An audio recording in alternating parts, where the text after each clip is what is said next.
Hello, good afternoon Tribuners. Welcome back with me Kusnula Syaifah in Indonesian News of Tribun Lampung. We will present you an updating and interesting information from every place in Indonesia. And here the complete news. The first news is past 1 week subsidy assistance distributed is today. Good news. The 2022 Wage Subsidy Assistance or BSU for the workers or worker in the first phase will be distributed today, Monday, 2022. The distribution is today. AK is the salary subsidy has been confirmed by the Ministry of Manpower. Secretary General of Ministry Manpower Anwar Sanusi in his official broadcast, he said that the distributed in wage subsidy assistance is to the Himpra bank account.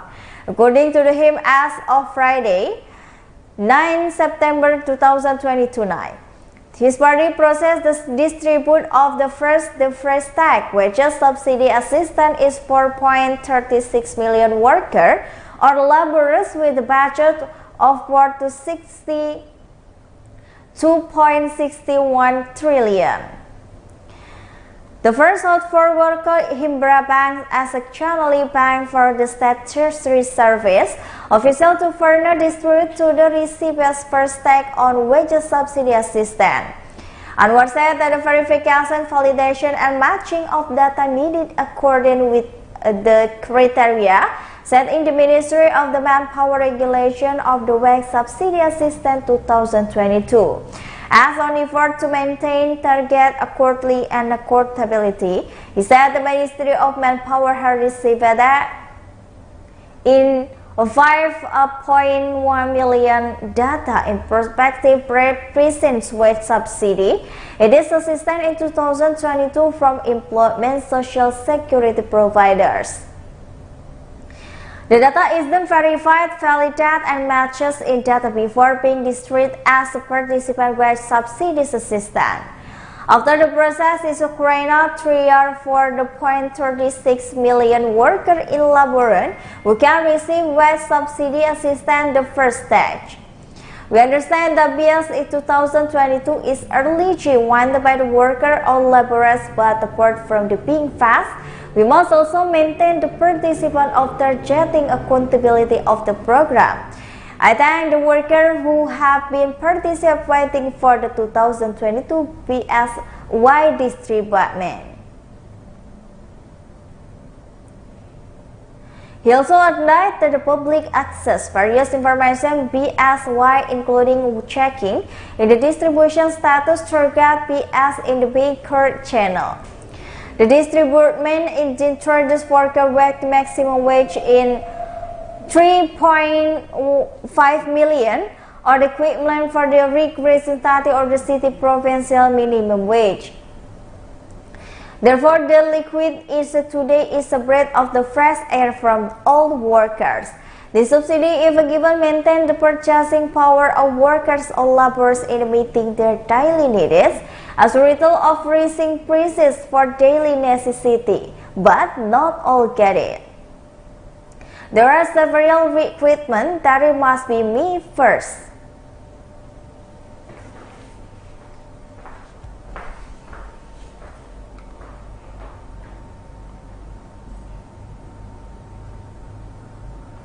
The next news is wandering confined head of the Tarakan Pontiari held and under just examination.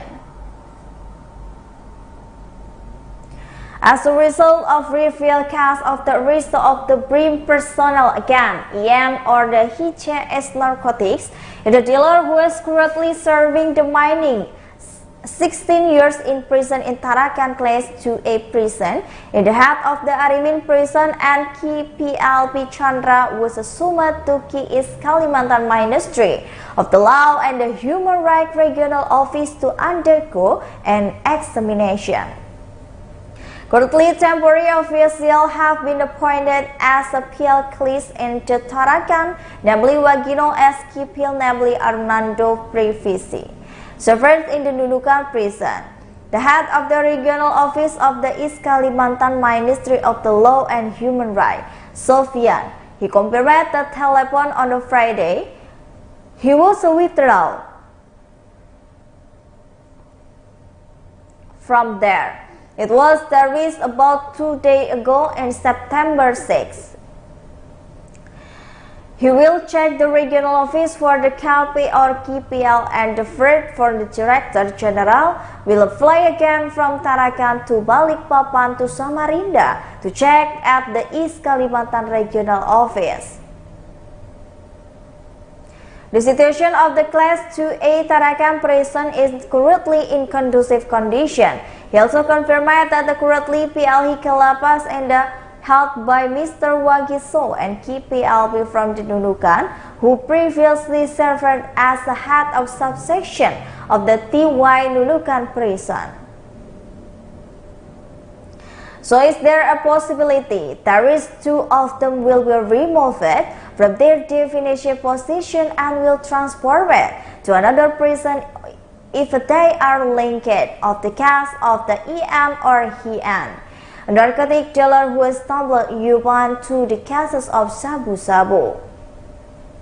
Sofian replied, all decisions will be submitted to be countered. The county is the East Kalimantan only tags with undergoing examination. The results have just been submitted to the center. For this case, he continued, the media could communication directly with the Directorate General of Corrections, Directorate General of Correction, of directly to head of the Public Relations and Protocol Section of the Directorate General of the PES, Ministry of the Law and Human Rights. Meanwhile, the Jumaidi, the head of the Correction Division of the East Kalimantan, Ministry of the Law and Human Rights, was confirmed that the media crew on Friday 9, 2022 at the Class 2A Tarakan Prison Office and confirmed that the pre-appointment of the new Class 2A Tarakan. There is again. It was confirmed that there is only possibility of being removed from the previous exposition. Its calamity did not need to be weird dismissed but put off the weird debate for examination.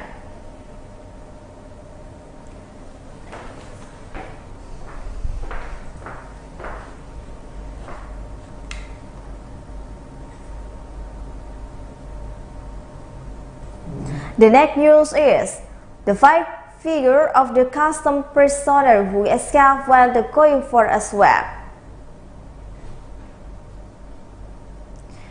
Abdul Sukur, 46 years old, a resident from the Kudus Regency, a Bojonegoro customs detainee, filed from the was about to take care of the antigen swab and the health certificate of the Dr. Kusuma Tuban Hospital.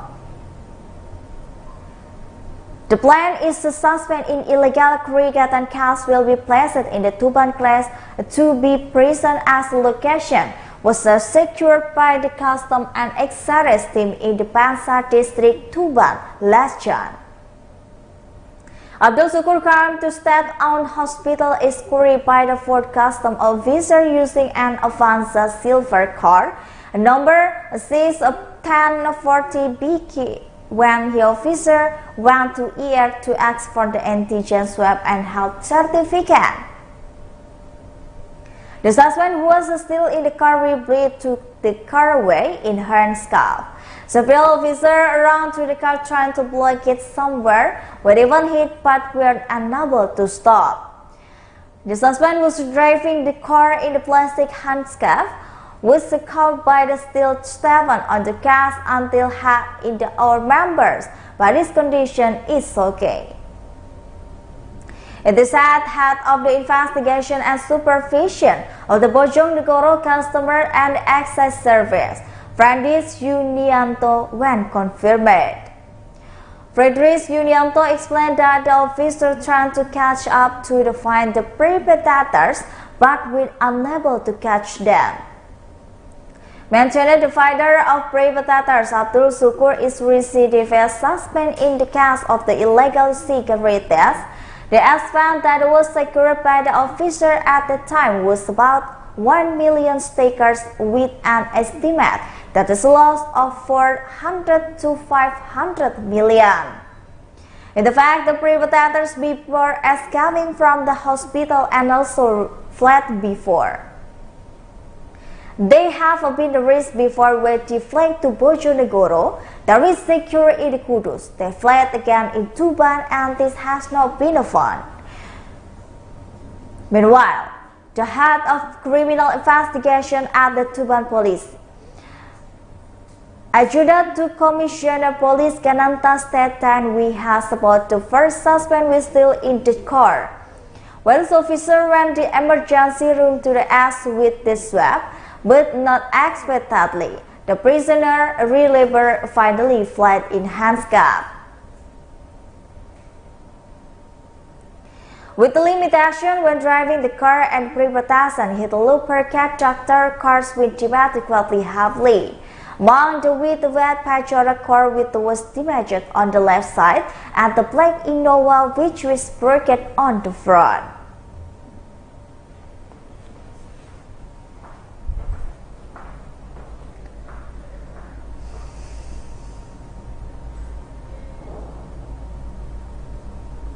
The next news is Samboja police unload subsidy solar hoarder. The Samboja police relieve a case of the hoarding liters of Swedish diesel for on the Balikpapan Handli route.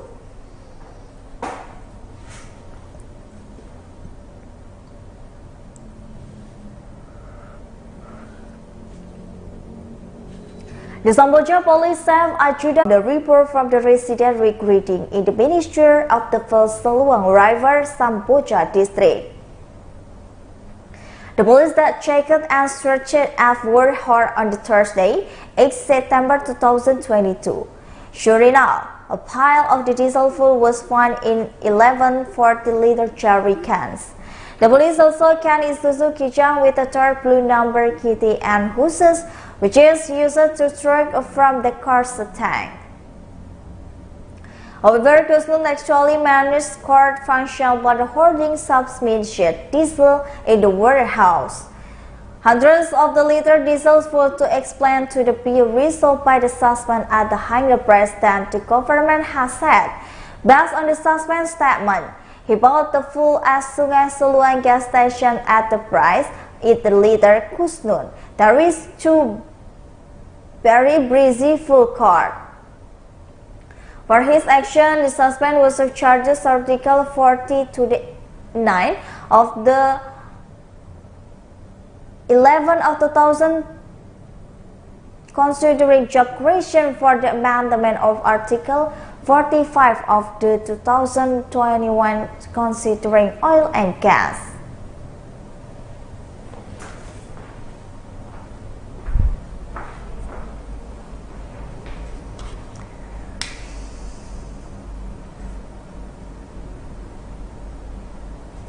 The next news is former head of village in Aceh Singkil bitten by the crocodile.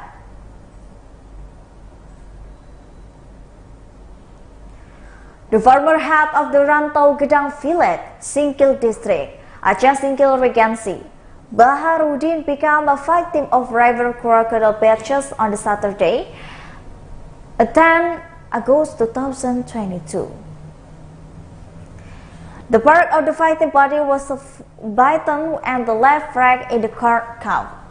Singkil sub-district had the Khairuddin in the fighting was bitten by the crocodile while taking ablation water in the river flowed behind the statement of Rantau Gedang resident.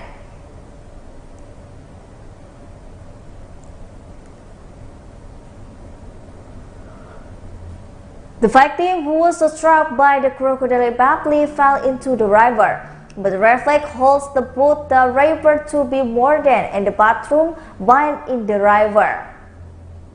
With all strength fighting his boat as not to be drawn into the middle of the river. After a great struggle with the crocodile and finally cut to the victim's leg. Residents who heard the words in combination with the river bank immediately come to the help Baharudin. Then Baharudin was taken to Singkil Health Center after receiving emergency treatment. The victim was referred at Singkil Regional General Hospital for the further treatment. Now the victim has been taken to the hospital, said Puka, a resident of the Rantau Gedang.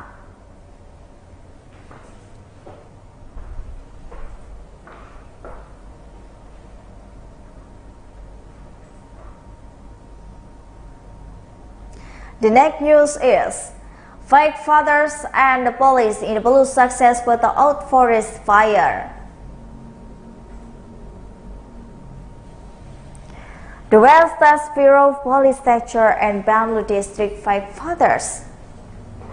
It managed to the exciting forest for the vacant and land in Batu Merah Hamlet, Naika Village, West Trans Tefo District, Belu Regency on a Friday, 9 September 2022.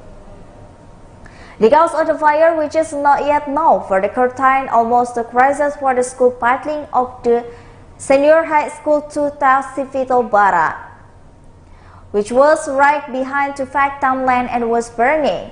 Meanwhile, the Belu Police Chief Ordi Yusuf Krispianto told the Western Civil Police, the Sun Ilham believed that the fire incident was the first report by the participant of the Senior High School to Stasbar, Francitius Fernandez.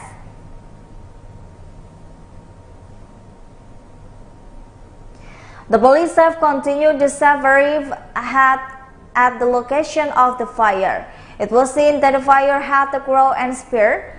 While waiting for the five fathers to arrive, the police chief, together with the members, took water in the residential of the Levis invited to put out the fire. Moment later, a fire began to rave and the scan of the visor immediately exciting of fire. Behind the school of building, so there is the fire not spread to the school building.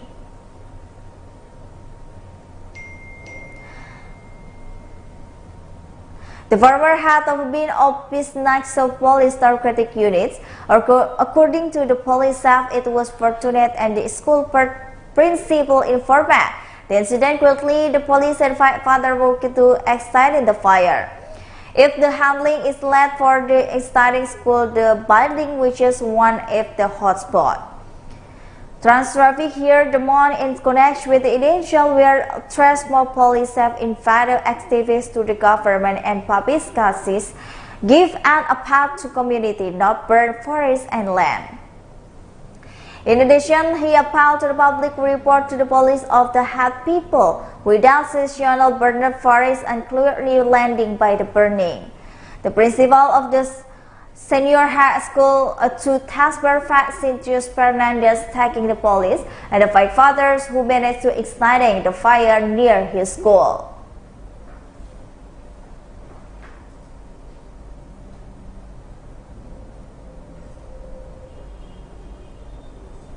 The next news is sighting of the Semarang Tugu momentum. Not many know in the rich Tugurejo village, Tugu district, Semarang city, has a royal heritage site in Java. The site of Nebali Wutu Tugu are commonly known to the public as the Tugu Temple. The location is not far from the Pantura main street, precisely on the Raya Semarang Kendali kilometer route, about 2 kilometers for the State Islamic University Wali. The Tugu in the temple area is no original temple site. The temple is only duplicate of the Gedung.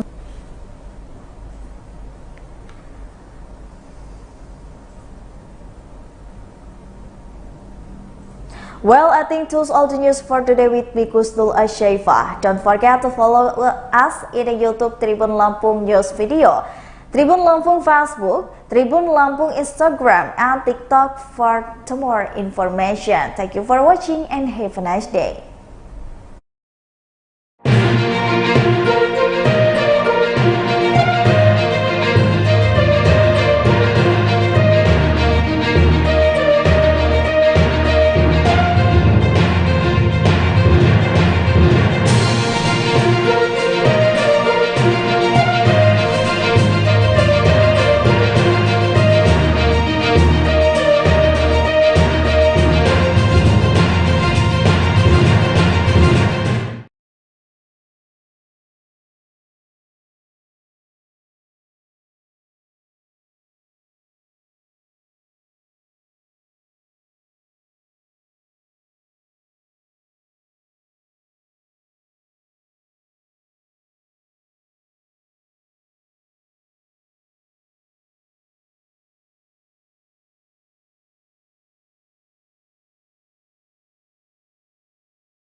Ketua Komisi Nasional Hak Asasi Manusia atau Komnas HAM Ahmad Taufan Damanik membeberkan keterlibatan istri Ferdi Sambo Putri Chandrawati yang diduga turut menembak Brigadir Nofriansyah Yosua Huta Barat atau Brigadir C. Ahmad Taufan berujar penembakan ketiga Brigadir C. Diduga merupakan orang yang berada di lokasi saat kejadian penembakan. Taufan meminta penyidik Polri terus mendalami dugaan keterlibatan pihak ketiga yang turut menembak Yosua. Taufan Damanik membenarkan adanya peluang Putri Chandrawati ikut terlibat menembak Brigadir C. Taufan berharap penyidik Polri yang menangani kasus Brigadir C tak hanya pada keterangan saksi. Ia meminta penyidik untuk bisa merangkai fakta dari peristiwa pembunuhan. Menurut Taufan, dugaan keterlibatan pihak ketiga dalam peristiwa itu berdasarkan sejumlah bukti dari otopsi ulang maupun uji balistik. Bukti-bukti tersebut menegaskan tak hanya satu peluru yang mengenai tubuh Brigadir C. Atas dasar itu, ia ingin penyidik mendalami kemungkinan adanya pihak ketiga. Sebelumnya, Taufan mengatakan pelaku penembakan Brigadir C bisa saja lebih dari 2 orang. Namun demikian, pelaku yang menembak dalam kasus ini masih dalam perdebatan lantaran bukti yang ada hanya diperoleh dari keterangan para pelaku. Taufan berujar, Komnas HAM akan berfokus pada pengungkapan kasus pembunuhan Brigadir C sesuai dengan fakta yang telah dikumpulkan. Pengacara Ferdi Sambo Arman Hanis membantah adanya isu yang menyebutkan kliennya memberikan uang kepada Bribka Riki Rizal atau Bribka RR. Diketahui Ferdi Sambo memberikan uang tersebut sebagai ucapan terima kasih karena telah menjaga istrinya, Putri Chandrawati. Melalui Arman Hanis, Ferdi Sambo membantah memberikan uang tersebut seperti yang tertuang dalam pemeriksaan sebagai tersangka. Bantahan Ferdi Sambo pun didukung dari pemeriksaan konfrontir kepada seluruh tersangka beberapa waktu lalu. Arman Hanis menyebut hingga kini tak ada bukti yang menguatkan. Maksud kami menguatkan terkait dugaan pemberian uang oleh Ferdi Sambo. Arman menuturkan fakta-fakta terkait peristiwa akan diuji secara transparan di pengadilan. Sebagai informasi, Irjen Ferdi Sambo disebut pernah menjanjikan akan memberikan uang kepada Bribka Riki Rizal atau Bribka RR. Pengacara Bribka RR Erman Umar mengatakan uang itu dijanjikan seusai kejadian penembakan Brigadir C. Erman menuturkan dalam berita acara pemeriksaan atau BAP Riki tertulis soal alasan Ferdi Sambo memberikan uang itu. Dikatakan Erman, uang tersebut diberikan Sambo dalam rangka ucapan terima kasih karena telah menjaga istri Ferdi Sambo Putri Chandrawati. Menurut Erman, karena uang itu dijanjikan setelah kejadian, secara tak langsung menunjukkan memang kliennya tak memiliki mens rea atau niat jahat di kasus pembunuhan berencana Brigadir C. Pengacara Bribka RR Erman Umar menyebut Ferdi Sambo telah mengambil kembali uang yang pernah diberikannya kepada Bribka Riki Rizal alias Bribka RR. Uang yang diberikan Ferdi Sambo kepada Bribka RR disebut-sebut berjumlah 500 juta rupiah. Diketahui uang tersebut sebagai ucapan terima kasih karena telah menjaga istri Ferdi Sambo Putri Chandrawati. Menurut Erman, karena uang itu dijanjikan seusai kejadian, maka secara tak langsung menunjukkan kliennya tak memiliki mens rea atau niat jahat dalam kasus pembunuhan berencana Brigadir C. Menurutnya, apabila uang dijanjikan sebelum kejadian, ada kemungkinan mens rea menerima uang tersebut. Menuturkan kliennya merupakan korban dari keadaan di kasus penembakan Brigadir C. Meski demikian, pengacara Ferdi Sambo Arman Hanis membantah terkait pemberian ucapan terima kasih terhadap Bribka RR. Arman Hanis menyebut Ferdi Sambo dengan jelas membantah memberikan uang seperti yang tertuang dalam pemeriksaan sebagai tersangka. Selain itu, bantahan Ferdi Sambo didukung dari pemeriksaan konfrontir kepada seluruh tersangka beberapa waktu lalu. Arman menyebut hingga kini tak ada bukti yang menyebut adanya pemberian uang oleh Ferdi Sambo kepada Bribka RR.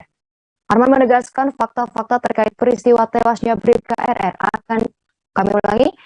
Arman menegaskan fakta-fakta terkait peristiwa tewasnya Brigadir C akan diuji di pengadilan.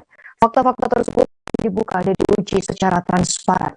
Pengacara Barada Richard Eliezer alias Barada Ronita Lapesi mengungkap kliennya hingga saat ini masih menjalani terapi untuk menghilangkan rasa traumanya. Barada hingga kini disebut masih trauma dengan peristiwa penembakan yang menewaskan Brigadir Nofriansyah Yosua Huta Barat alias Brigadir C di rumah dinas Ferdi Sambo, Kompleks Polri Duren 3, Jakarta Selatan pada 8 Juli 2022.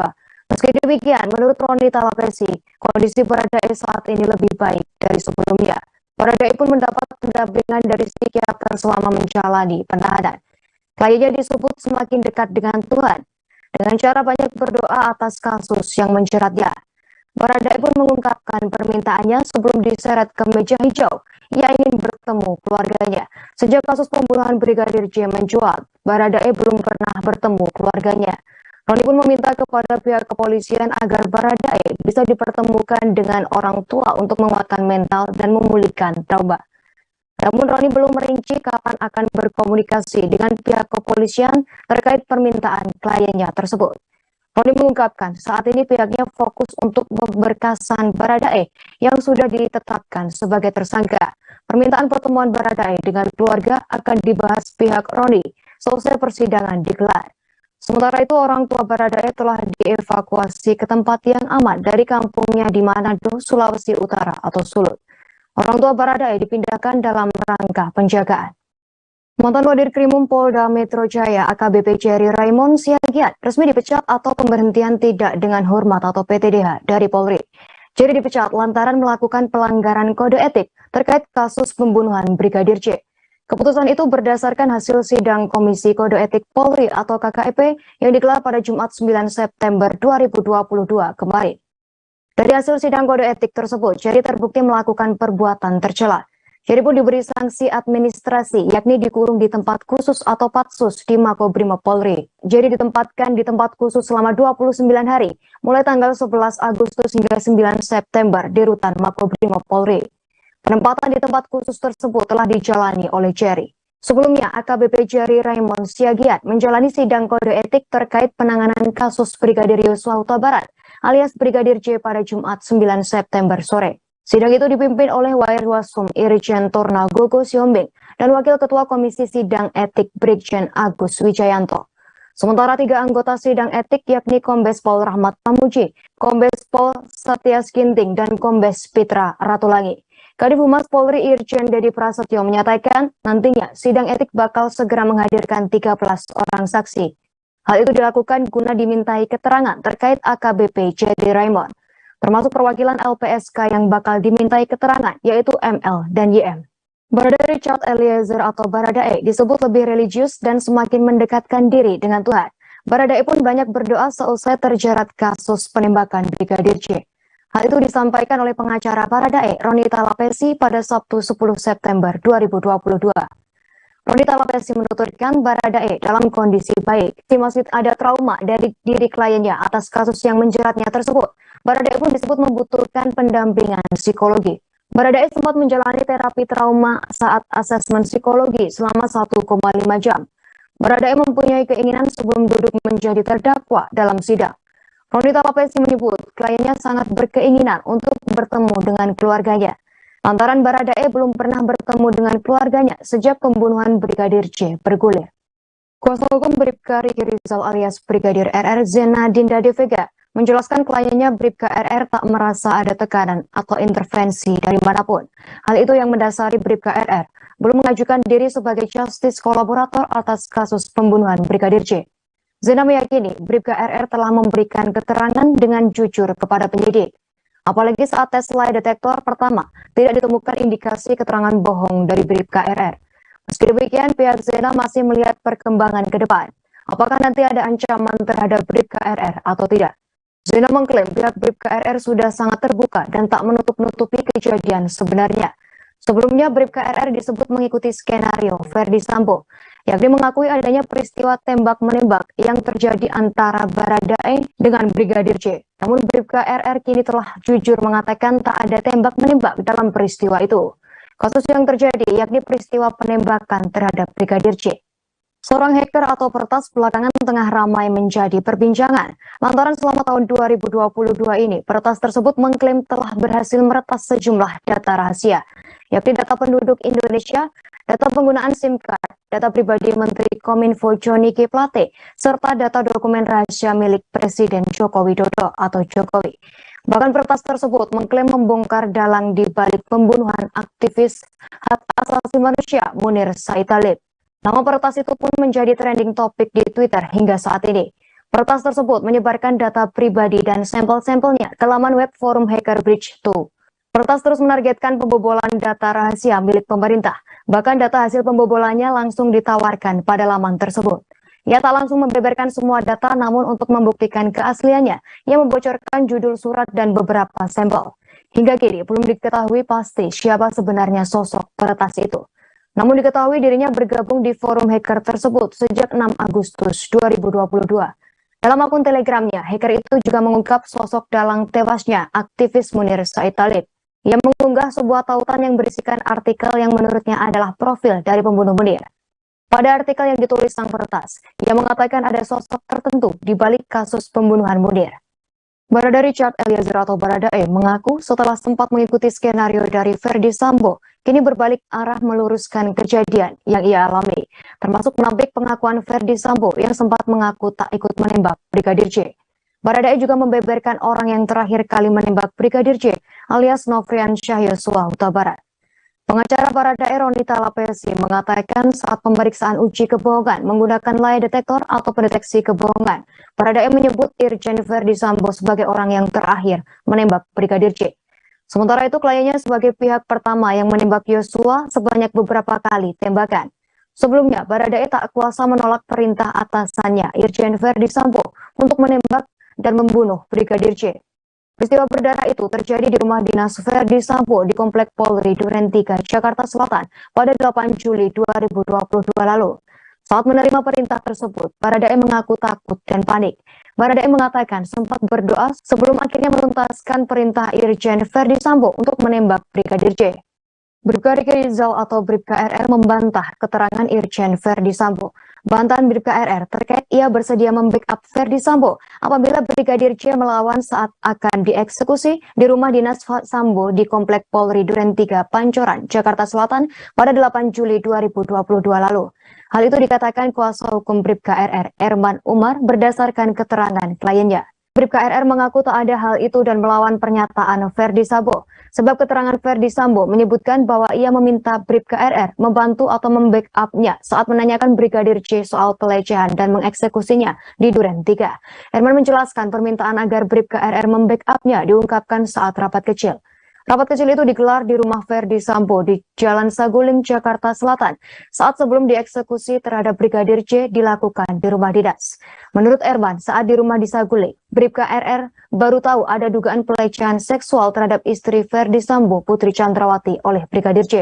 Hal itu dikatakan Verdi Sambo sambil menangis. Bribka RR pun menjawab tak mengetahui terkait dugaan pelecehan itu.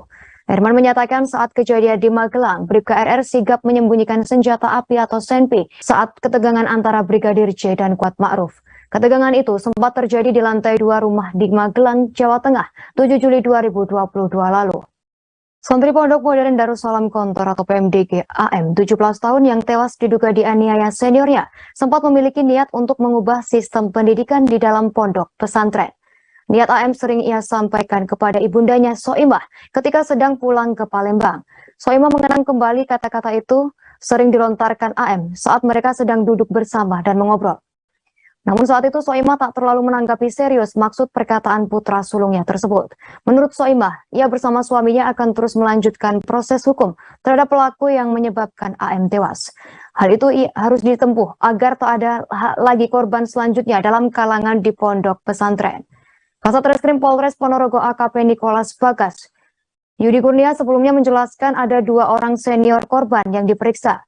Kedua orang itu pun menjadi terduga pelaku yang menyebabkan AM tewas. Menurut Nicholas, motif penganiayaan AM hingga tewas diduga dilatar belakangi kesalahpahaman saat menggelar acara perkemahan Kamis Jumat atau Perkajum. Saat itu AM yang menjadi ketua kekurangan alat hingga menyebabkan keduanya marah.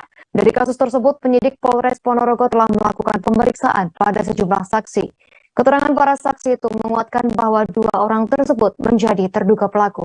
Berikut kami tampilkan keterangan dari ibu korban Soimah Didi selengkapnya.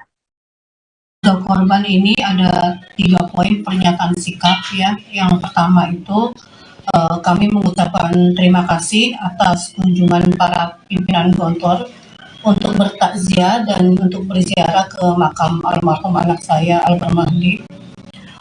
Saya maknai takziah dan silaturahmi para pimpinan Gontor ke Palembang ke keluarga saya itu sebagai bentuk nyata untuk mengungkapkan bela sungkawa dan untuk menghibur keluarga yang sedang menghadapi masalah dan cobaan yang sedang dihadapi.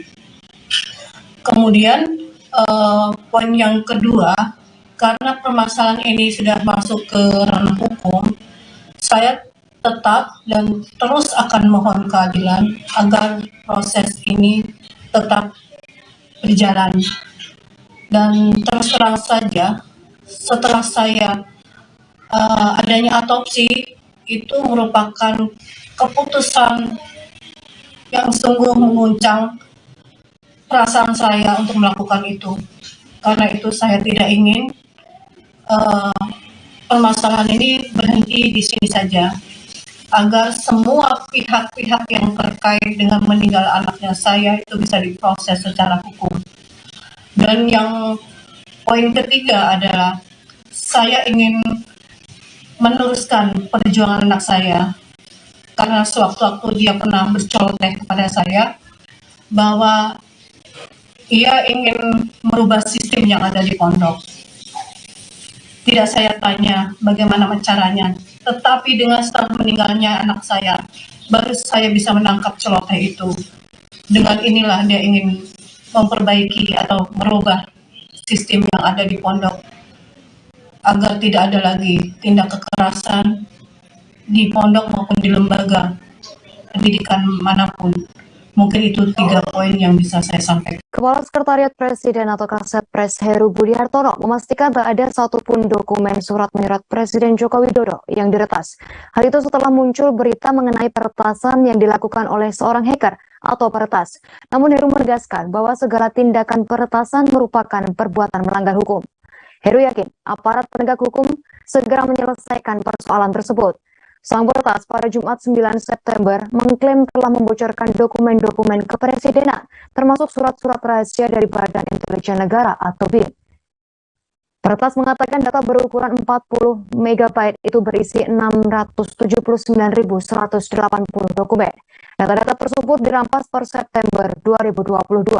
Di situs Bridge.to mengunggah sejumlah dokumen yang diklaim milik Presiden Jokowi pada periode 2019 hingga 2021. Peretas itu menyebut data yang baru saja ia unggah akan berguna untuk jurnalis dan organisasi masyarakat yang ingin mengetahui dengan siapa Presiden berinteraksi. Kementerian Ketenagakerjaan memproses pencairan bantuan subsidi upah atau BSU tahun 2022 kepada 4,36 juta orang pekerja atau buruh. Dana bantuan subsidi gaji atau upah atau BSU tahun 2022 sudah bisa diambil secara bertahap mulai hari ini Senin 12 September 2022 sesuai operasional Bank Himbara. Sebagaimana pelaksanaan BSU pada tahun-tahun sebelumnya, BSU 2022 pun bisa dicairkan secara bertahap. Hal itu disampaikan Kementerian Ketenagakerjaan melalui siaran pers Biro Humas Kemenaker, Jumat 9 September 2022. Kemenaker menegaskan diperlukan proses verifikasi, validasi dan pemadanan data sesuai dengan kriteria yang diatur pada Permenaker BSU 2022. Hal itu sebagai upaya untuk menjaga ketepatan sasaran dan akuntabilitas. Anggaran pada tahap pertama tersebut mencapai 2,61 triliun rupiah. Sebelumnya, Kemenaker menerima 5.099.915 data calon penerima BSU tahun 2022 dari BPJS Ketenagakerjaan. Penyerahan data tahap pertama ini dilakukan oleh Direktur Utama atau Dirut BPJS Ketenagakerjaan Anggoro Eko Cahyo dan diterima langsung oleh Menaker. Selain serah terima data, dalam kesempatan ini juga dilakukan penandatanganan perjanjian kerja bersama tentang penyaluran BSU tahun 2022 antara Kemenaker dengan Bank Himbara atau Bank BRI, Bank BNI, Bank BTN, dan Bank Mandiri, Bank Syariah Indonesia atau BSI, serta PT Pos Indonesia. Menaker menyampaikan untuk meningkatkan kinerja penyaluran BSU, tahun ini pihaknya juga menggandeng PT Pos Indonesia. Selain serah terima data, dalam kesempatan ini juga dilakukan penandatanganan perjanjian kerja bersama tentang penyaluran BSU tahun 2022. Menaker menyampaikan untuk meningkatkan kinerja penyaluran BSU tahun ini pihaknya juga menggandeng PT Pos Indonesia. Data calon penerima BSU tahap pertama ya Pak Dirut ya. Kami mengupayakan data yang sudah disampaikan dapat disalurkan secepatnya Untuk melakukan penyaluran BSU tahun ini, kami bekerja sama dengan Bank Himbara, dan ini ada yang mewakili direksi dari Bank BNI, Bank BRI, Bank BTN, dan Bank Mandiri, Bank Syariah Indonesia. Dan tahun ini berbeda karena kami juga mengikut sertakan PT Pos Indonesia. Belajar dari tahun lalu yang kita sudah menggunakan skema full recall, ternyata masih juga ada yang tidak tersampaikan, maka tahun ini, tahun 2002 ini, untuk mempercepat penyalurannya, di samping kami salurkan melalui bank-bank Himbara, kami juga menyalurkan melalui PT Pos Indonesia. Siswi SMA kelas 11 di Kecamatan Jumapolo, Kabupaten Karanganyar yang mengalami kontraksi saat jam pelajaran akhirnya melahirkan bayi dan dinikahkan. Kapolsek Jumapolo AKP Hermawan menjelaskan pihaknya turut mendampingi kasus siswa tersebut. Berdasarkan pengakuan siswi itu, dirinya dihamili oleh pacarnya dari SMA yang berbeda. Perkara tersebut kemudian diselesaikan secara kekeluargaan. Hermawan menjelaskan siswi tersebut mengaku masih ingin melanjutkan pendidikan, namun tak ingin bersekolah di sekolah lama. Sementara itu, Kepala Bidang Kesiswaan Sekolah Hartanta menyampaikan, meski siswi tersebut mengundurkan diri dari sekolah, tetap dia berharap sekolahnya tetap dilanjutkan. Dia menerangkan pihak Kabdin Pendidikan Wilayah 6 Jateng telah mendatangi sekolah dan memberikan arahan supaya hak anak kaitannya dengan pendidikan tetap terpenuhi. Di sisi lain, dari TP2 TP2A Kabupaten Karanganyar juga telah memberikan pendampingan terhadap keluarga dan anak. Sementara itu, Ketua Divisi Pelaporan dan Pendampingan Korban P2 TP2A Karanganyar Anastasia Sri Sudaryatni mengatakan, pihak pemerintah desa setempat telah berkoordinasi dengan tim. Proses mediasi antar kedua belah pihak juga telah ditempuh. Pendampingan akan dilakukan secara berkelanjutan, semisal apabila anak membutuhkan pendampingan psikologi atau lainnya. Presiden Joko Widodo atau Jokowi mengharapkan perubahan total dalam pelayanan imigrasi menjadi lebih memudahkan dan melayani, lantaran banyak keluhan yang masuk mengenai urusan imigrasi. Presiden menilai Ditjen Imigrasi Kemenkumham masih sebatas mengatur serta mengontrol, tanpa memiliki aura memudahkan dan melayani.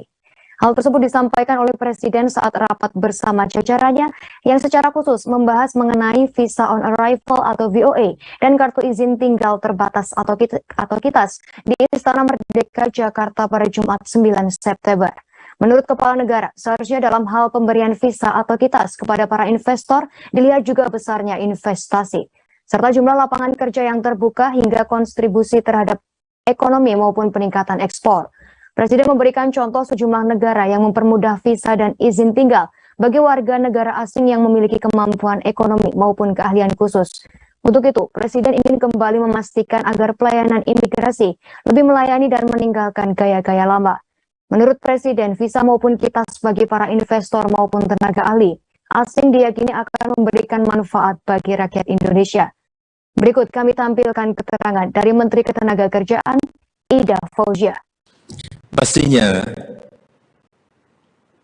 kalau yang saya lihat negara-negara yang majunya cepat itu, jadi orang diberikan baik itu yang namanya visa, yang namanya KITAS, kalau kita ya, mereka melihat itu, kalau dia investor, investasinya berapa sih? Dia lihat, negara itu pasti lihat. Dia membuka lapangan kerja berapa ribu orang sih? Atau memberikan kontribusi terhadap ekonomi kita berapa sih? Orientasinya mesti harus ke sana. Atau meningkatkan ekspor berapa sih? Oleh sebab itu saya cek, ini kenapa kita menjadi tidak menarik. Salah satunya, bukan salah satu yang paling gede kontribusinya, yaitu urusan imigrasi kita yang memang masih gaya lama. Ini yang gini-gini bermanfaat sekali bagi rakyat kita. Kita harus mulai betul-betul, Pak Menteri, merubah ini, Pak. Udah, ganti itu. Pak, kalau kira-kira memang nggak punya kemampuan untuk reform seperti ganti semuanya dari dirjen sampai bawahnya ganti. Nah, akan berubah. Kalau enggak akan berubah kita. Saya rasa itu sebagai pembuka dari saya.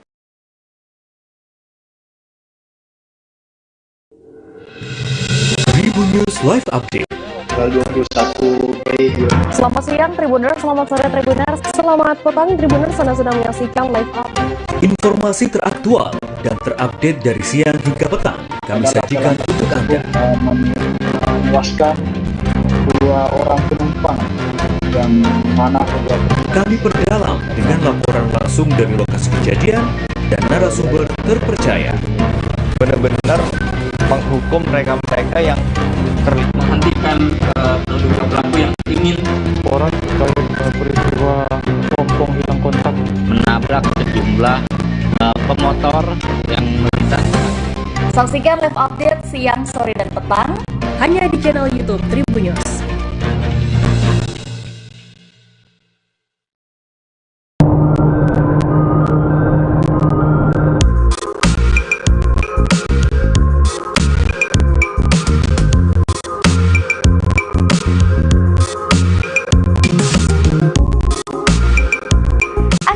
Kami tiba di Pulau Pasir, Timbul, Raja Ampat, Papua Barat.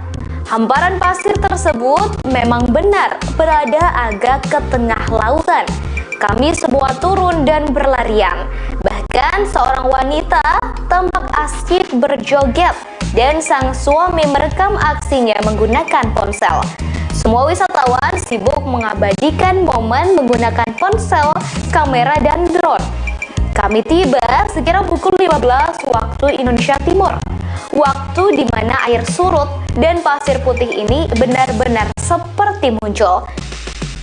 Menurut pemandu wisata kami, Randy, Pulau Pasir Timbul muncul 3 kali dalam 1 hari, yaitu pukul 6 waktu Indonesia Timur, 11 waktu Indonesia Timur, dan 15 waktu Indonesia Timur, masing-masing sekitar 30 menit. Tepatnya saat air laut surut. Yang lebih menarik lagi, di ujung Pulau Pasir Timbul ini terdapat pulau kecil menyerupai roti hingga disebut Pulau Roti. Sebelum ke Pulau Pasir Timbul, kami sempat ke lokasi wisata lain di Raja Ampat yang juga tak kalah indah, yakni Pienemo, Telaga Bintang, Arbore, dan Sawandare. Kami memulai perjalanan dari kota Sorong menggunakan speedboat sejak pukul 8 waktu Indonesia Timur. Pulau Pasir Timbul menjadi destinasi terakhir kami dalam trip seharian di Pulau Raja Ampat.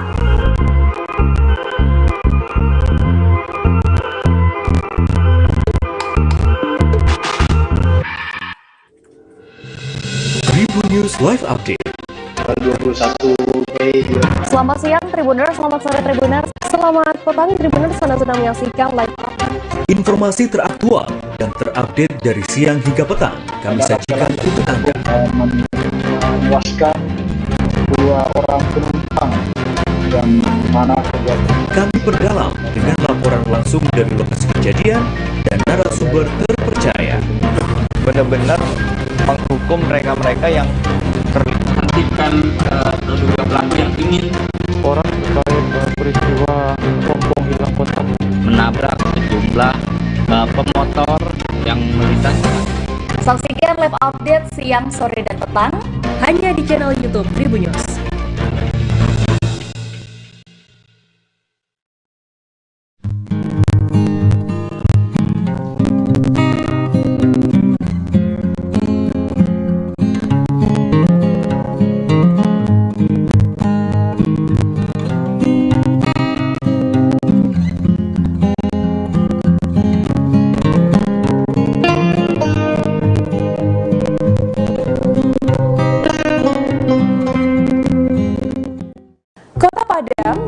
Destinasi wisata yang menarik untuk dijelajahi, dari wisata alam, budaya, hingga kuliner. Mengunjungi Kota Padang belum lengkap rasanya kalau belum datang ke Jembatan Siti Nurbaya.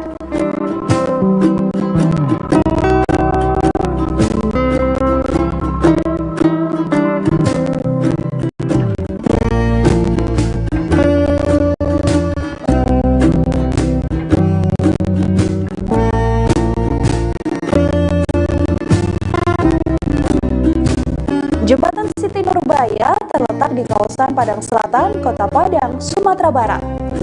Menghubungkan antara Gunung Padang dan kawasan Kota Tua. Jembatan Siti Nurbaya, salah satu ikon wisata Kota Padang.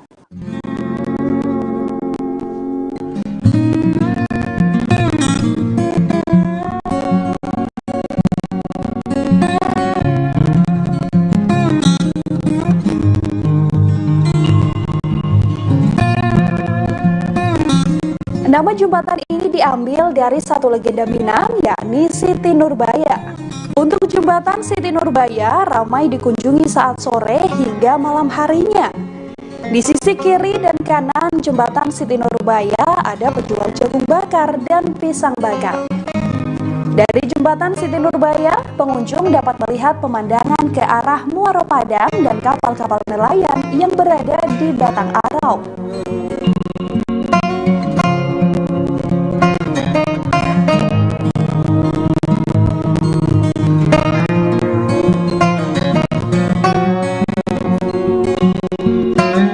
Bagi yang ingin mengunjungi jembatan Siti Nurbaya, dapat memesan transportasi online karena untuk transportasi umum seperti angkot tidak tersedia rute ke sini.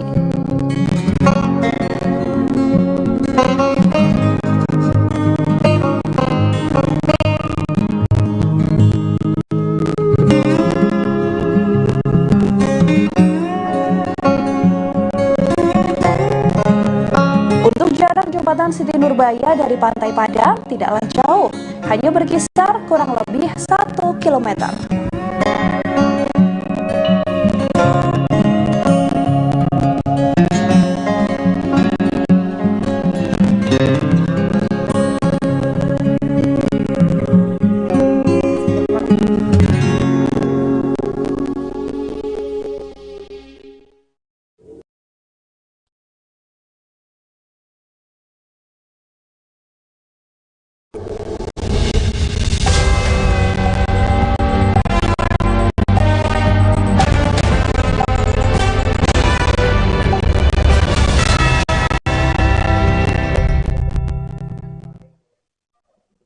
Ketua Komisi Nasional Hak Asasi Manusia atau Komnas HAM Ahmad Taufan Damanik membeberkan keterlibatan istri Verdi Sambo Putri Chandrawati yang diduga turut menembak Brigadir Nofrian Syah Yosua Huta Barat atau Brigadir C.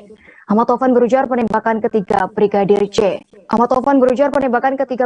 Diduga merupakan orang yang berada di lokasi saat kejadian penembakan. Taufan meminta penyidik Polri terus mendalami dugaan keterlibatan pihak ketiga yang turut menembak Yosua. Taufan Damanik membenarkan adanya peluang Putri Chandrawati ikut terlibat menembak Brigadir C. Taufan berharap penyidik Polri yang menangani kasus Brigadir C tak hanya pada keterangan saksi. Ia meminta penyidik untuk bisa merangkai fakta dari peristiwa pembunuhan. Menurut Taufan, dugaan keterlibatan pihak ketiga dalam peristiwa itu berdasarkan sejumlah bukti dari otopsi ulang maupun uji balistik. Bukti-bukti tersebut menegaskan tak hanya satu peluru yang mengenai tubuh Brigadir C.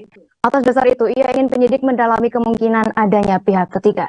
Sebelumnya, Taufan mengatakan pelaku penembakan Brigadir C bisa saja lebih dari 2 orang. Namun demikian, pelaku yang menembak dalam kasus ini masih dalam perdebatan lantaran bukti yang ada hanya diperoleh dari keterangan para pelaku. Taufan berujar, Komnas HAM akan berfokus pada pengungkapan kasus pembunuhan Brigadir C sesuai dengan fakta yang telah dikumpulkan.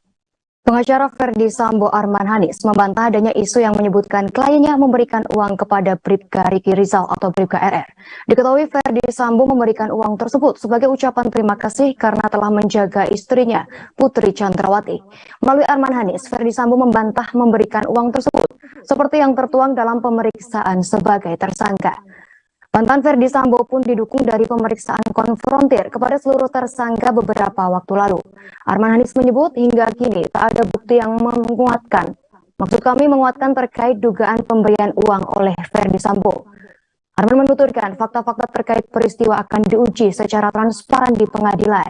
Sebagai informasi, Irjen Verdi Sambo disebut pernah menjanjikan akan memberikan uang kepada Bribka Riki Rizal atau Bribka RR.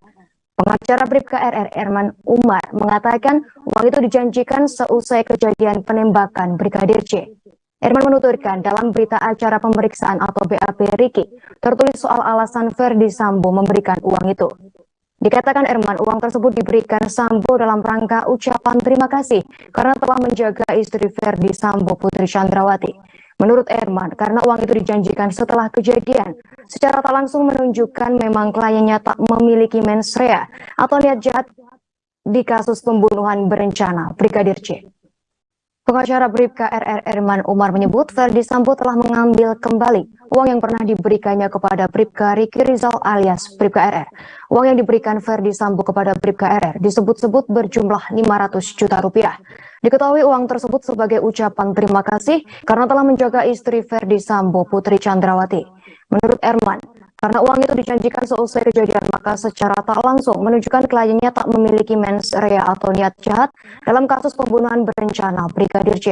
Menurutnya, apabila uang dijanjikan sebelum kejadian, ada kemungkinan mens rea menerima uang tersebut. Erman menuturkan kliennya merupakan korban dari keadaan di kasus penembakan Brigadir J. Meski demikian, pengacara Verdi Sambo, Arman Hanis, membantah terkait pemberian ucapan terima kasih terhadap Bribka RR. Arman Hanis menyebut Verdi Sambo dengan jelas membantah memberikan uang seperti yang tertuang dalam pemeriksaan sebagai tersangka. Selain itu, bantahan Verdi Sambo didukung dari pemeriksaan konfrontir kepada seluruh tersangka beberapa waktu lalu. Arman menyebut hingga kini tak ada bukti yang menyebut adanya pemberian uang oleh Verdi Sambo kepada Bribka RR. Arman menegaskan fakta-fakta terkait peristiwa tewasnya Bribka RR Arman menegaskan fakta-fakta terkait peristiwa tewasnya Brigadir J akan diuji di pengadilan. Fakta-fakta tersebut akan dibuka dan diuji secara transparan. Pengacara Barada Richard Eliezer alias Baradae Roni Talapesi mengungkap kliennya hingga saat ini masih menjalani terapi untuk menghilangkan rasa traumanya. Baradae hingga kini disebut masih trauma dengan peristiwa penembakan yang menewaskan Brigadir Nofriansyah Yosua Huta Barat alias Brigadir J di rumah dinas Verdi Sambo, Kompleks Polri Duren 3, Jakarta Selatan pada 8 Juli 2022. Meski demikian, menurut Roni Talapesi, kondisi Baradae saat ini lebih baik dari sebelumnya. Baradae pun mendapat pendampingan dari psikiater selama menjalani penahanan. Kayaknya disebut semakin dekat dengan Tuhan, dengan cara banyak berdoa atas kasus yang menjeratnya. Baradae pun mengungkapkan permintaannya sebelum diseret ke meja hijau. Ia ingin bertemu keluarganya. Sejak kasus pembunuhan Brigadir J mencuat, Baradae belum pernah bertemu keluarganya. Roni pun meminta kepada pihak kepolisian agar Baradae bisa dipertemukan dengan orang tua untuk menguatkan mental dan memulihkan trauma. Namun Roni belum merinci kapan akan berkomunikasi dengan pihak kepolisian terkait permintaan kliennya tersebut. Roni mengungkapkan saat ini pihaknya fokus untuk pemberkasan Baradae yang sudah ditetapkan sebagai tersangka. Permintaan pertemuan Baradae dengan keluarga akan dibahas pihak Roni seusai persidangan digelar. Sementara itu, orang tua Baradae telah dievakuasi ke tempat yang aman dari kampungnya di Manado, Sulawesi Utara atau Sulut. Orang tua Baradae dipindahkan dalam rangka penjagaan. Mantan Wadir Krimum Polda Metro Jaya AKBP Jerry Raymond Siagian resmi dipecat atau pemberhentian tidak dengan hormat atau PTDH dari Polri. Jerry dipecat lantaran melakukan pelanggaran kode etik terkait kasus pembunuhan Brigadir J. Keputusan itu berdasarkan hasil sidang Komisi Kode Etik Polri atau KKEP yang digelar pada Jumat 9 September 2022 kemarin. Dari hasil sidang kode etik tersebut, Jerry terbukti melakukan perbuatan tercela. Jerry pun diberi sanksi administrasi, yakni dikurung di tempat khusus atau patsus di Makobrimob Polri. Jerry ditempatkan di tempat khusus selama 29 hari, mulai tanggal 11 Agustus hingga 9 September di rutan Makobrimob Polri. Penempatan di tempat khusus tersebut telah dijalani oleh Jerry. Sebelumnya, AKBP Jerry Raymond Siagian menjalani sidang kode etik terkait penanganan kasus Brigadir Yosua Huta Barat alias Brigadir J pada Jumat 9 September sore. Sidang itu dipimpin oleh Wairwasum Irjen Tornago Gus Yombing dan Wakil Ketua Komisi Sidang Etik Brigjen Agus Wijayanto. Sementara 3 anggota sidang etik yakni Kombes Pol Rahmat Pamuji, Kombes Pol Satyas Ginting, dan Kombes Pitra Ratulangi.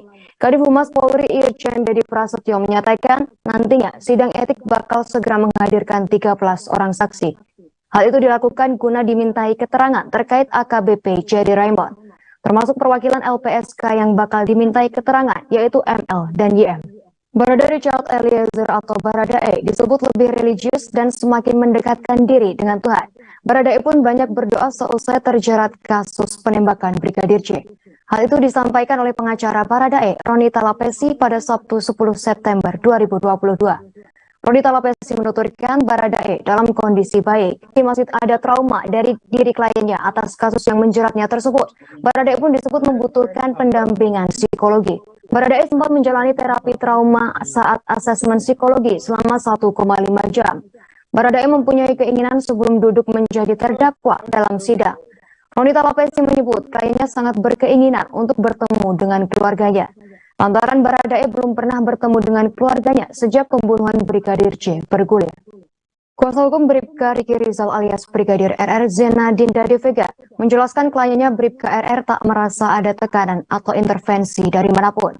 Hal itu yang mendasari Bribka RR belum mengajukan diri sebagai justice kolaborator atas kasus pembunuhan Brigadir J. Zena meyakini Bribka RR telah memberikan keterangan dengan jujur kepada penyidik. Apalagi saat tes lie detektor pertama, tidak ditemukan indikasi keterangan bohong dari Bribka RR. Meski demikian, pihak Zena masih melihat perkembangan ke depan. Apakah nanti ada ancaman terhadap Bribka RR atau tidak? Zena mengklaim pihak Bribka RR sudah sangat terbuka dan tak menutup-nutupi kejadian sebenarnya. Sebelumnya, Bribka RR disebut mengikuti skenario Verdi Sambo, yakni mengakui adanya peristiwa tembak-menembak yang terjadi antara Baradae dengan Brigadir J. Namun Bribka RR kini telah jujur mengatakan tak ada tembak-menembak dalam peristiwa itu. Kasus yang terjadi yakni peristiwa penembakan terhadap Brigadir J. Seorang hacker atau peretas belakangan tengah ramai menjadi perbincangan. Lantaran selama tahun 2022 ini, peretas tersebut mengklaim telah berhasil meretas sejumlah data rahasia, yakni data penduduk Indonesia, data penggunaan SIM card, data pribadi Menteri Kominfo Johnny G. Plate, serta data dokumen rahasia milik Presiden Joko Widodo atau Jokowi. Bahkan peretas tersebut mengklaim membongkar dalang di balik pembunuhan aktivis hak asasi manusia Munir Said Talib. Nama peretas itu pun menjadi trending topik di Twitter hingga saat ini. Peretas tersebut menyebarkan data pribadi dan sampel-sampelnya ke laman web forum Hacker Bridge 2. Peretas terus menargetkan pembobolan data rahasia milik pemerintah. Bahkan data hasil pembobolannya langsung ditawarkan pada laman tersebut. Ia tak langsung membeberkan semua data, namun untuk membuktikan keasliannya, ia membocorkan judul surat dan beberapa sampel. Hingga kini belum diketahui pasti siapa sebenarnya sosok peretas itu. Namun diketahui dirinya bergabung di forum hacker tersebut sejak 6 Agustus 2022. Dalam akun Telegramnya, hacker itu juga mengungkap sosok dalang tewasnya aktivis Munir Said Talib. Ia mengunggah sebuah tautan yang berisikan artikel yang menurutnya adalah profil dari pembunuh Munir. Pada artikel yang ditulis sang peretas, ia mengatakan ada sosok tertentu di balik kasus pembunuhan Munir. Barada Richard Eliezer atau Baradae mengaku setelah sempat mengikuti skenario dari Verdi Sambo, kini berbalik arah meluruskan kejadian yang ia alami, termasuk menampik pengakuan Verdi Sambo yang sempat mengaku tak ikut menembak Brigadir J. Baradae juga membeberkan orang yang terakhir kali menembak Brigadir J alias Nofrian Syah Yosua Huta Barat. Pengacara Baradae Roni Talapesi mengatakan saat pemeriksaan uji kebohongan menggunakan lie detector atau pendeteksi kebohongan, Baradae menyebut Irjen Verdi Sambo sebagai orang yang terakhir menembak Brigadir J. Sementara itu kliennya sebagai pihak pertama yang menembak Yosua sebanyak beberapa kali tembakan. Sebelumnya, Baradae tak kuasa menolak perintah atasannya Irjen Verdi Sambo untuk menembak dan membunuh Brigadir J. Peristiwa berdarah itu terjadi di rumah dinas Verdi Sambo di Komplek Polri Duren 3, Jakarta Selatan pada 8 Juli 2022 lalu. Saat menerima perintah tersebut, Baradae mengaku takut dan panik. Baradae mengatakan sempat berdoa sebelum akhirnya menuntaskan perintah Irjen Verdi Sambo untuk menembak Brigadir J. Bribka Riki Rizal atau Bribka RR membantah keterangan Irjen Verdi Sambo. Bantahan Bribka RR terkait ia bersedia membackup Verdi Sambo apabila Brigadir J melawan saat akan dieksekusi di rumah dinas Sambo di Komplek Polri Duren 3, Pancoran, Jakarta Selatan pada 8 Juli 2022 lalu. Hal itu dikatakan kuasa hukum Bribka RR, Erman Umar, berdasarkan keterangan kliennya. Bribka RR mengaku tak ada hal itu dan melawan pernyataan Verdi Sambo. Sebab keterangan Verdi Sambo menyebutkan bahwa ia meminta Bribka RR membantu atau membackupnya saat menanyakan Brigadir J soal pelecehan dan mengeksekusinya di Duren 3. Erman menjelaskan permintaan agar Bribka RR membackupnya diungkapkan saat rapat kecil. Rapat kecil itu digelar di rumah Verdi Sambo di Jalan Saguling, Jakarta Selatan, saat sebelum dieksekusi terhadap Brigadir J dilakukan di rumah dinas. Menurut Erman, saat di rumah di Saguling, Bribka RR baru tahu ada dugaan pelecehan seksual terhadap istri Verdi Sambo, Putri Chandrawati, oleh Brigadir J. Hal itu dikatakan Verdi Sambo sambil menangis. Bribka RR pun menjawab tak mengetahui terkait dugaan pelecehan itu. Herman menyatakan saat kejadian di Magelang, Bribka RR sigap menyembunyikan senjata api atau senpi saat ketegangan antara Brigadir J dan Kuat Ma'ruf. Ketegangan itu sempat terjadi di lantai 2 rumah di Magelang, Jawa Tengah, 7 Juli 2022 lalu. Santri Pondok Modern Darussalam Gontor atau PMDG AM 17 tahun yang tewas diduga dianiaya seniornya sempat memiliki niat untuk mengubah sistem pendidikan di dalam pondok pesantren. Niat AM sering ia sampaikan kepada ibundanya Soimah ketika sedang pulang ke Palembang. Soimah mengenang kembali kata-kata itu sering dilontarkan AM saat mereka sedang duduk bersama dan mengobrol. Namun saat itu Soimah tak terlalu menanggapi serius maksud perkataan putra sulungnya tersebut. Menurut Soimah, ia bersama suaminya akan terus melanjutkan proses hukum terhadap pelaku yang menyebabkan AM tewas. Hal itu harus ditempuh agar tak ada lagi korban selanjutnya dalam kalangan di pondok pesantren. Kasat Reskrim Polres Ponorogo AKP Nikolas Bagas Yudi Kurnia sebelumnya menjelaskan ada 2 orang senior korban yang diperiksa. Kedua orang itu pun menjadi terduga pelaku yang menyebabkan AM tewas. Menurut Nicholas, motif penganiayaan AM hingga tewas diduga dilatar belakangi kesalahpahaman saat menggelar acara perkemahan Kamis Jumat atau Perkajum. Saat itu AM yang menjadi ketua kekurangan alat hingga menyebabkan keduanya marah. Dari kasus tersebut, penyidik Polres Ponorogo telah melakukan pemeriksaan pada sejumlah saksi. Keterangan para saksi itu menguatkan bahwa 2 orang tersebut menjadi terduga pelaku. Berikut kami tampilkan keterangan dari ibu korban Soimah Didi selengkapnya. Untuk korban ini ada 3 poin pernyataan sikap ya. Yang pertama itu kami mengucapkan terima kasih atas kunjungan para pimpinan Gontor untuk bertakziah dan untuk berziarah ke makam almarhum anak saya Albar Mahdi. Saya maknai takziah dan silaturahmi para pimpinan Gontor ke Palembang ke keluarga saya itu sebagai bentuk nyata untuk mengungkapkan bela sungkawa dan untuk menghibur keluarga yang sedang menghadapi masalah dan cobaan yang sedang dihadapi.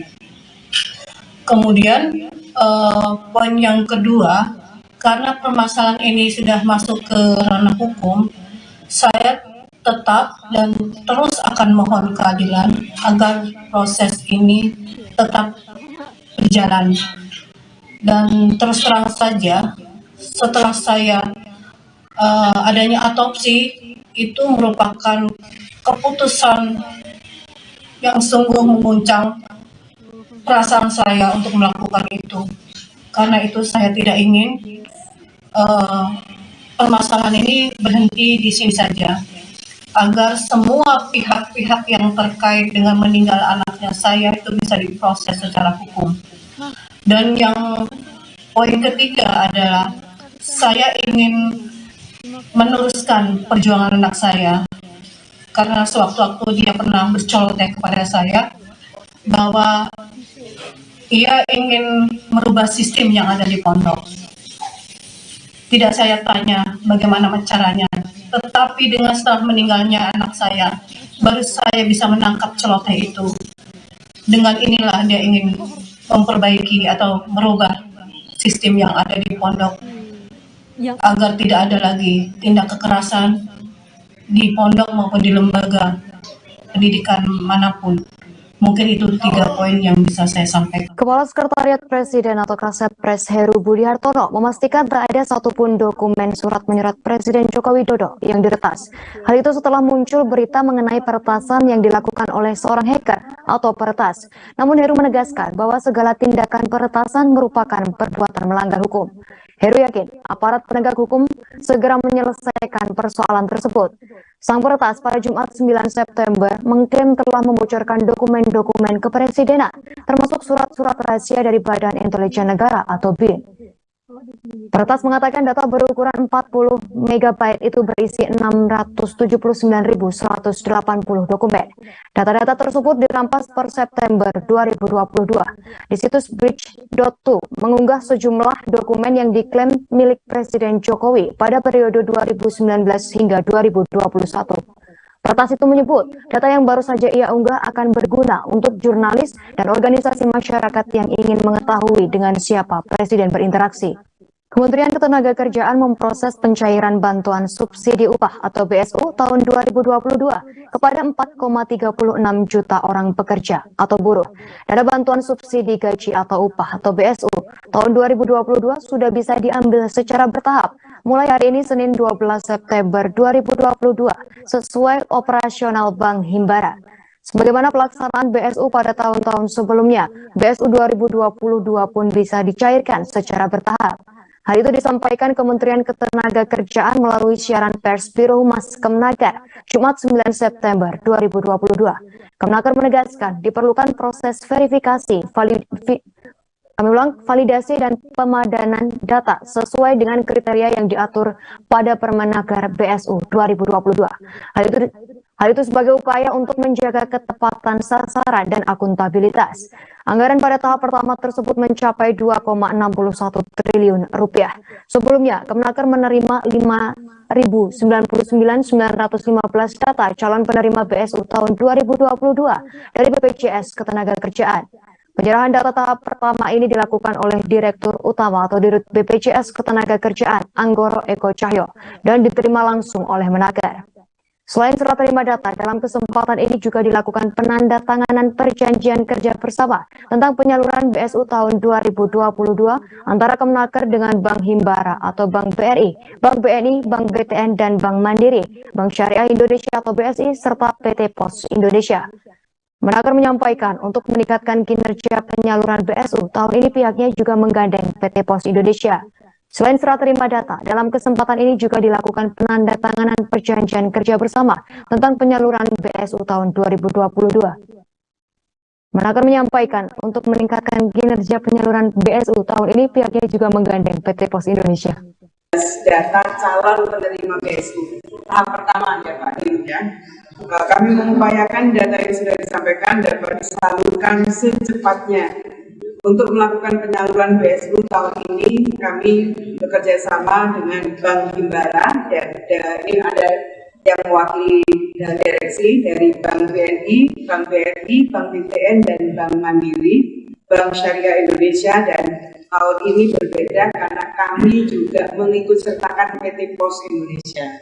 Belajar dari tahun lalu yang kita sudah menggunakan skema full recall, ternyata masih juga ada yang tidak tersampaikan, maka tahun ini, tahun 2002 ini, untuk mempercepat penyalurannya, di samping kami salurkan melalui bank-bank Himbara, kami juga menyalurkan melalui PT Pos Indonesia. Siswi SMA kelas 11 di Kecamatan Jumapolo, Kabupaten Karanganyar yang mengalami kontraksi saat jam pelajaran akhirnya melahirkan bayi dan dinikahkan. Kapolsek Jumapolo AKP Hermawan menjelaskan pihaknya turut mendampingi kasus siswa tersebut. Berdasarkan pengakuan siswi itu, dirinya diambil oleh pacarnya dari SMA yang berbeda. Perkara tersebut kemudian diselesaikan secara kekeluargaan. Hermawan menjelaskan siswi tersebut mengaku masih ingin melanjutkan pendidikan, namun tak ingin bersekolah di sekolah lama. Sementara itu, Kepala Bidang Kesiswaan Sekolah Hartanta menyampaikan, meski siswi tersebut mengundurkan diri dari sekolah, tetap dia berharap sekolahnya tetap dilanjutkan. Dia menerangkan pihak Kabdin Pendidikan Wilayah 6 Jateng telah mendatangi sekolah dan memberikan arahan supaya hak anak kaitannya dengan pendidikan tetap terpenuhi. Di sisi lain, dari TP2 TP2A Kabupaten Karanganyar juga telah memberikan pendampingan terhadap keluarga dan anak. Sementara itu, Ketua Divisi Pelaporan dan Pendampingan Korban P2 TP2A Karanganyar Anastasia Sri Sudaryatni mengatakan pihak pemerintah desa setempat telah berkoordinasi dengan tim. Proses mediasi antar kedua belah pihak juga telah ditempuh. Pendampingan akan dilakukan secara berkelanjutan sesuai dengan kebutuhan sang anak, semisal apabila anak membutuhkan pendampingan psikologi atau lainnya. Presiden Joko Widodo atau Jokowi mengharapkan perubahan total dalam pelayanan imigrasi menjadi lebih memudahkan dan melayani lantaran banyak keluhan yang masuk mengenai urusan imigrasi. Presiden menilai Ditjen Imigrasi Kemenkumham masih sebatas mengatur serta mengontrol tanpa memiliki aura memudahkan dan melayani. Hal tersebut disampaikan oleh Presiden saat rapat bersama jajarannya yang secara khusus membahas mengenai Visa on Arrival atau VOA dan Kartu Izin Tinggal Terbatas atau KITAS di Istana Merdeka Jakarta pada Jumat 9 September. Menurut Kepala Negara, seharusnya dalam hal pemberian visa atau kitas kepada para investor dilihat juga besarnya investasi, serta jumlah lapangan kerja yang terbuka hingga kontribusi terhadap ekonomi maupun peningkatan ekspor.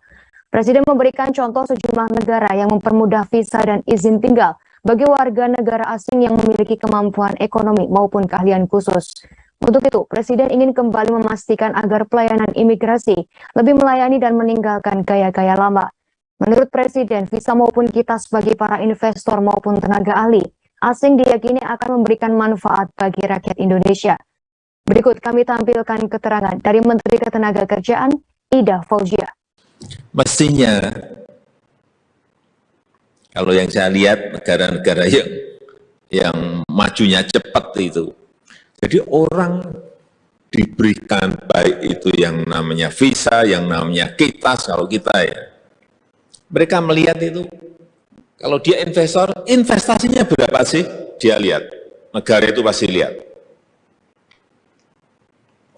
Dia membuka lapangan kerja berapa ribu orang sih? Atau memberikan kontribusi terhadap ekonomi kita berapa sih? Orientasinya mesti harus ke sana. Atau meningkatkan ekspor berapa sih?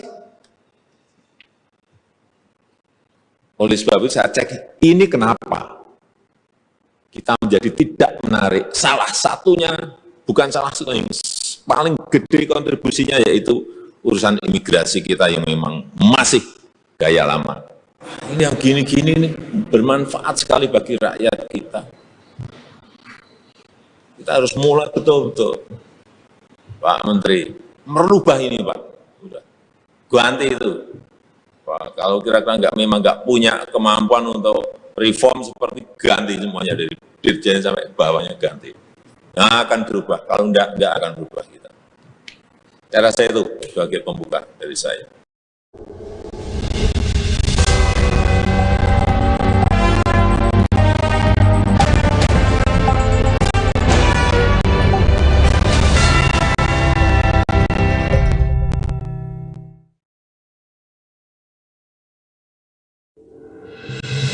Tribun News Live Update. 21 Mei. Selamat siang Tribuners, selamat sore Tribuners, selamat petang Tribuners, Anda sedang menyaksikan live update. Informasi teraktual dan terupdate dari siang hingga petang kami sajikan untuk Anda. Menewaskan 2 orang penumpang dan mana kejadian. Kami perdalam dengan laporan langsung dari lokasi kejadian dan narasumber terpercaya. Benar-benar menghukum mereka-mereka yang menghentikan terduga pelaku yang ingin Laporan terkait peristiwa pompong hilang kontak menabrak sejumlah pemotor yang melintas. Saksikan live update siang, sore, dan petang hanya di channel YouTube Tribun News.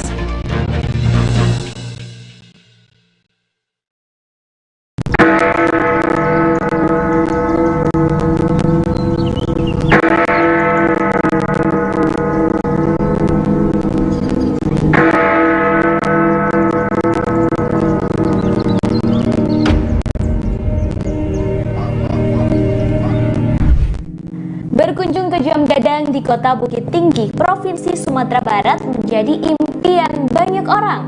Sebagai bangunan bersejarah yang menjadi ikon pariwisata Indonesia, hampir tak banyak orang yang tak kenal dengan menara itu. Terkadang berpose di depan Jam Gadang menjadi sebuah keharusan bila berkunjung ke Sumatera Barat, terutama Kota Bukit Tinggi. Tak hanya bagi pelancong dari luar Sumber, namun juga bagi warga Sumber sendiri yang tak pernah bosan berfoto dan menikmati Jam Gadang. Bangunan Jam Gadang terdiri dari 4 sisi seperti persegi panjang yang berdiri dengan lantai dasar mirip tapak bangunan beranjung. Sepintas dari luar bangunan Jam Gadang, setelah tapak bangunan hanya terlihat 4 tingkat. Namun aslinya dari dalam terdapat 6 tingkat. Hal itu karena pandangan mengikuti tiang bangunan yang berjumlah 4 buah setelah tapak dan jendela kaca yang ada pada keempat sisinya. Sebelum menaiki menara ini, terdapat 2 tangga yang berada di samping kiri pintu masuk menara. Pintu masuk menghadap ke arah barat. Setiap tingkat bangunan dihubungkan dengan tangga melingkar yang kian ke atas, kian kecil karena mengikuti pola bangunan yang mengerucut ke atas. Di bagian atas terdapat atap bergonjong 4 yang semuanya berbahan kayu dan penuh ukiran khas Minangkabau. Ruangan paling menakjubkan tentu ruangan yang berisikan mesin-mesin jam gadang. Mesin yang disebut-sebut hanya ada 2 di dunia. Satu di jam gadang dan satu lagi dipakai untuk menggerakkan jam raksasa menara Big Ben di London, Inggris yang juga menjadi kebanggaan negara itu. Beranjak ke bagian puncak menara, terdapat sebuah lonceng berukuran besar. Di tengah-tengah lonceng terdapat tulisan B. Fortman, Rellinghausen, dan IW Germany. Diketahui Fortman adalah nama belakang Bernhard Fortman, si pembuat jam, dan Recklinghausen, nama kota di Jerman, tempat mesin jam ini diproduksi pada 1892. Lonceng ini selalu berbunyi setiap waktu menunjukkan menit ke 00. Misal pukul 8 waktu Indonesia Barat dan sebagainya.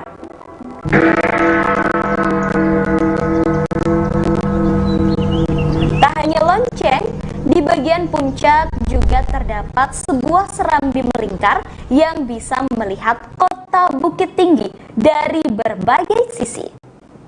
Dari puncak ini tentu bisa melihat bagaimana keramaian pengunjung di pelataran jam gadang serta padatnya rumah penduduk di kota Bukit Tinggi. Dari sini juga bisa melihat dengan jelas Gunung Marapi dan Singgalang yang mengapit kota Bukit Tinggi.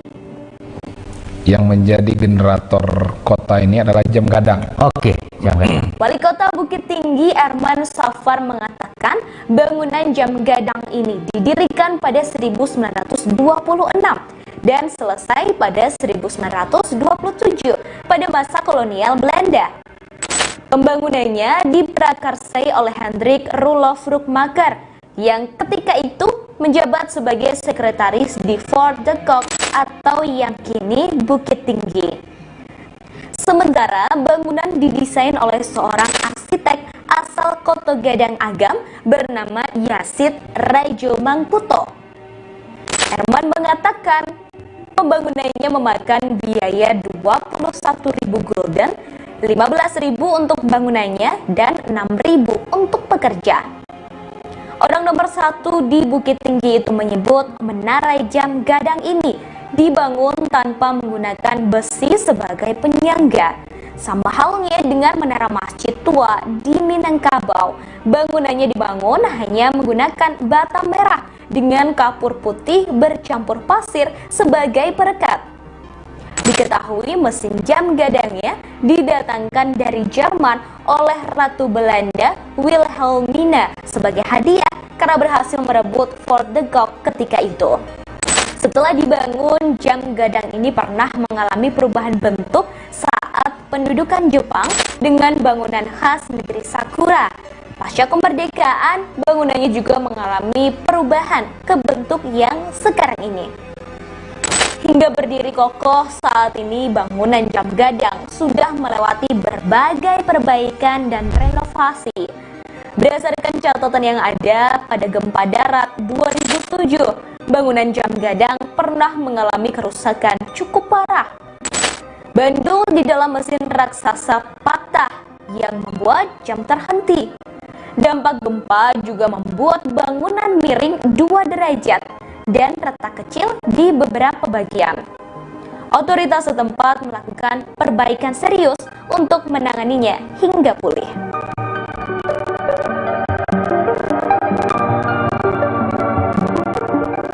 Terima kasih sudah nonton.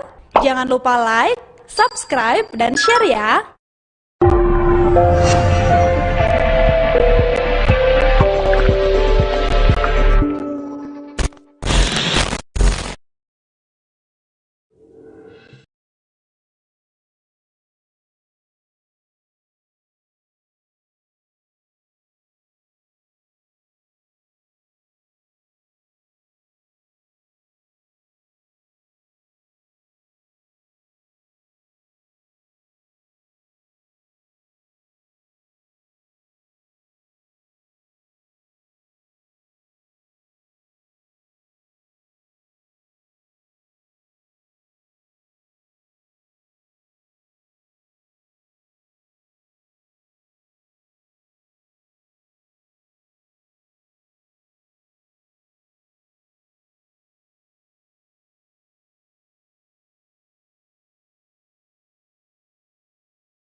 Fazio. Pelatih Juventus, Massimiliano Allegri, juga harus diberikan kartu merah. Hal ini diyakini karena mantan pelatih AC Milan tersebut melancarkan protes keras.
Halo Tribuners, jumpa lagi bersama dengan saya Mutiara dalam tayangan berita selebritis di Tribun Lampung. Kami akan menyajikan informasi menarik dan terupdate seputar selebritis tanah air untuk Anda. Dan inilah berita selebritis selengkapnya.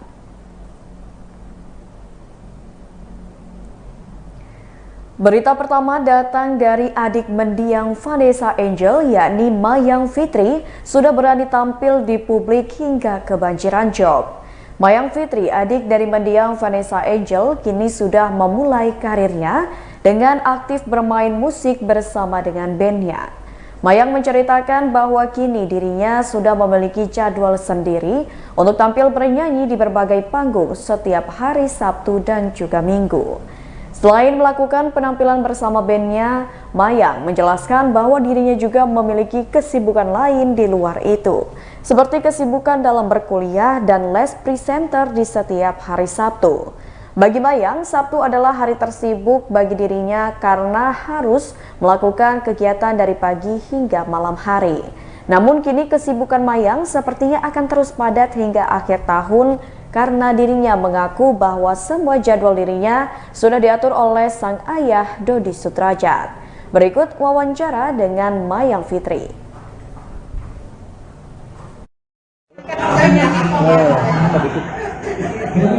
Mayang Fitri dong, antusias masyarakat hari ini, kamu lihatnya kayak gimana sih?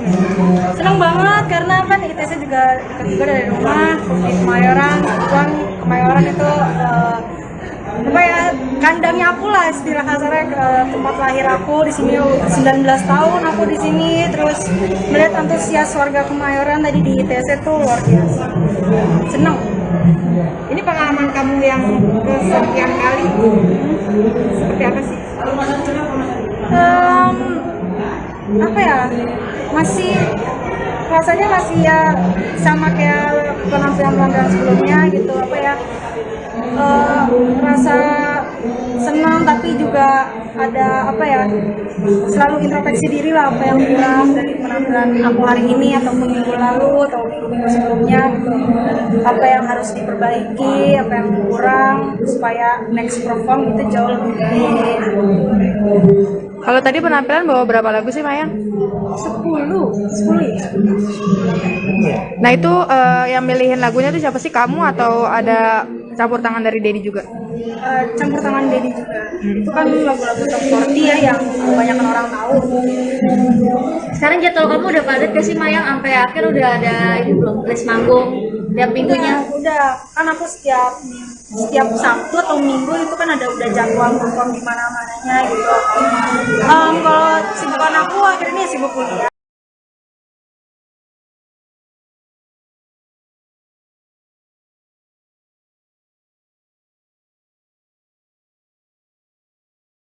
Terus sibuk presenter juga setiap hari Sabtu. Setiap hari Sabtu tuh aku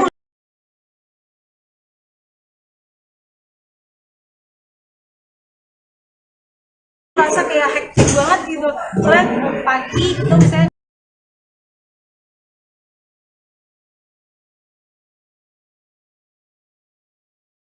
latihan kita ya paling sejam, terus siangnya aku sekolah presenter di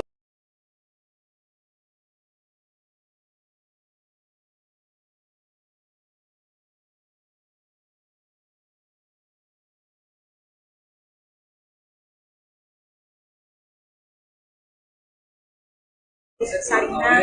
Malam itu sampai jam 5, terus kita langsung ke tempat perform. Ini sampai akhir bulan udah full book kamu?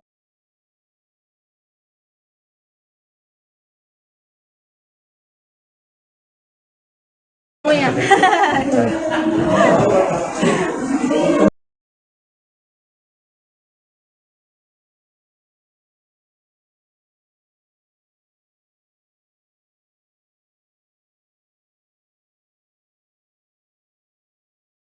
Sampai akhir tahun mungkin jadwal udah padat. Mungkin itu bisa ditanyakan ke Dedi. Insya Allah padat sih, sudah tersusun jadwalnya sama Dedi.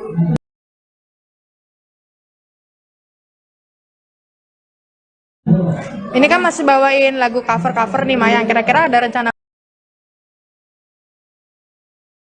buat bikin lagu sendiri nggak dan nanti ditampilin? Oh, ada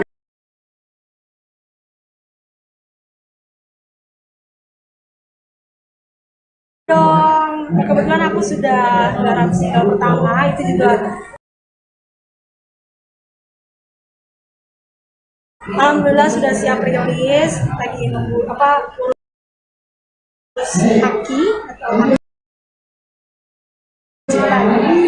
ini sekarang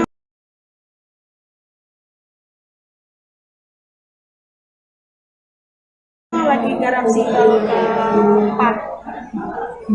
Saya bicara soal proyek, ada proyek baru tidak banyak.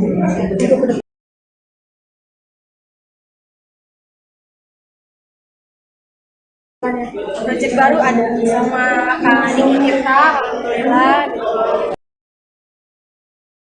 Terus ya proyeknya nanti ngeluarin mini album, insya Allah doain ya teman-teman semua semoga lancar. Itu sih proyeknya.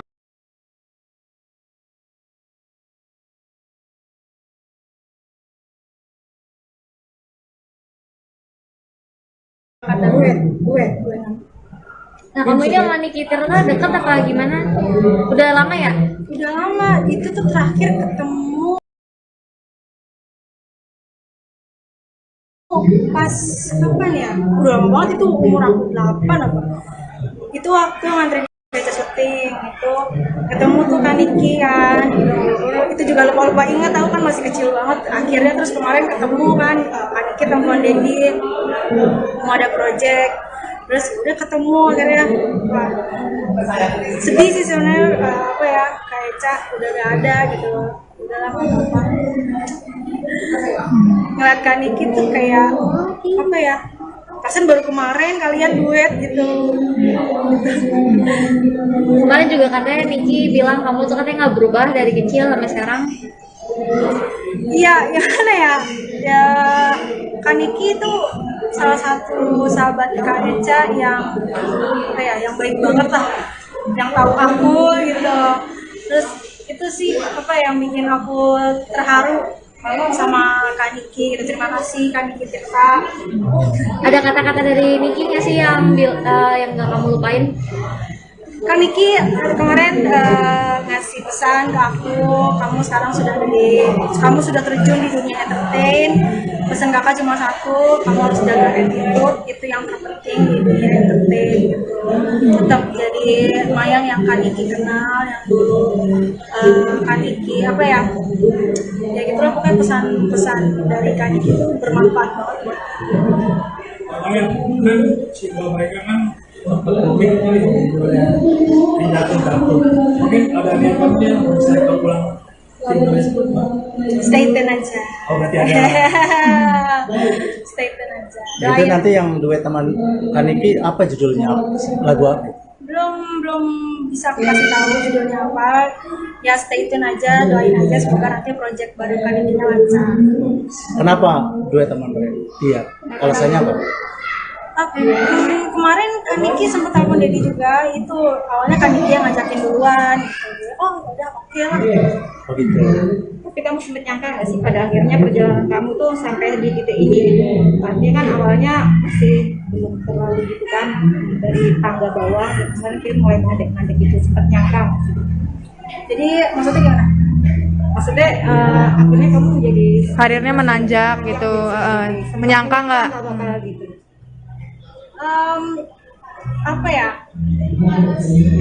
Aku juga di posisi ini sekarang juga ada support juga dari Dedi gitu, ada campur tangan Dedi gitu kan. Aku bisa di posisi ini tuh karena Dedi gitu. Dedi yang benar-benar mensupport aku dari pendidikan, musik, entertain gitu. Dedi gitu, makanya sampai waktu Kak Eca itu dari awal aja tuh kayak yang ngurus Kak Eca tuh Dedi gitu, dari mulai dari nol, benar-benar dari nol tuh Dedi yang ngurus Kak Eca gitu, sampai akhirnya jadi public figure kan. terus aku juga di posisi ini juga semua berkat Denny gitu. Mayang, dengan kesibukan kamu yang sekarang, apa nggak takut terganggu kuliahnya, Mayang? Kan aku bisa bagi waktu. Jadi juga selalu nge-balance antara pendidikan aku sama karir aku. Tapi ada rasa capek nggak sih Mayang antara ngejalanin kuliah sekaligus sambil kerja juga? Enggak sih, karena aku ngejalanin juga enjoy, nggak ada rasa tertekan atau apa. Ya hidup di bawah santai aja lah. Oke. Kalau dari lagu-lagu tadi yang dinyanyiin, lagu yang berat yang mana, Mayang? Lagu berat Entertainment ya, karena kan itu suara cowok banget ya, terus lagunya lumayan metal gitu, jadi tapi gak apa-apa sih, karena aku suka juga lagunya, jadi aku bisa ngomongnya.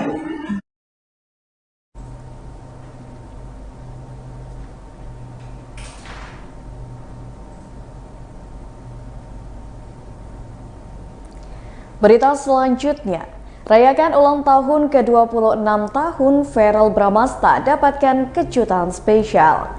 Verrell Bramasta merayakan hari ulang tahun yang ke-26 tahun pada Minggu 11 September 2022. Di hari spesialnya itu, Verrell Bramasta mendapat kejutan dari sang adik Atala Naufal dan juga keluarganya. Selain keluarga, beberapa teman dekat Verrell Bramasta pun hadir dalam acara kejutan yang digelar di kawasan Kemang, Jakarta Selatan itu. Dipantau grid.id, Verrell Bramasta tiba di kafe sekitar pukul 17 waktu Indonesia Barat dengan kondisi mata ditutup kain dan didampingi teman beserta keluarga. Mantan kekasih Natasha Wilona itu beberapa kali berteriak sembari berjalan dengan keadaan mata tak melihat. Putra sulung mantan pasangan suami istri Vena Melinda dan Ivan Fadila itu khawatir dijahili oleh teman-temannya. Verrell Bramasta pun tampak terkejut ketika masuk ke dalam kafe dan melihat keluarganya termasuk sang ayah sudah berada di dalam. Dalam kejutan tersebut, Verrell Bramasta juga kedatangan suami dari mantan kekasihnya yaitu Atta Halilintar yang merupakan pasangan dari Aurel Hermansyah. Seperti diketahui, Verrell Bramasta memang sempat berpacaran dengan Aurel Hermansyah. Berikut wawancara dengan Verrell Bramasta.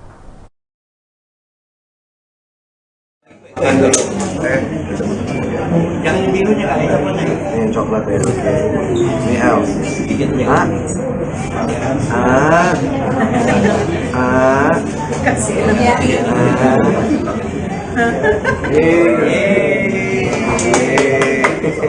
Ini Ade. Kita bagi-bagi kue dulu. Ade ya. Bunda. Karena kan selama ini selalu kakek nyiapin ulang tahun semua orang kan. Kamu lihat disiapinnya apa? Di mana? Puas gak? Nggak nyangka si Ade emang yang terbaik lah.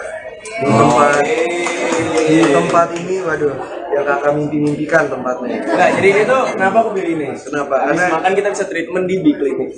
Kakak pikir tadi ini karena endorse? Oh enggak. Jadi kita ada lama loh.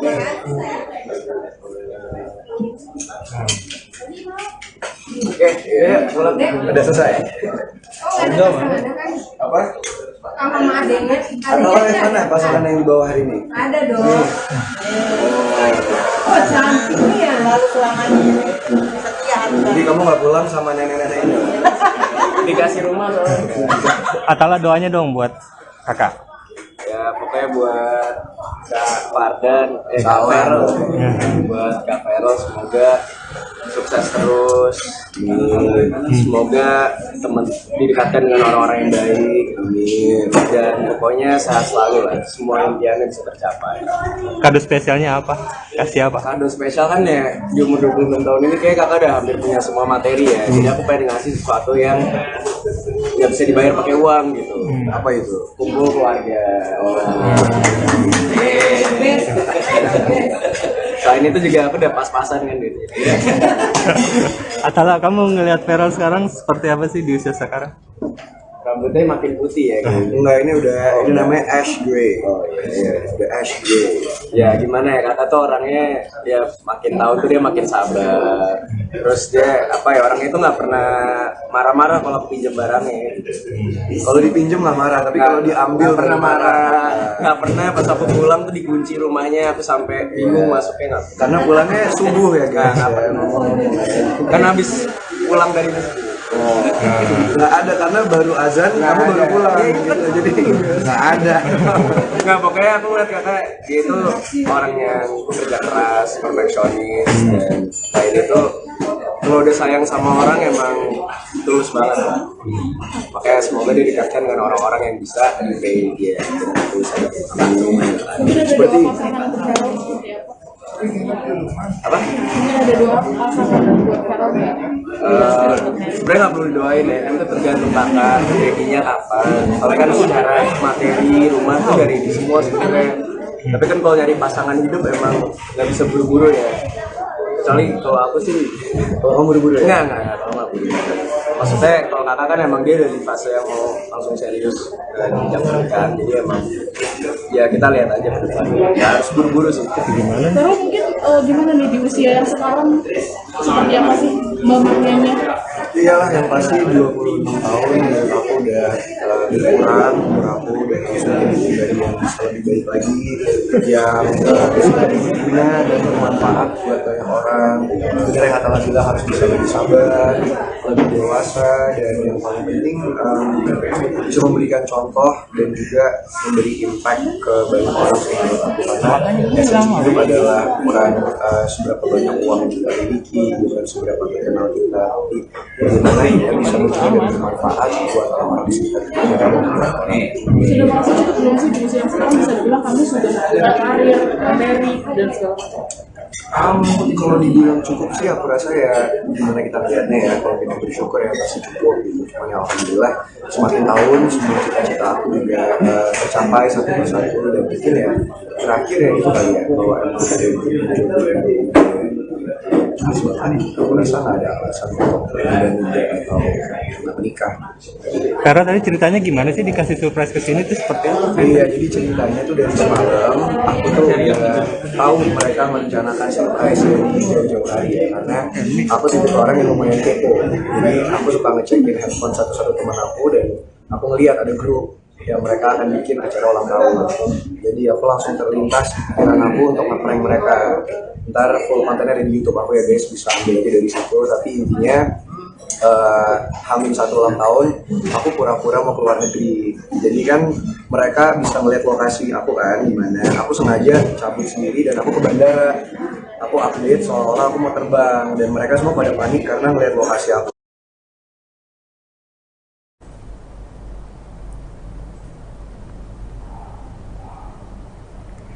Berita selanjutnya datang dari artis cantik Putri Marino rutin olahraga untuk jaga penampilannya. Di balik kesibukannya sebagai seorang artis dan menjadi seorang ibu, Putri Marino masih bisa menyempatkan diri untuk berolahraga. Putri Marino mengatakan ia rajin olahraga guna memiliki tubuh yang sehat, serta sekaligus menjaga bentuk badannya demi menunjang pekerjaannya sebagai seorang artis. Bagi wanita berusia 29 tahun itu sangat penting baginya menjaga bentuk tubuh, sebab sebagai artis yang terlihat di depan kamera adalah badannya. Istri Chico Jericho itu merasa olahraga bisa menjadi senjata untuk membuat perasaannya lebih bahagia usai menghadapi kepenatan dalam pekerjaan. Putri Marino pun senang dikala sang anak sudah besar, ia punya waktu berolahraga agar memiliki tubuh yang sehat. Berikut wawancara dengan Putri Marino. Sambal, pete, tapi emang lebih dibanyakin porsi sayurnya sebenarnya gitu. Jadi porsi sayurnya lebih dibanyakin, minyaknya dikurangin. Tapi normal masih makan nasi, masih makan semuanya gitu. Siang malam nasi. Pagi siang malam, karena aku penuh nasi, aku pecinta nasi, jadi aku nggak bisa lepas. Malam terakhir jam berapa aku? Nggak ada batasan. Kadang kalau tiba-tiba lapar tengah malam, nyemil buah gitu. Tapi kalau buat makan berat paling jam 6, jam 7 lah paling telat. Olahraganya apa? Aku olahraganya ngedance. Dance apa? Dance apa aja sih, kayak hip hop dance. Yang penting ada musik, bisa ngedance. Karena kan emang basicnya suka nari kan, suka ngedance. Jadi dengar musik dikit aja tuh langsung udah bisa. Oke, setiap hari? Tiap hari. Kalau lagi nggak syuting, bisa tiap hari. Durasinya aku disesuaikan sih sebenarnya. Yang penting minimal 15 menit. Tapi aku nggak pernah maksain kalau emang badan aku lagi capek banget, itu udah berasa badannya capek. Biasanya aku kayak oke, cukup nih sampai segini aja. Yang penting udah 15 menit. Tapi itu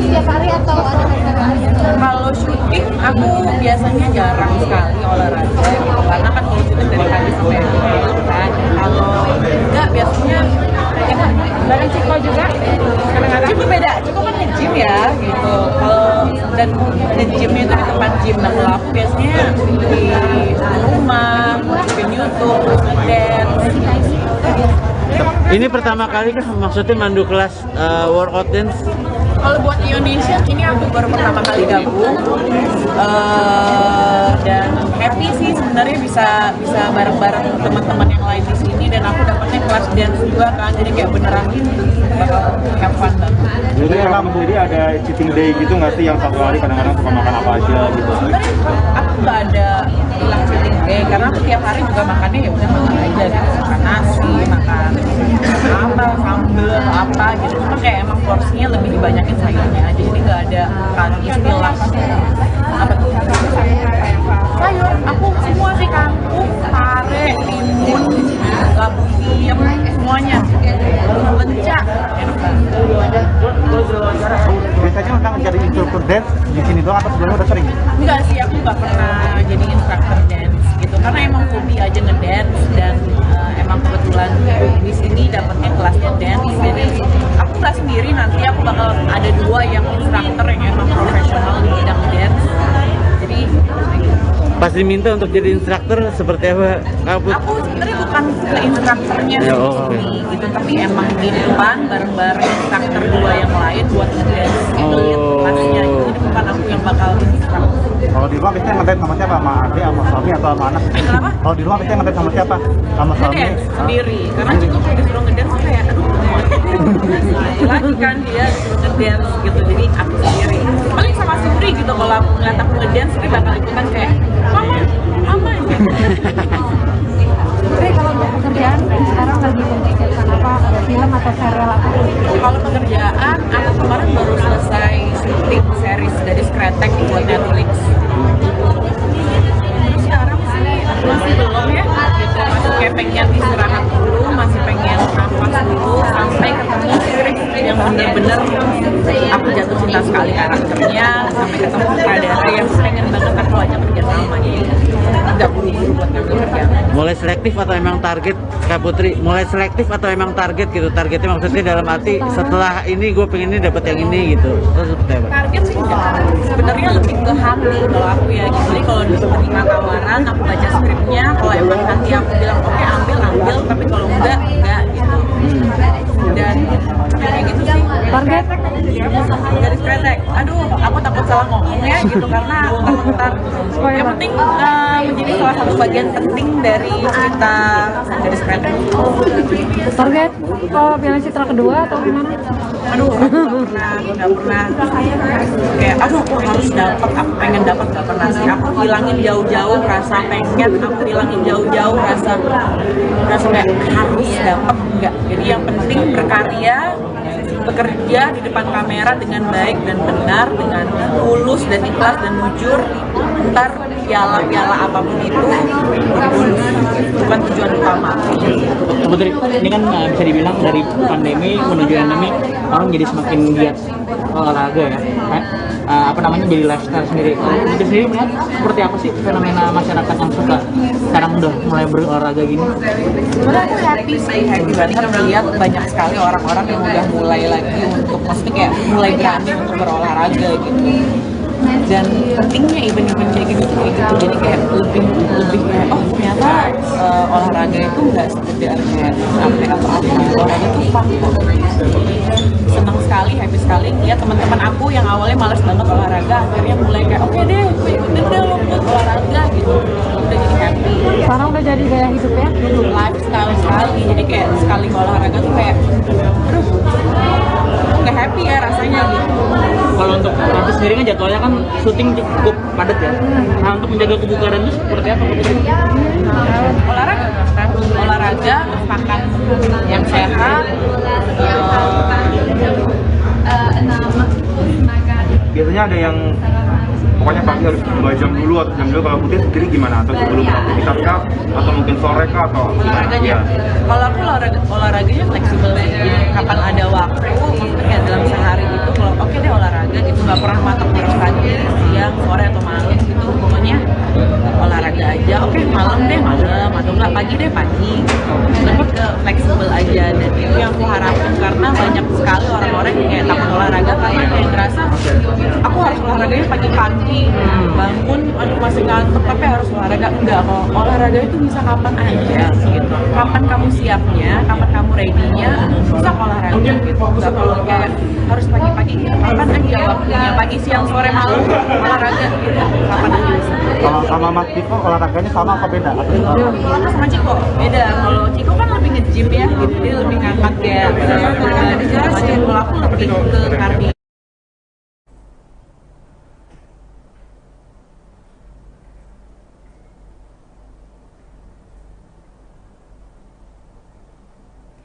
Berita selanjutnya datang dari artis Andrea Dian percaya diri dengan tubuh berototnya. Bintang film Andrea Dian rutin olahraga dan menjalani pola hidup sehat. Andrea Dian bahkan rutin melakukan workout atau angkat beban. Wajar jika saat ini Andrea Dian merasa otot tubuhnya mirip seperti badan laki-laki. Andrea Dian pun tidak mempersoalkan meski tubuhnya kini berotot lantaran rutin melakukan angkat beban. Andrea Dian mulai sering melakukan workout sejak tahun 2015 silam. Meski begitu, Andrea Dian baru fokus membentuk otot tubuhnya sejak 4 tahun terakhir. Andrea Dian yang kini berusia 37 tahun itu menyebutkan bahwa angkat beban sama seperti olahraga lain yang membuat tubuh menjadi lebih sehat. Menurut istri dari aktor Ganindra Bimo itu, memiliki otot besar justru membuatnya percaya diri. Andrea Dian menyatakan tanpa disadari banyak orang yang juga melakukan olahraga angkat beban seperti ibu yang menggendong anak. Berikut wawancara dengan Andrea Dian. Kayak misalkan weightlifting setelah sekitar 4 tidak selalu menemukan oh ini enak nih, itu pas momen kapan sih? Sama halnya kayak kamu ketemu orang yang kamu suka merasa klik, kamu mesti ngerasain dulu, kamu tahu benefitnya buat kamu di badan. Aku ngerasa di badan aku lebih oke, terus benefit semuanya juga yang aku pengen dapat ya. Dari situ aku ngerasa wah kayaknya ini yang paling cocok nih buat aku, karena satu aku nggak harus pergi keluar kemana-mana dan satu tempat doang gitu. Jadi aku lebih happy karena aku anaknya bukan anak yang keluar jauh. Tapi olahraga sendiri jadi momen apa ya, momen quality time berdua banget sama Mas Bimo gitu. Honestly, sebenarnya aku olahraganya agak berbeda sama Bimo, karena kalau Bimo lebih yang ke sedikit kardio, kalau aku emang perlu kayak weightlift karena perlu space sendiri banyak banget kan, double dan aku nggak bisa gantian sama dia. Kalau misalnya kita berdua banget, pasti pas lagi kita latihan bareng, kayak misalkan ada satu hari kan kita berdua itu ada cardio day. Nah di situ kita baru bisa latihan bareng, dan emang olahraga itu jadi salah satu apa ya, bikin aku mood booster aku kayak istilahnya kayak waktu buat diri aku sendiri. Kayak misalkan mungkin kalau yang teman-teman aku pengen bikin waktu buat diri aku sendiri, mungkin jalan-jalan, nonton, hangout. Kalau aku lebih suka ke olahraga. Itu setiap hari rutin akan? Setiap hari lah, kalau tiap hari nggak punya recovery. Jadi itu yang sering ditanyain sih sama teman-teman, kok latihannya setiap hari? Sebenarnya enggak. Jadi olahraga itu buat aku harus tetap ada istirahatnya, karena kalau enggak percuma kita udah melatih capek-capek, ototnya kan dirobek terus tuh. Kalau misalkan kita nggak kasih waktu untuk dia sembuh, ya dia nggak akan berkembang. Jadi biasanya waktunya aku 2 hari aku olahraga, 2 hari aku istirahat, dan satunya aku aktif day. Jadi kayak misalkan teman-teman cuman aku nggak sempet olahraga tapi hidupnya lebih aktif, kayak jalan kaki kemana-mana, terus udah bisa bersih-bersih rumah, kerja, itu sebenarnya nggak apa-apa, yang penting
menewaskan 2 orang penumpang dan mana terjadi. Kami perdalam dengan laporan langsung dari lokasi kejadian dan narasumber bergonjong 4 yang semuanya berbahan kayu dan penuh ukiran khas Minangkabau.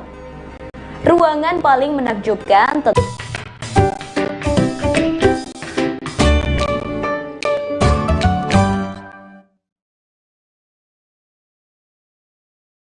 Selamat sore Tribuners, hari ini Ariska kembali hadir menemani Anda dalam Live Update Travel edisi Senin 12 September 2022. Seperti biasa, Ariska akan memberikan informasi terkait sejumlah wisata dan kuliner untuk Anda. Tentunya akan disampaikan secara langsung oleh reporter kami yang ada di berbagai daerah. Inilah Live Update Travel selengkapnya. Tribuners Mooncake and Food Festival 2022 menghadirkan berbagai macam kuliner khas Tionghoa dan Indonesia. Tepatnya festival ini digelar di Kelenteng Kuangkong, Manado, Sulawesi Utara, Tribuners. Saat mengunjungi festival ini, Anda juga akan menemukan menu-menu yang familiar bagi warga Manado. Dan yang spesial dalam festival ini, ada kue bulan yang dijajakan dengan bentuk lama, Tribuners. Lantas untuk mengetahui kemeriahan festival ini, kita sudah tersambung dengan rekan Arthur Rompis dari Tribun Manado. Silahkan rekan Arthur. Ya, halo. Ya, silahkan informasi Anda, rekan Arthur. Ya, halo, Ariska. Ya, halo rekan Arthur. Silahkan informasi Anda. Ya, selamat sore Ariska dan Tribuners. Jadi, Mooncake and Food Festival digelar di Kota Manado, tepatnya di Kampung Cina, Manado, selama beberapa hari, dari tanggal 9 hingga tanggal 12 September. Jadi festival ini dimulai pada pukul 18.30 setiap hari, dan yang dijajakan di situ adalah berbagai menu Chinese food dan juga ada juga makanan Manado dan makanan nasional. Dan umumnya makanan Chinese food ini sudah sangat familiar di kalangan warga Manado. Jadi lokasi perayaan Mooncake ini ada beberapa lokasi, di Kelenteng Kuangkong, kemudian di Kelenteng Kwan Hin Kiong, dan di salah satu Litang. Jadi ini semuanya menyajikan Mooncake lengkap dengan food festival, dan juga ada di situ pertunjukan musik. Dan ini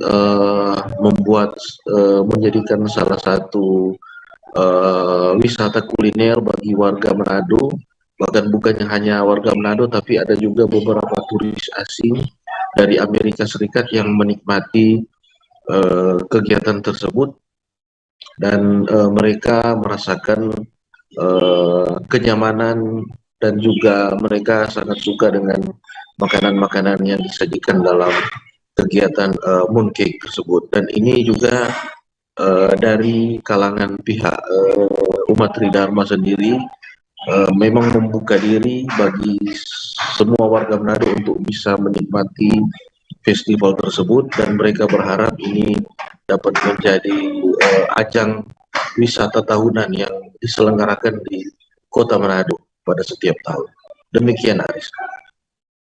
Baik, terima kasih atas laporan Anda rekan Arthur Rompis dari Tribun Manado, dan selamat bertugas kembali.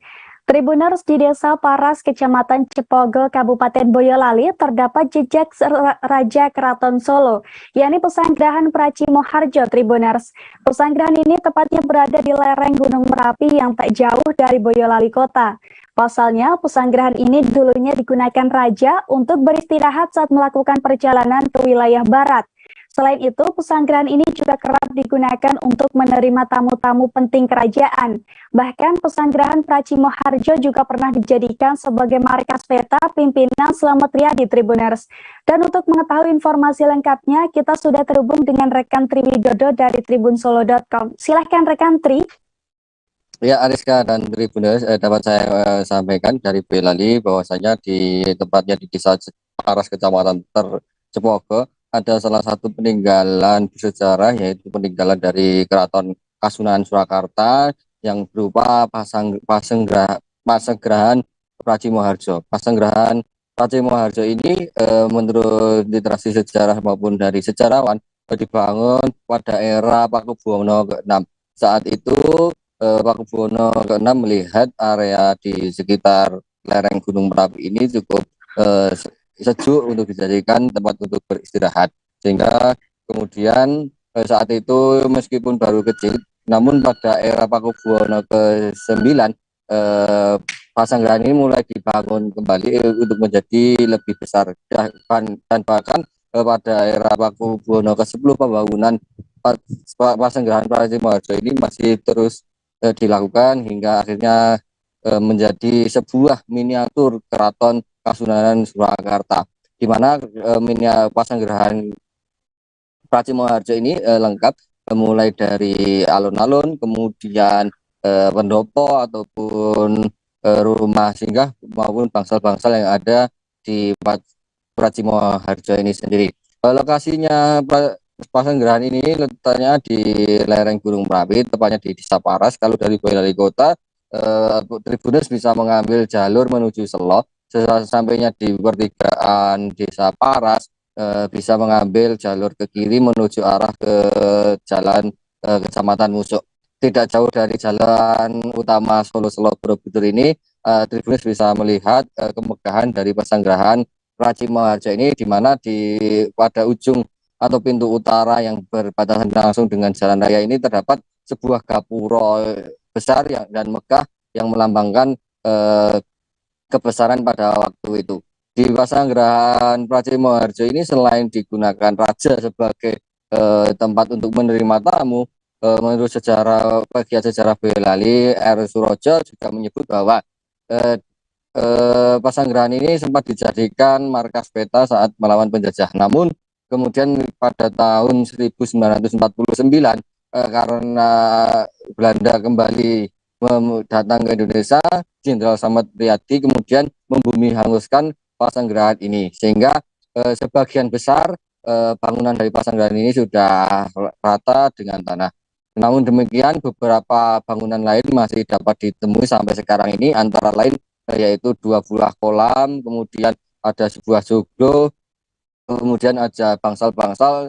Selain itu juga ada bangunan yang berarsitektur di Belanda, di mana bangunan ini dulunya juga bangunan yang tanah yang disewa untuk dibangun oleh pejabat dari Belanda untuk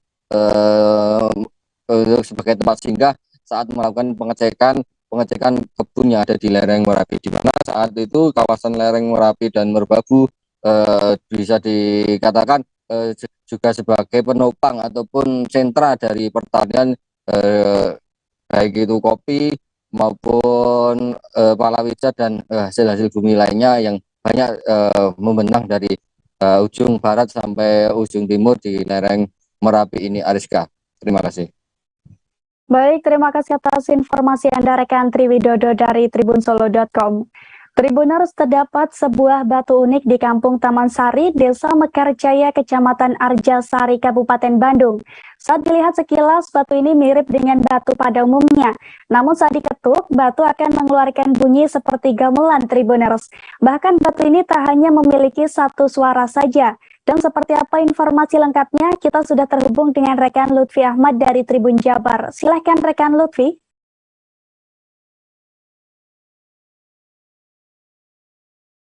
Ya, baik Ariska, terkait penemuan batu di Arjasari, Kabupaten Bandung ini ditemukan oleh seorang warga yang merupakan penggiat budaya juga penggiat lingkungan. Ia adalah Asep.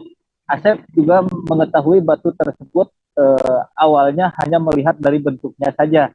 Batu tersebut awalnya dijadikan jembatan oleh warga sekitar, namun Asep melihat batu itu terlihat unik karena berbentuk tipis seperti meja, dan ia mengetahui adanya batu tersebut pada tahun 2007, dan pada 2012 ia memindahkan batu tersebut ke dekat rumahnya untuk dijadikan meja di depan ataupun halaman rumahnya. Namun saat diketuk terdapat suara yang nyaring mirip dengan gamelan. Saat dicoba diteliti ataupun dilihat lebih detail, dan dicoba diketuk-ketuk kembali, ternyata nadanya bervariatif. Ada dari mulai nada rendah hingga nada tinggi. Hingga kini batu tersebut disimpan oleh Asep di dekat rumahnya. Menurut Asep, setelah diteliti olehnya ataupun setelah dilihat lebih detail olehnya, batu tersebut terdapat ada pahatan-pahatan, dan ia menduga batu tersebut merupakan peninggalan masa lalu yang merupakan dijadikan alat musik oleh orang-orang terdahulu. Asep berharap batu-batu tersebut bisa dijadikan museum karena unik dan juga merupakan peninggalan sejarah. Namun ia berharap jika nantinya ada museum tidak disimpan ataupun diletakkan batu tersebut jauh dari tempat asalnya, karena di daerah tersebut menurutnya masih banyak batu-batu unik seperti itu ditemukan.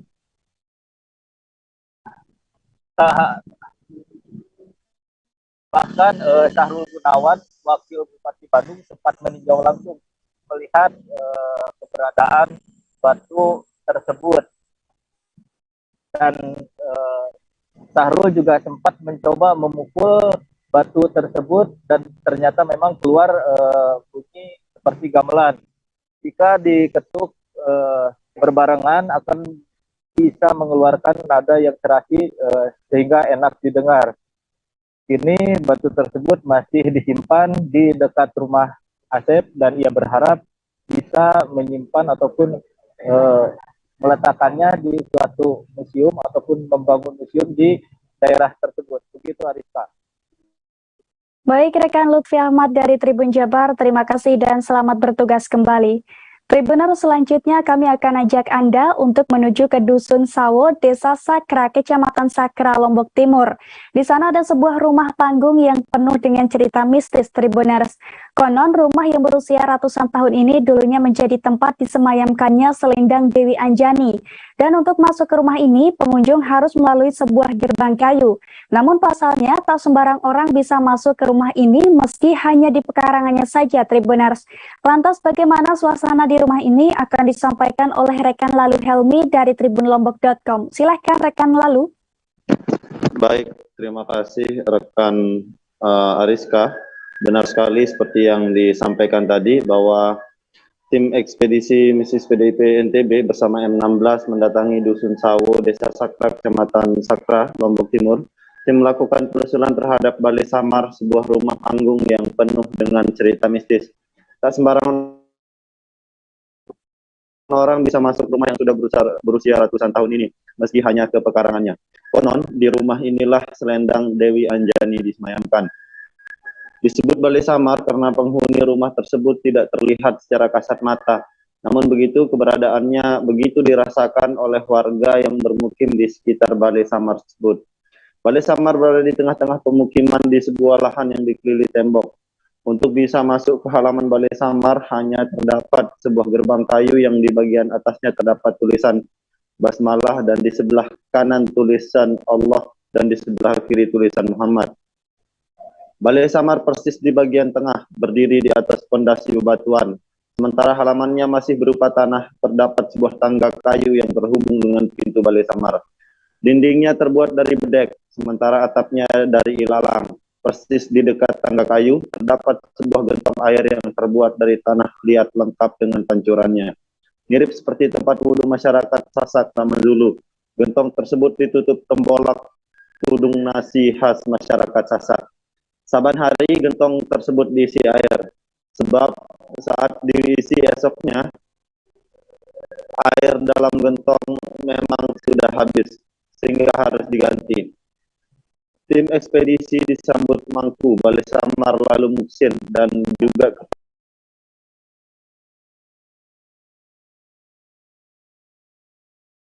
Kepala Desa Sakra Lalu Anugrah. Balai Samar memang sangat kental dengan cerita mistis. Nyaris seluruh warga di sana pernah melihat langsung dan mengetahuinya. Mami Zaki tak lupa bagaimana ketika dulu Balai Samar dipugar. Waktu itu, dia sudah duduk di kelas 3 Madrasah Sanawiyah. Pria 46 tahun ini menturkan, pada sore hari atap Balai Samar yang berupa ilalang diganti dengan atap dari genteng tanah liat.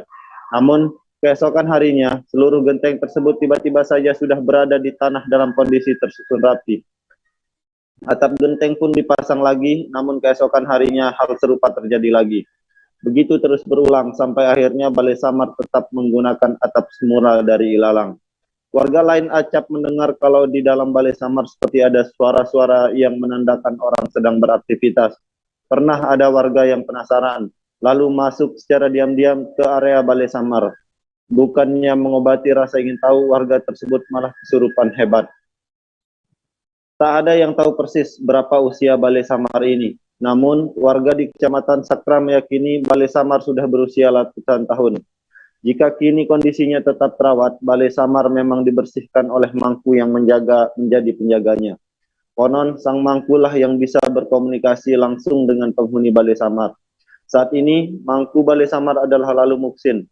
Pada tim ekspedisi mistis PDIP NTB dan M16, Lalu Muksin merendah dan menyebut dirinya masih belum secara resmi menjadi mangku. Mengingat belum ada persetujuan dari penghuni Balai Samar. Lalu Muksin menggantikan ayahandanya yang sebelumnya menjadi mangku Balai Samar. Sang ayahandanya berpulang pada tahun 2010. Semenjak saat itu, Balai Samar menjadi tanggung jawab Lalu Muksin. Lalu Muksin menerangkan, sudah turun-temurun masyarakat meyakini Balai Samar dihuni oleh Dewi Anjani. Dalam mistos masyarakat Sasak yang mendiami Pulau Lombok, Dewi Anjani adalah merupakan manusia yang dianugerahi karomah atau kesaktian yang mampu hidup di dua alam, yaitu alam manusia dan alam gaib atau alam jin, serta ditugaskan oleh Allah untuk menunggu Gunung Rinjani. Secara berkala, warga akan menggelar ritual meriri di Balai Samar Sakra. Ritual tolak balak tersebut akan dilakukan manakala datang wangsit dari penghuni Balai Samar. Wangsit tersebut datang dengan cara beraneka ragam, bisa melalui mimpi, bisa pula melalui warga yang kesurupan dan biasanya dalam waktu yang lama. Saat ritual meriri itulah warga datang berbondong-bondong ke Balai Samar. Warga tersebut tidak hanya dari Sakra, namun dari tempat-tempat yang jauh dari Sakra. Mereka menyebut dirinya Kaule Bale. Lelaki, perempuan, dan anak-anak akan berkumpul di halaman luar Balai Samar. Ritual biasanya berisi dengan doa yang dipanjatkan oleh mangku. Lalu warga menyambutnya pula dengan lantunan selawat dan membaca tahlil. Ritual meriri terakhir digelar pada tahun 2018, sesaat sebelum gempa besar yang beruntun melanda Pulau Lombok. Itu sebabnya warga meyakini ritual meriri tersebut dianggap sebagai pemberitahuan bahwa akan ada peristiwa besar yang terjadi. Oleh karena itu, masyarakat diingatkan untuk bersiap-siap, selalu berdoa, tetap waspada, dan bertawakal pada Yang Maha Kuasa. Saat ritual meriri inilah benda-benda pusaka dikeluarkan dari dalam Balai Samar oleh mangku. Benda-benda pusaka tersebut wujudnya beraneka ragam, mulai dari keris, gong, dan juga selendang. Terdapat sebuah selendang yang tak akan dipindah dan tetap berada di Balai Samar. Selendang tersebut diyakini milik Dewi Anjani yang memang disemayamkan di Balai Samar. Selendang yang memiliki hiasan serupa emas tersebut diberi nama Mbak Kirun. Hanya selendang duplikat yang dikeluarkan saat ritual. Selendang duplikat itu terdiri dari 3 warna. Selama ritual, gong yang merupakan benda keramat juga dibunyikan. Gong itu bernama Mata Seribu. Konon, kalau sudah dibunyikan, suara gong tersebut akan didengar oleh warga yang bermukim di pesisir timur Pulau Lombok, di Selat Sumbawa, yang lokasinya 15 km dari Balai Samar. Dalam ritual ini juga akan dilakukan pengambilan air dari sumur khusus untuk diisi di dalam gentong yang ada di Balai Sumur. Air ini hanya bisa diambil oleh seorang perempuan yang sudah suci. Sebutan perempuan yang tidak lagi menstruasi atau menopause. Benda pusaka yang di dalam Balai Samar tersebut usianya tidak ada warga yang tahu persis. Namun, terakhir benda pusaka itu diwariskan pada Datu Motor yang juga telah mewarisinya secara turun-temurun dari leluhurnya yang juga menjadi mangku Balai Samar. Kepala Desa Sakra Lalu Anugrah mengatakan bahwa dalam sejarah Lombok, Datu Motor yang bernama Lalu Mustiarap atau Lalu Mustiawang adalah kepala daerah Lombok di masa pemerintahan kolonial Belanda. Makam Datu Motor ada di makam dalam laut. Di batu nisannya tertulis Datu Motor Mangkat pada 27 Oktober 1949. Menurutnya, benda-benda pusaka yang ada di dalam Balai Samar berdasarkan penuturan turun-temurun dari luhurnya, antara lain keris Patuh Gose dan keris Baru Jelenge. Ketua DPD PDIP NTB Raja Rahmat Hidayat mengatakan dirinya tahu persis sejarah Balai Samar di Desa Sakra. Anggota DPR RI ini memang berasal dari Rumbuk, desa yang berbatasan langsung dengan Desa Sakra. Tokoh karismatik NTB ini menuturkan sejumlah tradisi dan ritual yang dijalankan masyarakat saat ini adalah ritual yang sudah dilakukan turun-temurun semenjak dulu. Di tahun 1963 saat dirinya masih SMP, Rahmat menyebut hanya dirinya orang luar satu-satunya yang saat itu dibolehkan mangku untuk masuk ke Balai Samar. Rahmat sendiri memang sudah dianggap sebagai anak oleh mangku Balai Samar, sebab keluarga mangku Balai Samar secara turun-temurun adalah juga pemimpin Desa Sakra, merupakan murid ayahanda Rahmat, guru orangnya. Sementara itu, Sekretaris Tim Ekspedisi Mistis PDP NTB, Ahmad Amrullah menjelaskan tim ekspedisi secara khusus datang ke Balai Samar sebagai bagian dari upaya menelusuri kekayaan budaya dan tradisi leluhur masyarakat Sasak yang masih dijalankan di sana. Direktur Lembaga Kajian Sosial dan Politik M16 Bambang Mevi Narwanto yang didampingi Kepala Litbang M16 Zainul Fahmi menambahkan, dalam konteks kearifan lokal, eksistensi Balai Samar merupakan representasi kekuatan tradisi dalam menjaga kehormatan petilasan leluhur yang diaktualisasikan lewat adanya awik-awik maupun rangkaian ritual adat yang bernuansa sinkretisme. Demikian Ariska. Baik, terima kasih atas informasi Anda rekan Lalu Helmi dari tribunlombok.com. Tribuners, di Kendari ada tempat nongkrong baru yang menjadi favorit anak muda. Tempat ini dikenal dengan nama Bat-Bat Tribuners. Tempat yang satu ini terbentuk dari tumpukan batu yang dibuat untuk akses jalan keluar masuk menuju Al-Alam Kendari. Karena lokasinya berada di pinggiran laut, membuat Bat-Bat menjadi incaran banyak orang Tribuners. Biasanya, para pengunjung di tempat ini akan berolahraga atau sekedar bersantai sembari menunggu pemandangan sunset. Dan bagaimana keindahan di tempat ini akan disampaikan oleh rekan Luade Ari dari Tribun News Ultra. Silahkan rekan Luade.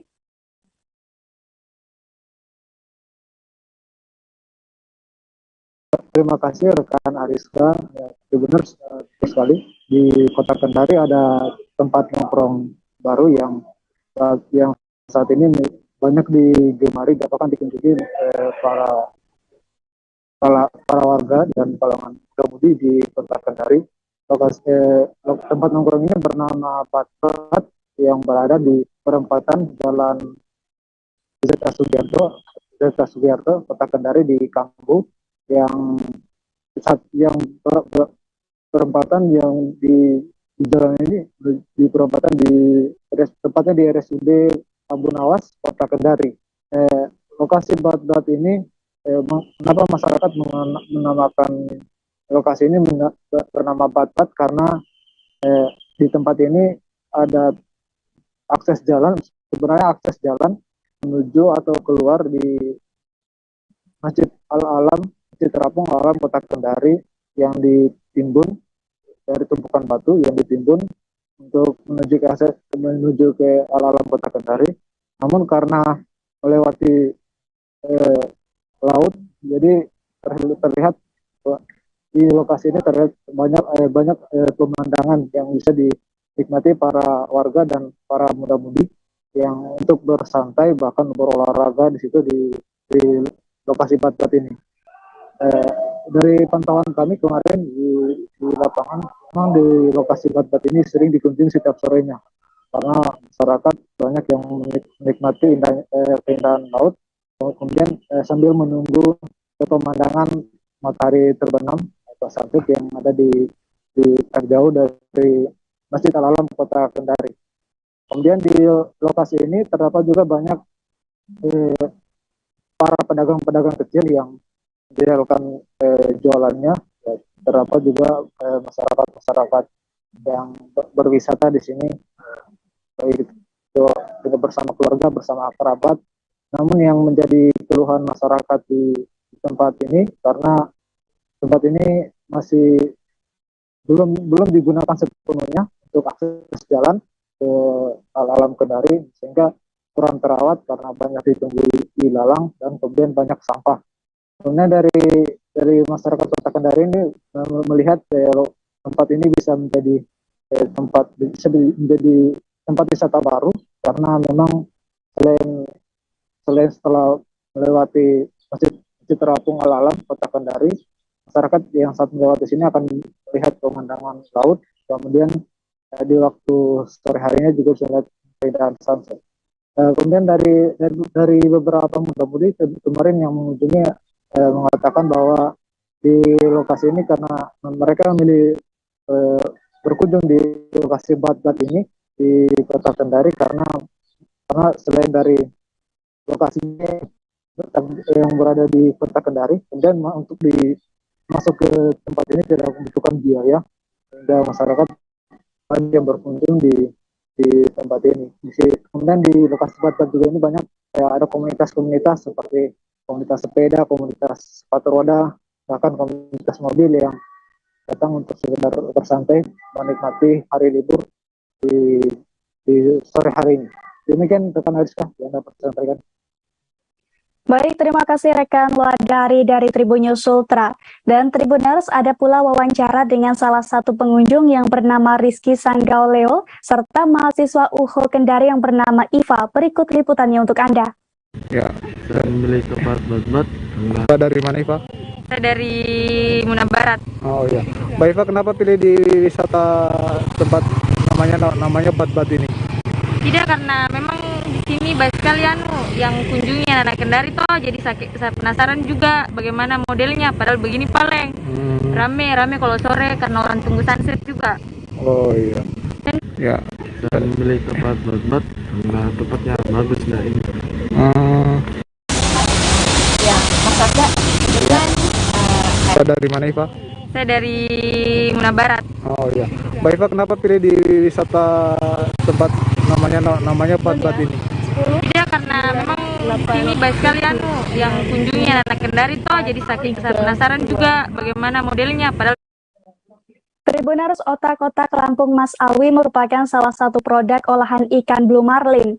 Tentunya olahan ini memiliki nilai gizi yang sangat tinggi, Tribuners. Di antaranya fish stick blue marlin, dimsum, sempol, lumpia ikan hingga cireng sari ikan.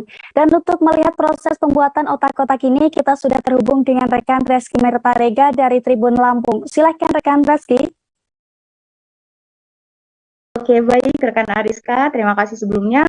Nah, jadi teman-teman Tribuners, bahwasannya otak-otak khas Lampung ini ada nih di Bandar Lampung. Jadi otak-otak ini nih dari ikan blue marlin ya teman-teman Tribuners. Nah, jadi ikan tersebut diolah oleh salah satu owner yang juga dosen salah satu Universitas Lampung. Nah, itu membuka sebuah usaha pasca pandemi. Nah, jadi di tahun 2020 beliau membuat produk olahan dari ikan blue marlin tersebut dengan berbagai jenis macam produk. Salah satunya yaitu otak-otak khas Lampung. Selain otak-otak juga terdapat dengan adanya lumpia yang dalamnya isinya otak-otak juga. Terus itu ada dimsum, ada berbagai 10 varian rasa. Nah, mulai dari lumpia, otak-otak khas Lampung, terus itu ada dimsumnya juga, ada sempol dari ikan blue marlin. Nah, sebagai bahan informasi juga bahwasannya otak-otak khas Lampung dari Mas Alwi ini teman-teman Tribuners beralamat di Raja Basa, tepatnya kalau kita ke arah bypass itu ada di perumahan The Grand. Nah, di sana bisa kalian kunjungi, itu ada rumah produksinya. Nah, jadi kurang lebih dalam satu hari beliau atau otak-otak khas Lampung Mas Alwi ini bisa memperoleh atau memproduksi kurang lebih dari 3.000 produk otak-otak khas Lampung. Nah, sebagai bahan informasi juga buat teman-teman Tribuners, nah bahwasannya otak-otak Mas Alwi ini termasuk dalam salah satu perwakilan dari Lampung maupun dari Indonesia yang membawa khas produk blue marlin ini ke kancah dunia, yaitu di daerah Amerika, tepatnya di kota Washington DC ya teman-teman Tribuners. Nah, di sana ada festival yang diselenggarakan sama dunia atau mancanegara itu untuk memproduksi bagaimana sih penjualan atau festival UMKM dan non kuliner juga.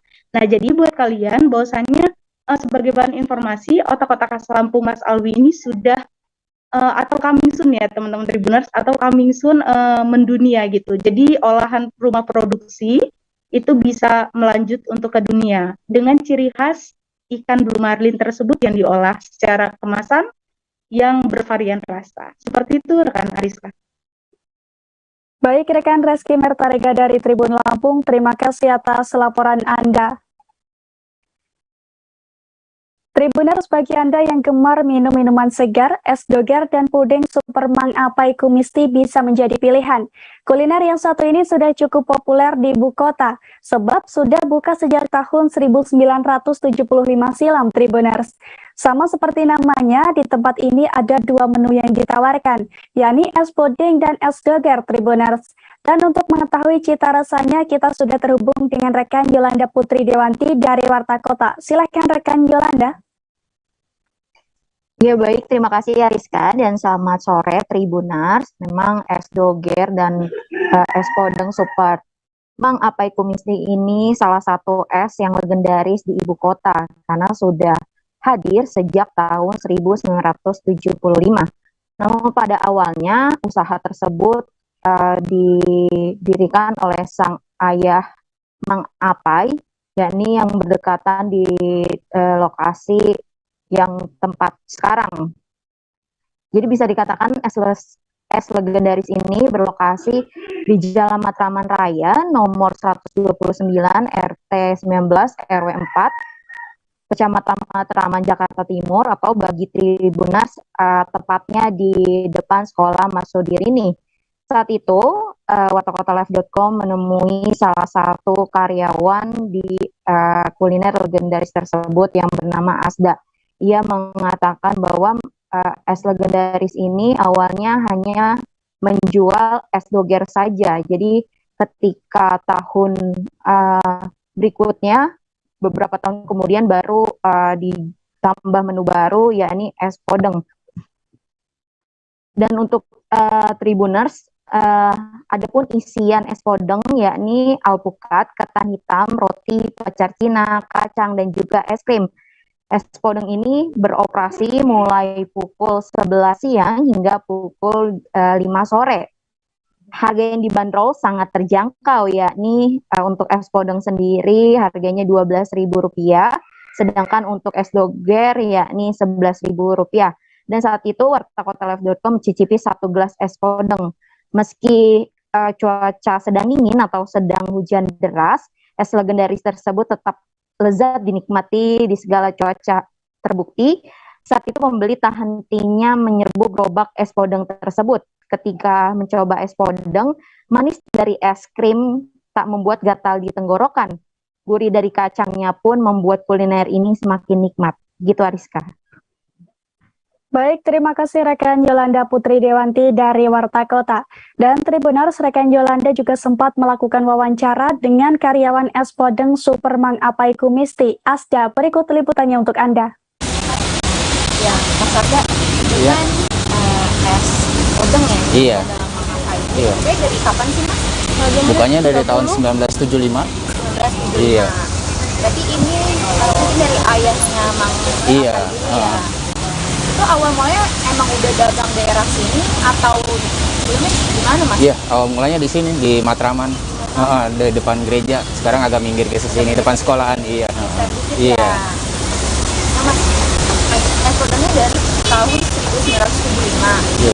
Itu ayahnya Mang Apai berarti yang awal mula dagang. Iya. Nah kalau Mang Apai sendiri mulai ambil alih? Iya, itu 1975. Ini masih. Oh, dari iya. Ayahnya pertama pokoknya ya. Iya. Ini selain ada es podeng, ada apa lagi? Ada es doger. Oh, es doger. Iya. Es doger juga sama dari menu dari pertama? Atau Iya, enggak. Kalau es doger awalnya es doger. Kalau es podeng udah 20 tahunan. Oh. Iya. Justru malah duluan es doger. Iya, doger dulu. Iya. Oke. Kalau untuk harganya Mas?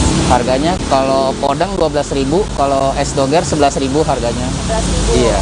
Biasanya yang paling banyak dibeli apa? Kalau sekarang banyakan podeng. Podeng. Iya, Mungkin es doger kan di zaman dulu jadi mau nyobain podeng ya. Iya, teksturnya kan lebih lembut kalau podeng.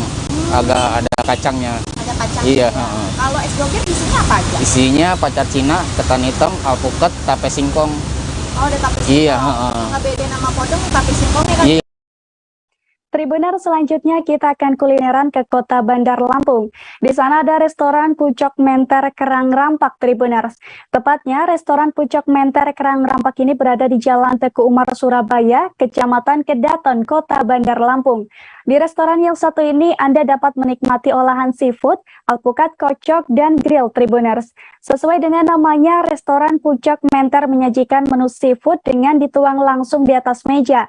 Dan bagaimana sensasi kulineran di sana akan disampaikan oleh rekan Agustina Suryati dari Tribun Lampung.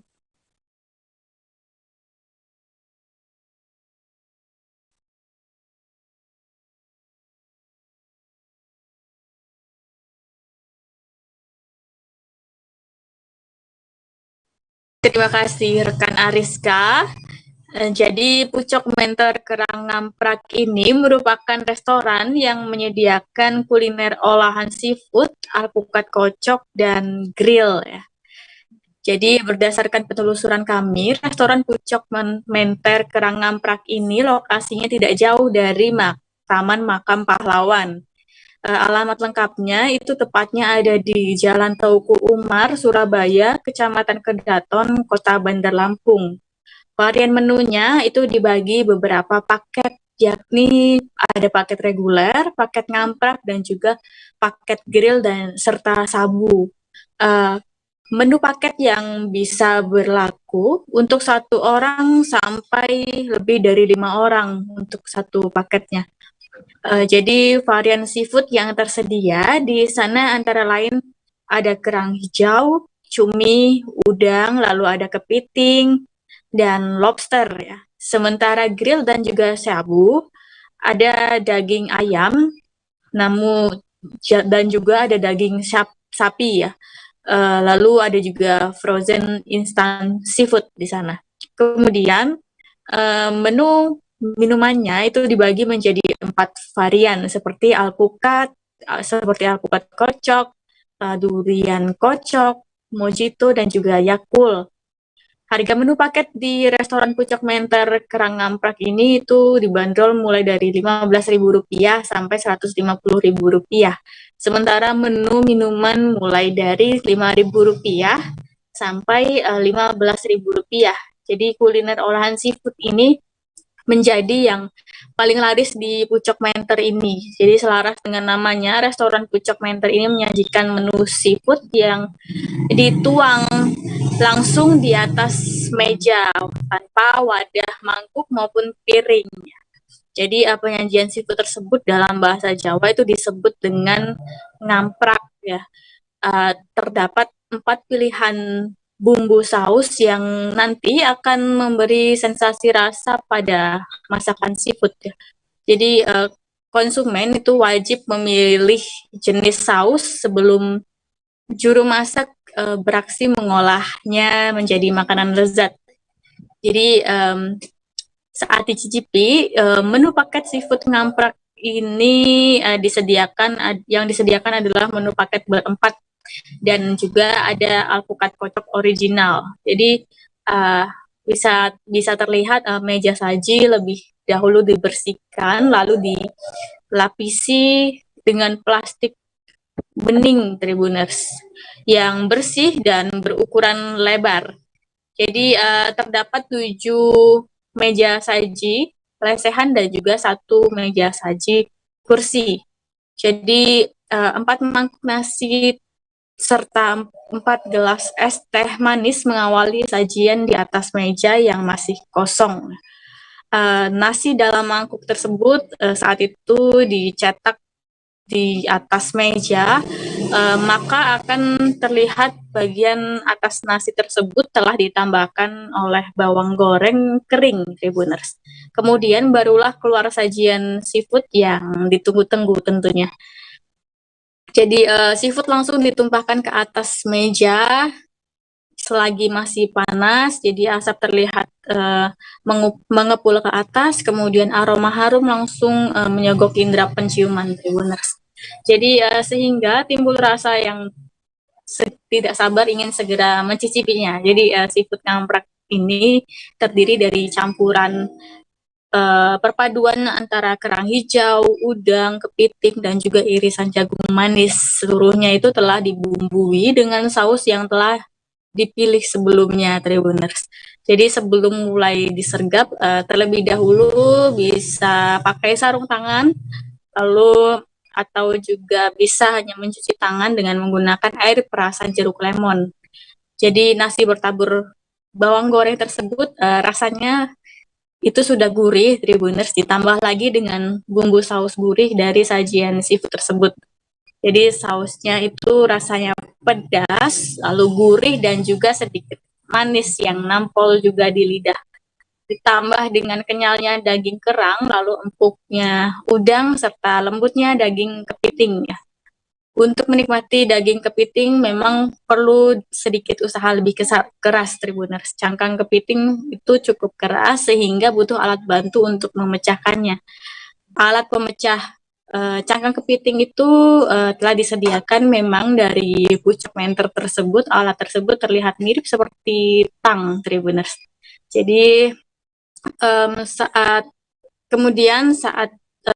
puas dengan hidangannya, bisa mencicipi juga manisnya alpukat kocok yang memang jadi menu minuman rekomendasi sebagai penutupnya, Tribuners.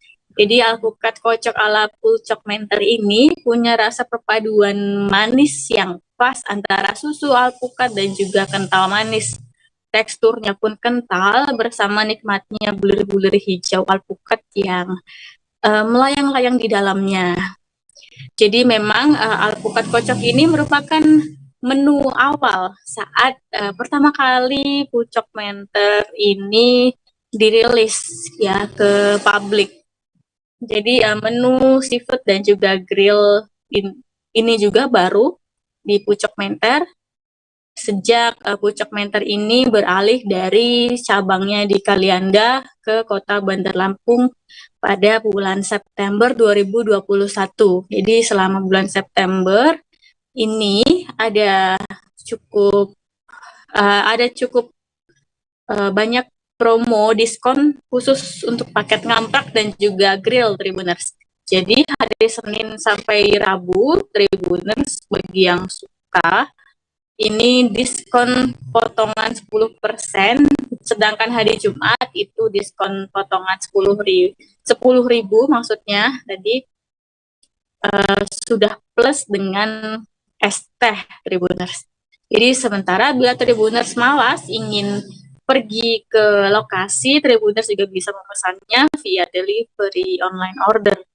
Jadi restoran pucuk menter Kerang Ngamprak ini buka setiap hari mulai pukul 10 pagi sampai dengan 10 malam, Tribuners.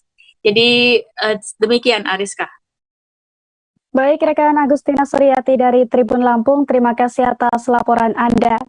Tribuners, jika bingung mencari tempat wisata, Taman Lapangan Banteng di Jakarta Pusat bisa menjadi pilihan. Di sana saat ini tengah digelar pameran Flora dan Fauna 2022 atau yang kerap disebut Flona 2022, Tribuners. Kegiatan yang diadakan oleh Pemprov DKI Jakarta ini rencananya akan digelar selama 1 bulan penuh. Saat berkunjung ke acara ini, Anda akan dimanjakan dengan bunga berwarna-warni dan tanaman hias yang menyegarkan mata. Di sini Anda juga berbagai jenis tanaman ataupun hewan yang bisa Anda temukan, Tribuners. Mulai dari tanaman hias, tanaman buah, bonsai, serta aneka satwa. Sementara itu bagi para penggemar foto, Flona 2022 juga dilengkapi dengan beberapa spot menarik, seperti miniatur Jakarta International Stadium, miniatur Jembatan Tebet Eco Park, miniatur Kampung Jepang, dan juga wahana Ragunan Zoo. Diketahui sebelumnya pameran ini dibuka secara langsung oleh Gubernur DKI Jakarta Anies Baswedan pada Jumat 26 Agustus 2022 lalu. Dalam akun Instagram resminya, Anies mengatakan Jakarta sebagai kota kolaborasi kembali mengadakan pameran Flona 2022 yang selalu ditunggu warga setiap tahunnya. Terlebih selama masa pandemi, minat masyarakat terhadap tanaman hias meningkat. Menurutnya, melalui pameran ini para penggemar tanaman bisa bertemu secara langsung sesuai dengan tema kolaborasi ruang ketiga. Selain itu, Anies mengucapkan terima kasih terhadap para pihak yang terlibat dalam acara kolaborasi tersebut, sebab pameran ini diketahui baru kembali digelar setelah sempat vakum karena pandemi COVID-19.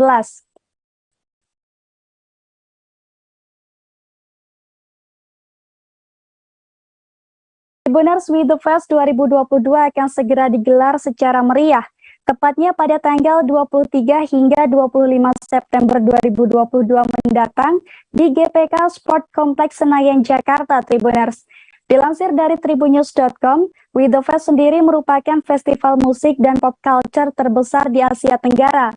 Dalam festival musik yang diadakan oleh promotor ternama Ismaya Live ini akan ada berbagai musisi ternama yang turut memeriahkan. Baik musisi dari Indonesia maupun internasional, Tribuners. Bahkan setiap harinya, festival ini akan menghadirkan berbagai musisi yang berbeda. Selain musisi ternama, ada pula puluhan musisi ternama yang turut meramaikan With the Fest 2022. Dan untuk melihat festival musik ini, Anda harus membeli tiketnya terlebih dahulu.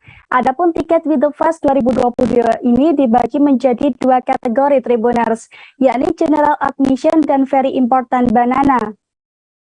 Harga presale tiket ini dijual dengan harga beragam, yakni mulai dari 700.000 hingga 4 juta, Tribuners. Pasalnya, dalam ajang With the Fest 2022 kali ini, Pintu berpartisipasi mensponsori acara dengan tujuan untuk meningkatkan edukasi dan adopsi cryptocurrency dari kalangan anak muda, yakni dengan cara menghadirkan berbagai kegiatan seru dan menarik, mulai dari aktivitas membagikan tiket With the Fest dan airdrop kripto hingga puluhan juta rupiah.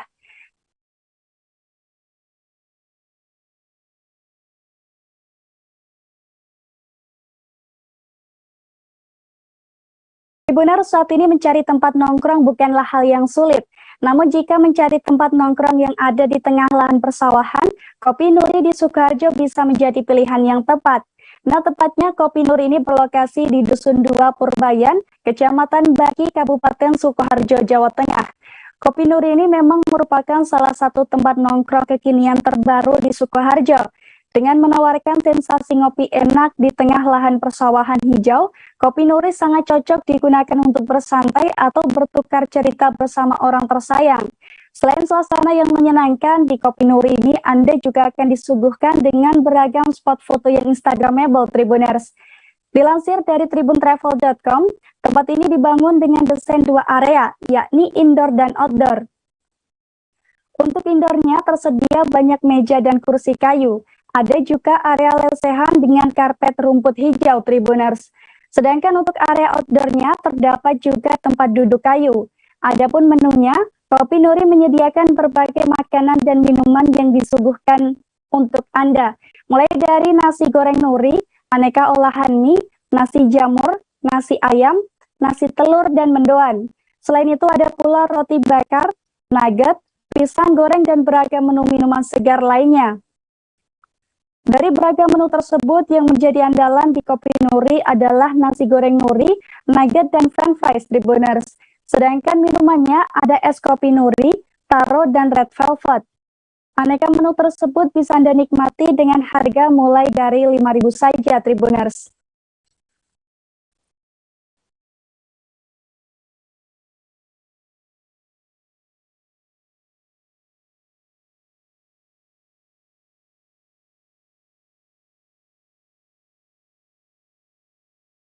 Tribuners, jelang libur akhir pekan biasanya sudah memikirkan destinasi wisata yang akan dikunjungi.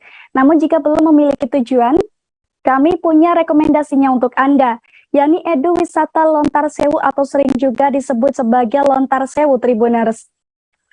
Dilansir dari tribuntravel.com, Lontar Sewu merupakan taman rekreasi yang menyuguhkan beragam wahana permainan dan keindahan alam. Wisata yang diresmikan sejak 9 Februari 2020 ini memiliki beragam wahana permainan yang bisa digunakan oleh semua pengunjung. Meski masih terbilang tempat wisata baru, tetapi kepopuleran tempat wisata ini sudah dikenal luas oleh para wisatawan, terlebih dengan adanya spot-spot foto menarik, Tribuners. Saat di Lontar Sewu, Anda bisa menjelajahi 3 area wisata yang masing-masing diantaranya menyuguhkan wahana beragam. Tiga wahana di Lontar Sewu ini dikelompokkan berdasarkan jenis wahananya, Tribuners. Untuk pengunjung anak-anak bisa mencoba permainan di wahana permainan kids, sedangkan untuk kamu yang suka dengan tantangan bisa mengunjungi area wisata ekstrim dan menggugah adrenalin. Wahana permainannya pun beragam, Tribuners, mulai dari wahana di darat, air, hingga udara. Selain wahana, di Lontar Sewu juga terdapat restoran yang menyajikan berbagai hidangan lezat yang bisa dicoba. Untuk masuk wisata ini, Anda hanya perlu mengeluarkan biaya 5.000 saja saat weekday dan 8.000 saat weekend. Namun harga ini belum termasuk biaya naik wahana yang ada, Tribuners. Adapun lokasinya, Lontar Sewu berada di Desa Hendrosari, Kecamatan Menganti, Kabupaten Gresik, Jawa Timur. Tempat wisata ini buka mulai pukul 8 hingga 21 waktu Indonesia Barat, Tribuners.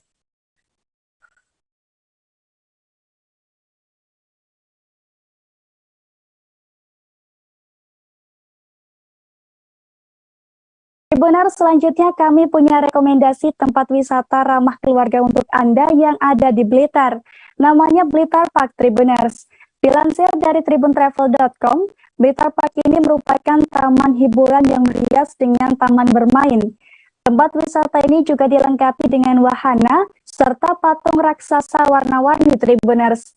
Mulai dari wahana yang santai, ramah anak hingga menguji adrenalin. Masing-masing wahana ini terbagi menjadi wahana darat, air, dan udara, seperti kolam renang, game zone, sinema 5 dimensi, octopus, dragon coaster, dan kora-kora. Selain wahana seru, Blitar Park juga menghadirkan fasilitas restoran yang bisa Anda coba. Di restoran ini Anda bisa mencicipi aneka hidangan lezat dengan harga yang terjangkau. Jika penasaran dengan keseruan berwisata di tempat ini, Anda bisa datang ke Sawahan Pojok, Kecamatan Garum, Kabupaten Blitar, Jawa Timur. Tempat wisata ini buka setiap hari mulai pukul 8 hingga 21 waktu Indonesia Barat saat weekday dan pukul 8 hingga 22 waktu Indonesia Barat saat weekend. Namun perlu Anda perhatikan, Tribuners, untuk berlibur ke Blitar Park, Anda harus mematuhi protokol kesehatan. Anda juga wajib mengenakan masker saat berada di Blitar Park.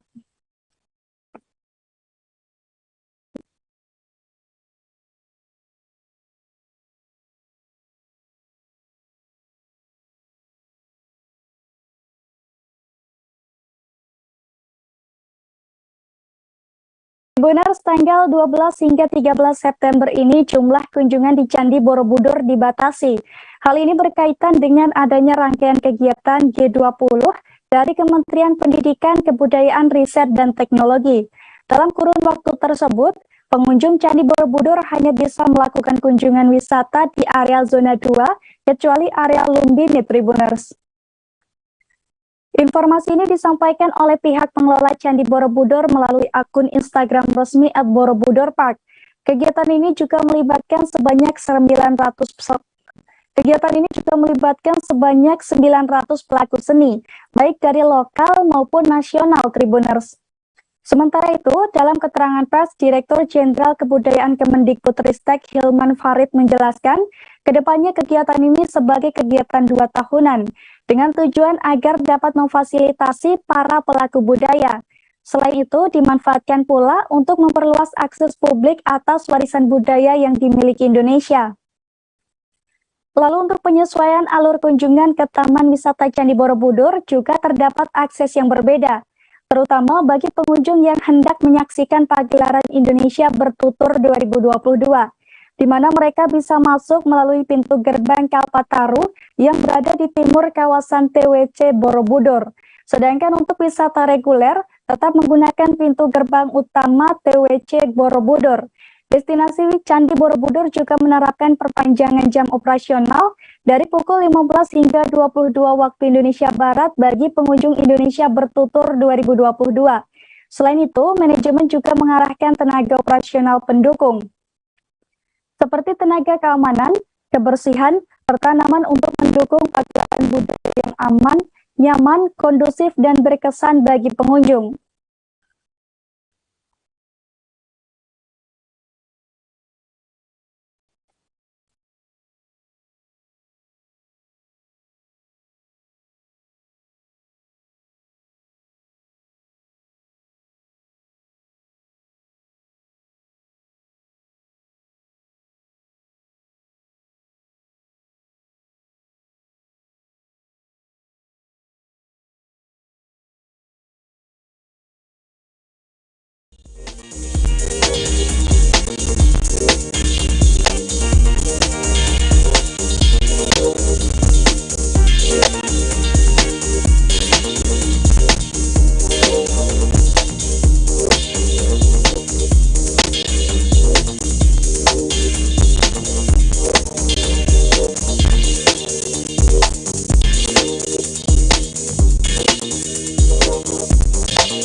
Tribuners, pada Minggu 11 September lalu, perempuan Indonesia Tionghoa menggelar Festival Mooncake 2022. Tepatnya festival ini digelar di Old Shanghai Sedayu City, Kelapa Gading, Jakarta Timur, Tribuners. Festival Mooncake sendiri merupakan festival yang memiliki nilai sejarah bagi masyarakat Tionghoa. Oleh karena itu, Festival Mooncake tak hanya diperingati saat Tahun Baru Imlek saja, Tribuners, namun juga diperingati setiap tahun oleh masyarakat Tionghoa. Dalam festival ini ada beragam pertunjukan kebudayaan yang diselenggarakan selama 2 hari berturut-turut, mulai dari pertunjukan barongsai, tari-tarian, lomba lagu Mandarin, dan berbagai pertunjukan lainnya. Sore ini Festival Mooncake 2022 juga akan dimeriahkan dengan pertunjukan line dance dari anggota Pinti DKI serta seni lukis kaligrafi Cina. Ada pula deretan tenan yang akan menyapa masyarakat dalam festival tersebut. Diketahui sebelumnya, gelaran ini dibuka langsung oleh Wali Kota Jakarta Timur, M. Anwar, pada Sabtu 10 September 2022. Dalam kesempatan tersebut, Anwar mengungkapkan bahwa gelaran ini bisa mempererat tali silaturahmi antar etnis dan budaya. Terlebih sebagai kota metropolitan, Jakarta memiliki multi etnis dan budaya yang harus dipertahankan. Diharapkan pula gelaran ini bisa menjadi salah satu upaya dalam memulihkan perekonomian pasca pandemi COVID-19.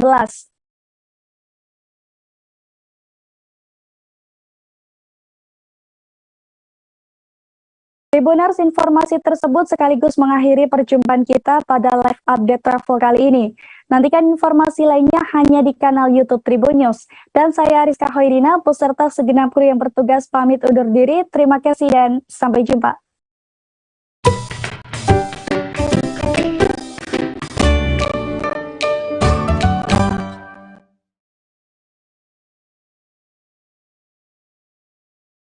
Ruangan yang berisikan mesin-mesin jam gadang. Mesin yang disebut-sebut hanya ada 2 di dunia. Satu di jam gadang dan satu lagi dipakai untuk menggerakkan jam raksasa menara Big Ben di London, Inggris, yang juga menjadi kebanggaan negara itu. Beranjak ke bagian puncak menara, terdapat sebuah lonceng berukuran besar. Di tengah-tengah lonceng terdapat tulisan B. Fortman, Rellinghausen, dan IW Germany. Diketahui Fortman adalah nama belakang Bernhard Fortman, si pembuat jam, dan Recklinghausen nama kota di Jerman, tempat mesin jam ini diproduksi pada 1892. Lonceng ini selalu berbunyi setiap waktu menunjukkan menit ke 00. Misal pukul 8 waktu Indonesia Barat dan sebagainya.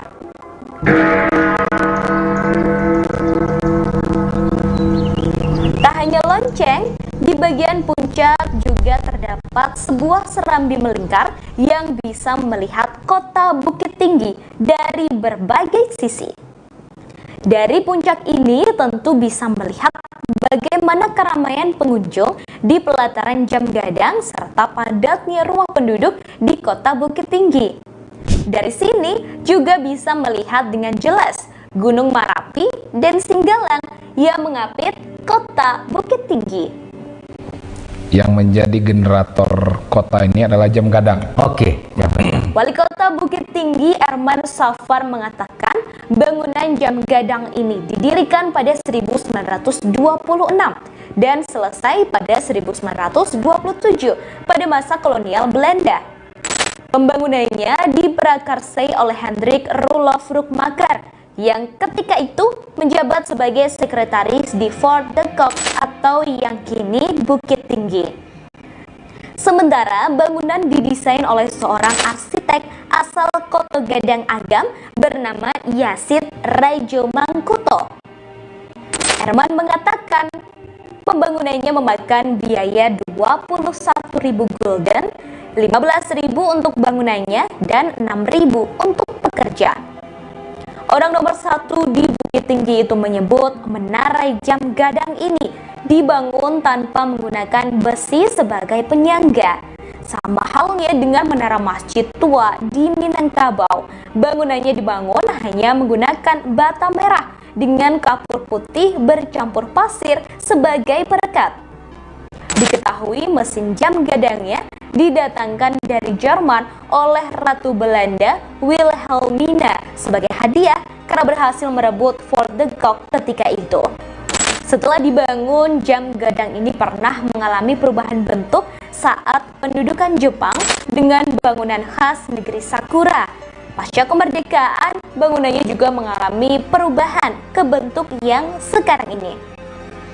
Hingga berdiri kokoh saat ini, bangunan jam gadang sudah melewati berbagai perbaikan dan renovasi.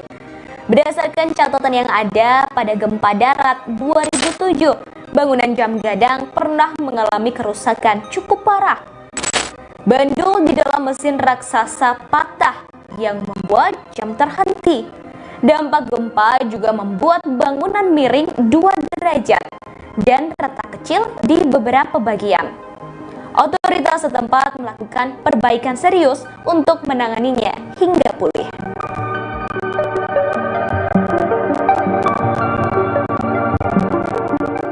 Terima kasih sudah nonton. Jangan lupa like, subscribe, dan share ya.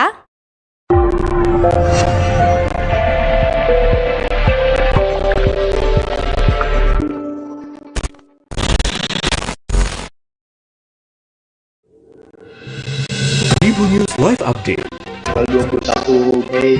Selamat siang Tribuners, selamat sore Tribuners, selamat petang Tribuners, Anda sedang menyaksikan live update. Informasi teraktual dan terupdate dari siang hingga petang kami sajikan untuk Anda. Menewaskan 2 orang penumpang yang mana Kami berdalam dengan laporan langsung dari lokasi kejadian dan narasumber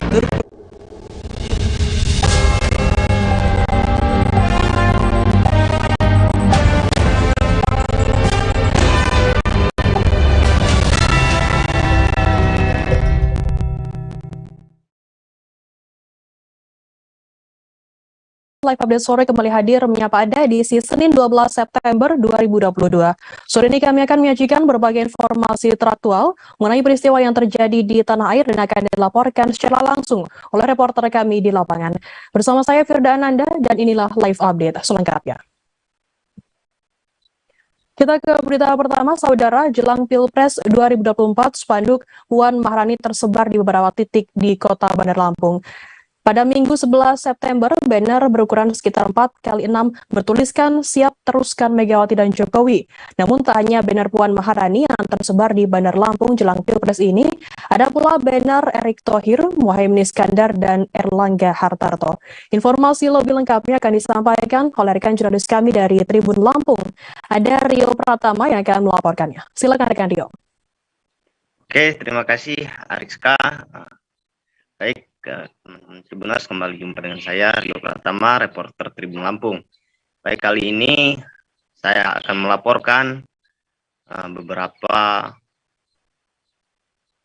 banner yang terpasang di titik Kota Bandar Lampung menjelang Pilpres 2024. Memang beberapa nama yang digadang-gadang sebagai calon presiden sudah dilakukan survei khususnya di Kota Bandar Lampung, seperti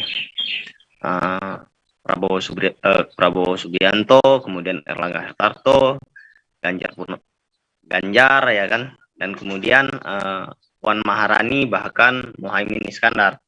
Namun hingga sejauh ini di titik Kota Bandar Lampung khususnya memang terpantau hanya beberapa saja yang memasang banner menjelang Pilpres ini. Jadi yang jelas kita pantau yakni banner dari Puan Maharani, yakni Ketua DPR RI dari Partai Demokrasi Indonesia Perjuangan atau PDIP ya, Rekan Firda. Nah, ada beberapa memang tulisan dari banner hasil pantauan kita, diantaranya yakni "Siap teruskan Megawati dan Jokowi". Itu salah satu tulisan yang ada di banner yang terpasang di banner Puan Maharani. Ada pula Presiden 2024, ada juga "Siap teruskan perjuangan Jokowi di 2024". Jadi memang sejauh ini menjelang Pilpres 2024, hasil pantauan kita yang nampak jelas di Kota Bandar Lampung Selain banner Puan Maharani, ada banner Erlangga Hartarto, kemudian ada banner Muhaimin Iskandar atau Caimin, dan juga banner Erick Thohir. Ada juga banner-banner yang lain namun tidak seramai yang saya sebutkan tadi. Mungkin itu rekan Firda yang bisa disampaikan dari Lampung, dengan saya Rio melaporkan. Baik, terima kasih rekan Rio dari Tribun Lampung atas laporan Anda. Selamat bertugas kembali. Kita beralih ke Kaltara, saudara. Sejumlah spanduk penolakan kenaikan harga BBM bersubsidi terpasang di sejumlah titik di Jalan Ibu Kota Kaltara, Tanjung Selor.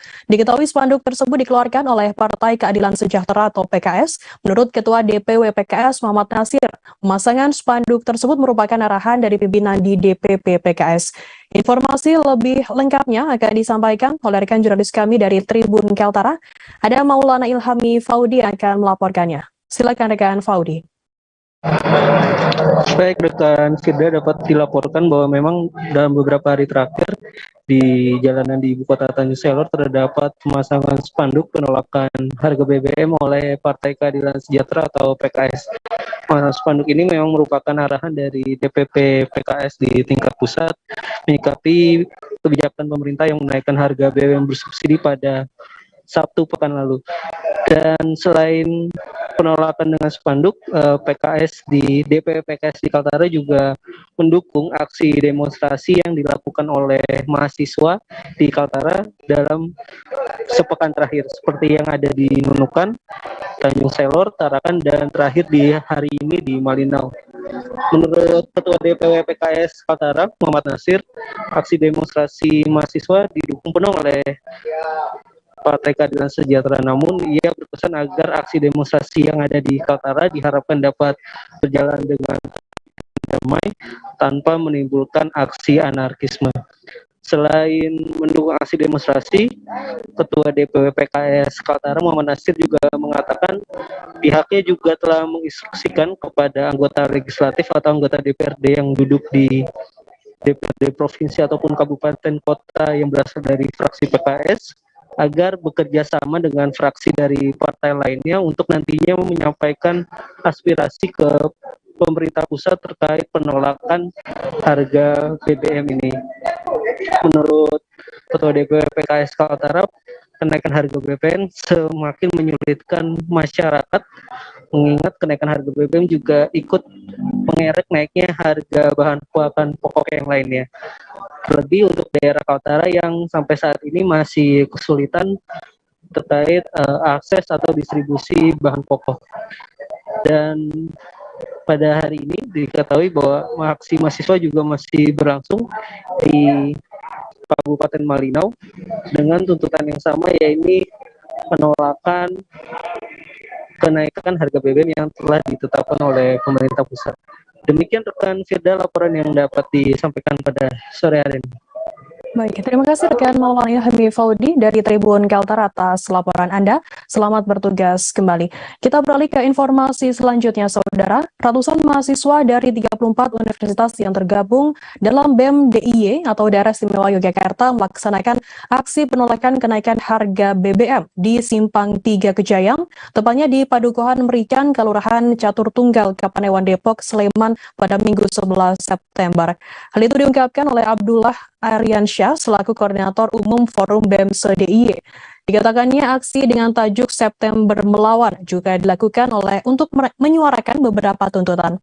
Informasi lebih lengkapnya akan disampaikan oleh rekan jurnalis kami dari Tribun Jogja, ada Neti Rukmana yang akan melaporkannya. Silakan rekan Neti. Iya, benar Firda, pada kemarin ratusan mahasiswa dari 34 universitas yang tergabung dalam Badan Eksekutif Mahasiswa telah melaksanakan aksi penolakan kenaikan harga bahan bakar minyak atau BBM di Simpang 3 Kejayaan atau tepat yang berada di Padukuhan Merican, Kelurahan Catur Tunggal, Kapanewon Depok, Kabupaten Sleman pada hari Minggu 11 September 2022. Dan tentunya aksi tersebut berlangsung selama 2,5 jam, yang mana dimulai pada pukul 13.21 hingga pukul 15:51 waktu Indonesia bagian Barat. Dan tentunya di sela-sela waktu pelaksanaan aksi tersebut sempat saya melakukan wawancara singkat kepada Koordinator Umum Forum BEM DIY sekaligus perwakilan mahasiswa dari Institut Teknologi Yogyakarta yakni Abdullah Aryansyah. Dan benar bahwasanya dikatakannya aksi yang bertajuk September Melawan itu dilakukan untuk menyuarakan 6 tuntutan lainnya, yakni tuntutan tersebut berupa permintaan penurunan harga bahan pokok, memaksimalkan relokasi APBN ke subsidi BBM, meminta pencopotan pejabat negara yang tidak berkompeten, meminta pengumuman tuntas mafia migas, penundaan pengesahan RKUHP dan revisi pasal-pasal bermasalah, serta penolakan komersialisasi kapitalisasi pendidikan dan revisi RUU Sisdiknas. Dan tepatnya pada saat itu juga pihaknya memberikan dukungan terhadap aksi-aksi yang ada di Yogyakarta. Dukungan tersebut dimaksudkan untuk mengenai isu-isu nasional maupun isu regional dalam hal penolakan kenaikan harga BBM. Dan tentunya sebelum aksi tersebut digelar, pihaknya juga telah melakukan analisis langsung kepada masyarakat yang ada di Malioboro. Dan dari analisis yang dimaksud tersebut tentunya mengenai tanggapan kenaikan harga BBM, dan hasilnya pun dikatakan bahwa sebagian besar masyarakat yang ada di Malioboro merasa keberatan dengan kenaikan harga bahan bakar minyak maupun harga bahan pokok pada saat ini yang telah meningkat. Dan maka dari itu aksi tersebut digelar untuk memberikan dukungan mengenai penolakan kenaikan harga BBM dan juga penolakan kenaikan harga bahan pokok. Dan beliau juga sempat menyampaikan bahwa dari forum BEM DIY juga akan mengumpulkan lagi presiden mahasiswa untuk membuat lagi strategi gerakan, baik itu dalam hal penolakan kenaikan harga BBM dan juga kenaikan harga bahan pokok. Dan saya juga sempat melakukan wawancara dengan Dandung Junus Tio selaku mahasiswa atau Institut Sains dan Teknologi yang berada di Amanat Keluarga Perjuangan Republik Indonesia, sekaligus beliau adalah koordinator aksi forum BEM DIY, di mana memberikan dukungan dari isi seruan aksi tersebut. Dan pada saat tersebut juga saya sempat melakukan wawancara kepada Kasatlantas Polres Sleman yakni AKP Gunawan Setiabudi, dan dari hasil wawancara tersebut terdapat penjabaran mengenai rekayasa lalu lintas yang diterapkan selama penolakan seruan aksi penolakan harga BBM berlangsung. Dan tidak hanya itu saja, maksud kehadiran dari pihak Satlantas Polres Sleman yakni ingin memberikan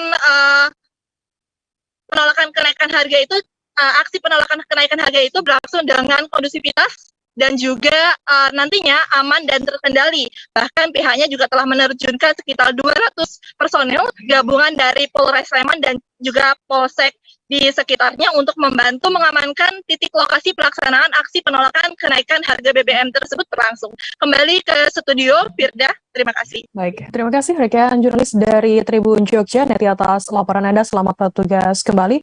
Tribuners, akan kami tampilkan wawancara dari Kasat Lantas Polres Sleman, AKP Gunawan Setiabudi, dan berikut liputannya untuk Anda. Kemudian dari utara kita alihkan di Jalan Mesir Balikpapan, ke kiri nanti tembus ke Jalan Langgar Cinto. Dan sementara yang bocor-bocor dari sekitaran Surandia nanti kita kontraplo biar tetap akses ke Jalan Solo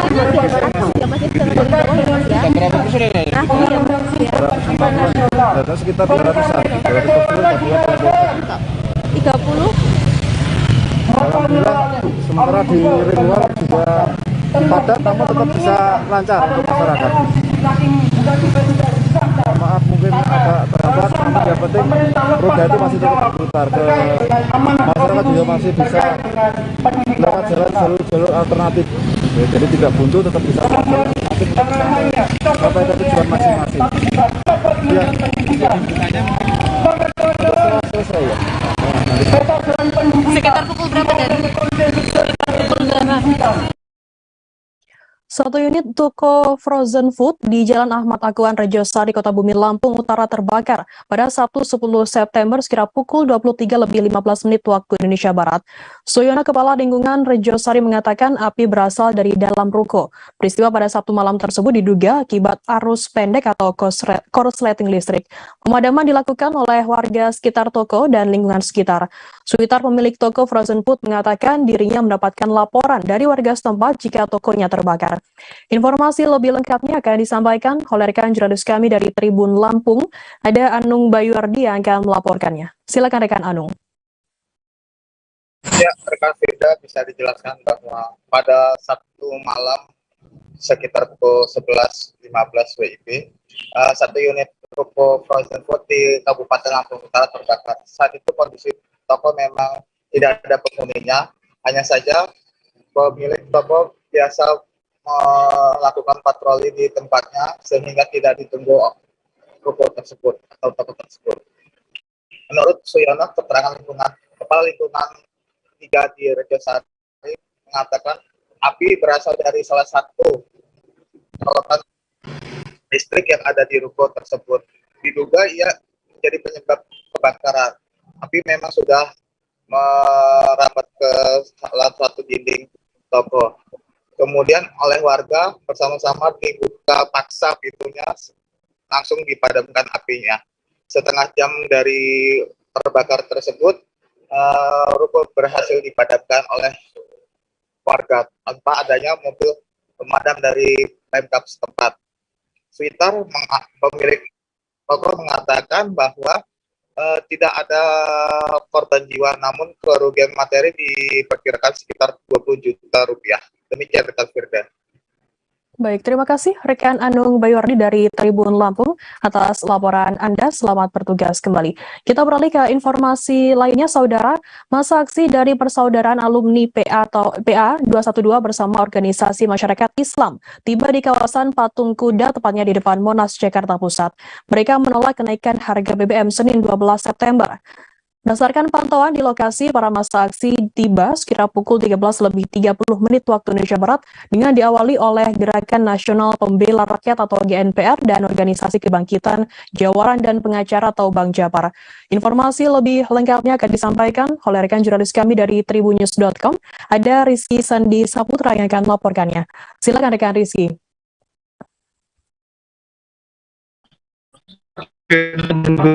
Bisa disampaikan bahwa pada hari ini 12 September 2022 masa aksi yang tergabung dalam PA 212 bersama dengan ormas Islam lainnya menggelar aksi penolakan kenaikan harga BBM oleh pemerintah sejak 3 September kemarin. Di dalam aksi ini mereka menuntut kepada pemerintah di bawah arahan Presiden Jokowi Ma'ruf untuk menurunkan harga BBM yang juga menurut dia akan berdampak begitu bagi kesejahteraan masyarakat kecil termasuk buruh dan juga serikat petani. Berdasarkan pantauan saya sekarang ini, masa aksi mencoba untuk menggeruduk atau mencoba mendekat ke kawasan istana karena memang di Jakarta sendiri perbatasan untuk menggelar aksi ini ada di kawasan Patung Kuda yang jaraknya sekitar beberapa kilometer dari Istana Negara. Dan terlihat di belakang begitu Firda, penjagaan dari pihak kepolisian juga masih dilakukan dan terlihat juga masa aksi juga masih menggelar dan menyuarakan orasinya. Jika memang suara saya terdengar putus-putus karena memang di sini sinyal agak susah begitu, mengingat banyaknya massa yang datang yang tumpah ke kawasan Patung Kuda ini. Tadi juga terpantau ada Ketua Umum Front Pembela Islam, maksud saya Front Persaudaraan Islam yang baru atau Ketua Umum FPI, yakni Muhammad bin Hussein Alatos yang merupakan juga menantu dari mantan Ketua Umum Front Pembela Islam yakni Muhammad Rizik Syihab. Baik Firda, mungkin itu yang bisa disampaikan karena sejauh ini orasi masih terus digelar dan mereka mengancam akan menggeruduk istana meskipun pihak kepolisian sudah mulai menjaga dan membuat barikade. Begitu Firda. Baik, terima kasih rekan jurnalis dari tribunnews.com, Rizky Sandi Saputra atas laporan Anda. Akan kami tunggu update terkini mengenai demo yang terjadi di sana. Kita beralih ke informasi lainnya, Saudara. Edi Mulyadi divonis 7 bulan 15 hari penjara terkait kasus tempat jin buang anak karena menyiarkan kabar yang tidak pasti. Keputusan dibacakan oleh Majelis Hakim dalam sidang yang berlangsung di Pengadilan Negeri Jakarta Pusat pada Senin 12 September. Keputusan ini kemudian berujung masa ricuh. Masa dari masyarakat adat Dayak Nasional tak terima dengan putusan hakim tersebut. Masa dari MADN pun melakukan walkout saat sidang sambil menyuarakan protesnya. Untuk diketahui, Edi Mulyadi sendiri dituntut 4 tahun penjara. Jaksa penuntut umum meyakini Edi Mulyadi bersalah melakukan keonaran di kalangan masyarakat. Informasi lebih lengkapnya akan disampaikan oleh rekan jurnalis kami dari tribunnews.com. Ada Mario Sumampo yang akan melaporkannya. Silakan rekan Mario. Ya, selamat sore rekan Firda. Benar pada hari ini 12 September 2022 di hari Senin, Edi Mulyadi divonis 7 bulan 15 hari penjara terkait kasus tempat jin buang anak karena menyiarkan kabar yang tidak pasti. Keputusan yang dibacakan oleh majelis hakim ini berlangsung di Pengadilan Negeri Jakarta Pusat Senin 12 September 2022. Keputusan ini berimbas ricuh sebab masa dari masyarakat adat Dayak Nasional atau MADN tidak terima dengan putusan hakim. Masa dari MADN ini pun melakukan walkout saat sidang masih berlangsung. Sekjen Majelis Adat Dayak Nasional, Yakobus Kumis, mengatakan dengan tegas tidak menerima keputusan dari hakim yang di mana keputusan ini dirasa mereka tidak adil. Menurutnya, berdasarkan fakta persidangan sudah jelas bahwa Edi Mulyadi bersalah. Dengan divonis 7 bulan 15 hari, pihaknya meyakini bahwa hakim sudah diintervensi. Untuk diketahui, Edi Mulyadi dituntut 4 tahun penjara.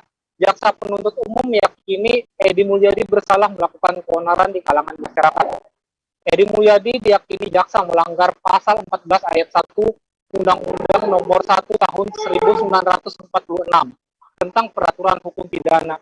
Jaksa mengungkap hal yang memberatkan tuntutan adalah perbuatan Edi secara konsisten terus-menerus membuat konten di kanal YouTube-nya yang membuat berita bohong.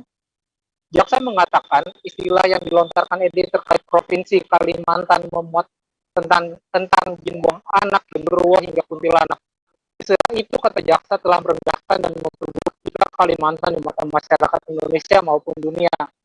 Tak hanya itu, kata jaksa, opini-opini yang dilontarkan Edi tentang oligarki hanya sebatas dongeng belaka juga membuat pernyataan ini sangat tidak baik dan juga membuat citra masyarakat Kalimantan buruk di Indonesia maupun di dunia. Demikian rekan Firda. Ya, baik. Terima kasih rekan Mario dari tribunnews.com atas laporan Anda. Selamat bertugas kembali. Akan kami tampilkan Tribuners wawancara dari Sekjen Majelis Adat Dayak Nasional Yakobus Kumis. Berikut liputannya untuk Anda. Kami tidak terima atas putusan hakim yang tidak menunjukkan keadilan. Udah jelas fakta persidangan, dia bersalah. Sekarang ini diputus 7 bulan sesuai dengan tahanannya. Artinya kami menduga bahwa hakim sudah diintervensi. Dari awal jelas hakimnya. Dia tidak. Gudang JNE Express di Jalan Pekapuran Raya Cimanggis, Kota Depok terbakar hebat pada Senin 12 September, sekira pukul 4 dini hari waktu Indonesia Barat. Bunyi sirena dari mobil petugas pemadam kebakaran tak berhenti menyala hingga masuki lokasi terjadinya kebakaran. Puluhan petugas dari belasan kendaraan tersebut pun disiagakan. Informasi lebih lengkapnya akan disampaikan oleh rekan jurnalis kami dari portalpetalive.com, ada Cahya Nugraha yang akan melaporkannya. Silakan rekan Cahya.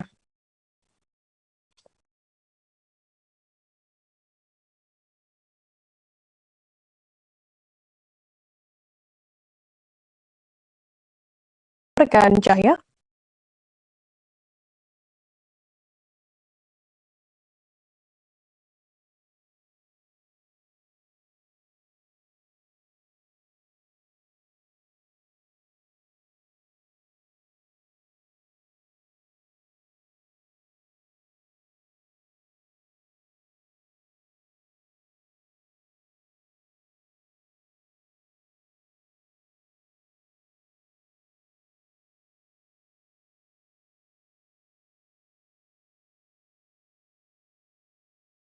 sekitar pukul 4 kurang lebih tadinya terdengar saksi tersebut mendengar suara letupan kecil,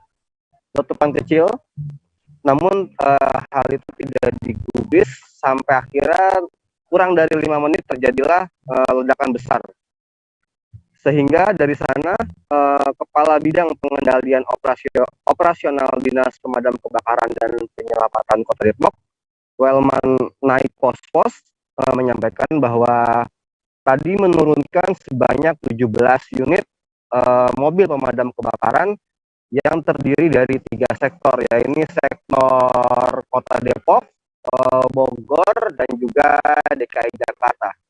Sementara itu sebab dari lokasi kejadian juga dekat dengan pom bensin SPBU Cimanggis yang berjarak kurang lebih 300 sampai 400 meter, sehingga di area SPBU tersebut juga dijaga oleh 3 pemadam kebakaran dari sektor Jakarta. Ada 3 mobil pemadam kebakaran yang berjaga di sana. Sementara itu dalam proses penjinakan apinya SPBU tersebut tidak beroperasi, kurang lebih seperti itu. Untuk selanjutnya api pun berhasil dipadamkan sekitar pukul 7, namun memang yang menjadi masalah adalah ketika proses pendinginan ini. Proses pendinginan ini memakan waktu kurang lebih 3 sampai 4 jam.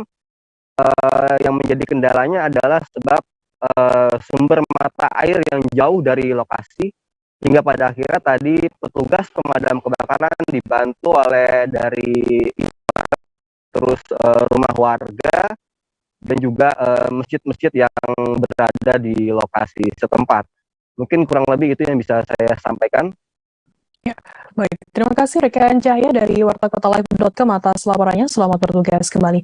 Kita beralih ke informasi lainnya, Saudara. Proses pembangunan duplikasi Jembatan Kapuas 1 Pontianak, Kalimantan Barat terus berlangsung, mulai dari pembersihan lokasi oleh pekerja atau tukang hingga alat berat ekskavator di kawasan lokasi pembangunan duplikasi Jembatan Kapuas 1 atau JK1 Jalan Sultan Hamid II, Pontianak Selatan, Kota Pontianak, Kalimantan Barat.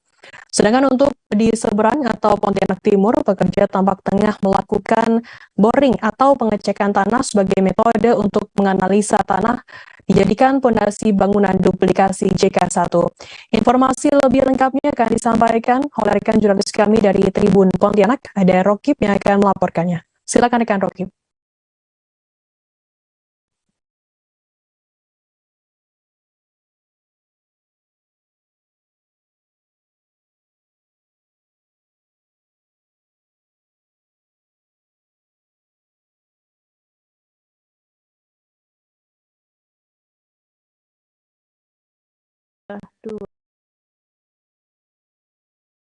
Tim gabungan Macan Satreskrim Polresta Jambi dan Ditreskrimum Polda Jambi kembali meringkus 15 orang anggota geng motor yang meresahkan warga Jambi. Para pelaku yang didominasi pelajar sekolah menengah pertama atau SMP ditangkap tim gabungan pada Minggu 11 September dini hari. Kapolresta Jambi Kombes Pol Eko Wahyudi mengatakan 15 pelaku ini terdiri dari 2 kelompok geng motor yang melakukan serangan di 2 lokasi di kota Jambi. Geng motor ini menamai gengnya dengan nama kelompok Kita Family dan kelompok Haji Kamil. Informasi lebih lengkapnya akan disampaikan oleh rekan jurnalis kami dari Tribun Jambi, ada Aryo Tondang yang akan melaporkannya. Silakan rekan Aryo. Baik, terima kasih Berda dan selamat sore Tribuners. Kami informasikan seperti yang disebut di awal, tim gabungan dari Ditreskrimum Polda Jambi dan Polresta Jambi meringkus 15 orang pelaku geng motor. Nah, ini merupakan tindak lanjut daripada tim gabungan khususnya Polda dan Jambi dan Polresta jajaran dalam menindak para pelaku geng motor yang kerap meresahkan masyarakat di Jambi, di mana atau kami informasikan aksi para pelaku geng motor ini selalu pada dasarnya beraksi pada saat dini hari atau lebih tepatnya juga pada saat malam minggu, di mana mereka ini kemudian berkeliling mencari korbannya dengan secara acak, kemudian mencari korban yang kemudian dirasa lebih lemah sehingga langsung dilakukan penyerangan. Nah, informasi daripada Kapolresta Jambi di mana dari 15 orang ini sebagiannya merupakan residivis. Artinya mereka juga sudah terlibat aksi serangan di beberapa lokasi dan beberapa kejadian di Kota Jambi.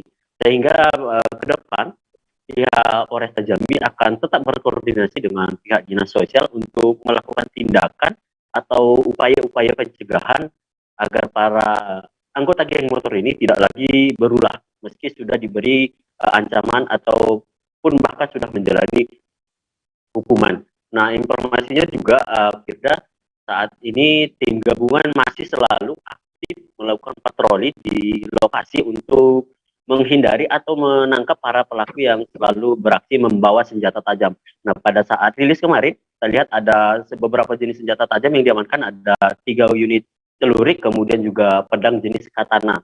Mereka saat ini sedang menjalani proses pemeriksaan di Polresta Jambi dan akan menjalani penyidikan lebih lanjut. Sementara untuk beberapa orang yang masih berstatus pelajar dan tidak terbukti tindak pidananya, wajib dikenakan sanksi wajib lapor, sehingga untuk yang dikenakan pidana hanya yang membawa senjata tajam dan terlibat di beberapa TKP yang bahkan sudah memakan korban. Mungkin demikian yang bisa kami informasikan sementara. Firda, kembali ke studio. Baik, terima kasih rekan Aryo Tondang dari Tribun Jambi atas laporan Anda. Selamat bertugas kembali. Kita beralih ke informasi selanjutnya, Saudara. Proses pembangunan duplikasi jembatan Kapuas 1 Pontianak Kalimantan Barat terus berlangsung, mulai dari pembersihan lokasi oleh pekerja atau tukang hingga alat berat ekskavator di kawasan lokasi pembangunan duplikasi jembatan Kapuas 1 atau JK1 di Jalan Sultan Hamid II, Pontianak Selatan, Kota Pontianak, Kalimantan Barat. Sedangkan untuk di seberang atau Pontianak Timur, pekerja tampak tengah melakukan boring atau pengecekan tanah sebagai metode untuk menganalisa tanah yang dijadikan pondasi bangunan duplikasi JK1. Informasi lebih lengkapnya akan disampaikan oleh rekan jurnalis kami dari Tribun Pontianak. Ada Rokib yang akan melaporkannya. Silakan rekan Rokib. Oke, terima kasih, Firda.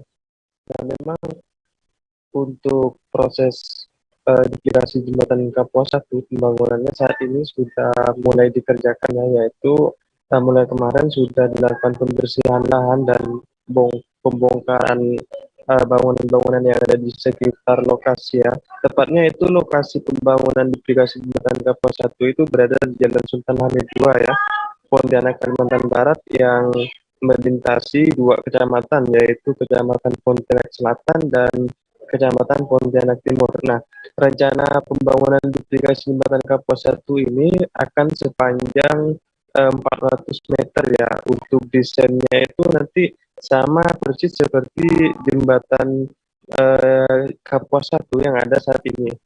Hanya saja untuk pembangunan duplikasi jembatan Kapuas 1 ini nantinya juga akan diikuti dengan penataan kawasan itu, yaitu pelebaran Jalan Sultan Hamid II. Nah, tampak saat ini sudah dilakukan pengecekan tanah ya untuk analisa pondasi ya, yaitu boring ya, dilakukan di Kecamatan Pontianak Timur ya, jalan paralel tepatnya di Kecamatan Pontianak Timur ya, tepi Sungai Kapuas ya. Nah, selain itu untuk di seberang Kecamatan Pontianak Selatan, yaitu sudah dilakukan seperti pagar, pemasangan pagar dan alat berat sudah tersedia di sana seperti ekskavator untuk menata jalan untuk masuknya kendaraan-kendaraan besar seperti yang bermuatan bahan-bahan bangunan nantinya ya. Namun memang sejauh ini untuk penancapan yang pertama masih dalam proses persiapan ya, karena memang selain menyiapkan lahan-lahan itu sudah selesai semua, dilakukan persiapan, juga dilakukan persiapan beberapa peralatan, sehingga diperlukan waktu beberapa pekan ke depan. Namun ditargetkan dari pernyataan Wali Kota Pontianak bahwa target penancapan yang pertama itu dilakukan pekan ini ya. Nah, untuk di lokasi pembangunan duplikasi jembatan Kapuas 1 ini untuk bangunan ataupun rumah-rumah warga itu sudah dilakukan pembebasan lahan ya oleh pemerintah Kota Pontianak melalui anggaran APBD Kota Pontianak yang menelan hingga 445 miliar maksudnya ya. Sedangkan untuk rencana anggaran pembangunan duplikasi jembatan Kapuas 1 ini bisa menelan anggaran hingga 200 miliar ya, dengan target atau masa kontrak pembangunan itu mulai dari tahun 2022 ini sampai 2024. Namun ditargetkan akhir tahun 2023 itu bisa selesai. Nah, ini merupakan proyek multi years ya, yang anggarannya itu tidak sekaligus turun, hanya saja untuk informasi yang sejauh ini didapat bahwa tahap pertama itu anggaran yang terserap itu bisa mencapai 30 miliar saja. Nah, sejauh ini sepanjang proses pembangunan duplikasi jembatan Kapuas 1 ini memang jalan-jalan atau arus lalu lintas kondisi lalu lintas saat ini baik pagi maupun sore hari itu selalu terjadi kemacetan ya, selain memang lokasi di kawasan duplikasi jembatan Kapuas 1 ini rentan terhadap kemacetan atau kepadatan kendaraan baik roda 2 maupun roda 4, ditambah lagi saat ini ada juga atau banyak ya kendaraan roda 4 atau kendaraan besar yang masuk bermuatan seperti tanah kuning dan peralatan lainnya. Seperti itu, Firda. Baik, terima kasih rekan Rokib dari Tribun Pontianak atas laporan Anda. Selamat bertugas kembali. Kita beralih ke informasi selanjutnya, Saudara. Banjir bandang merendam ratusan rumah penduduk termasuk gedung SDN 14 Cilemuk di Desa Kayu Dujung, Kecamatan Ketuangau, Tengah, Kabupaten Sintang pada Jumat 12 September.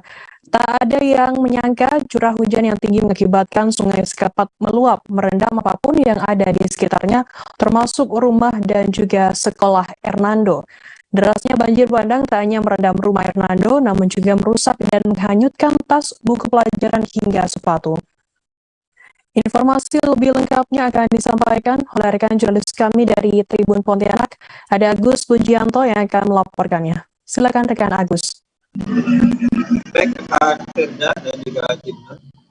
Benar sekali terjadi banjir bandang dan juga tanah longsor di Desa Kayu Dujung, Kecamatan Ketuangau Tengah, Kabupaten Sintang, Kalimantan Barat beberapa pekan lalu.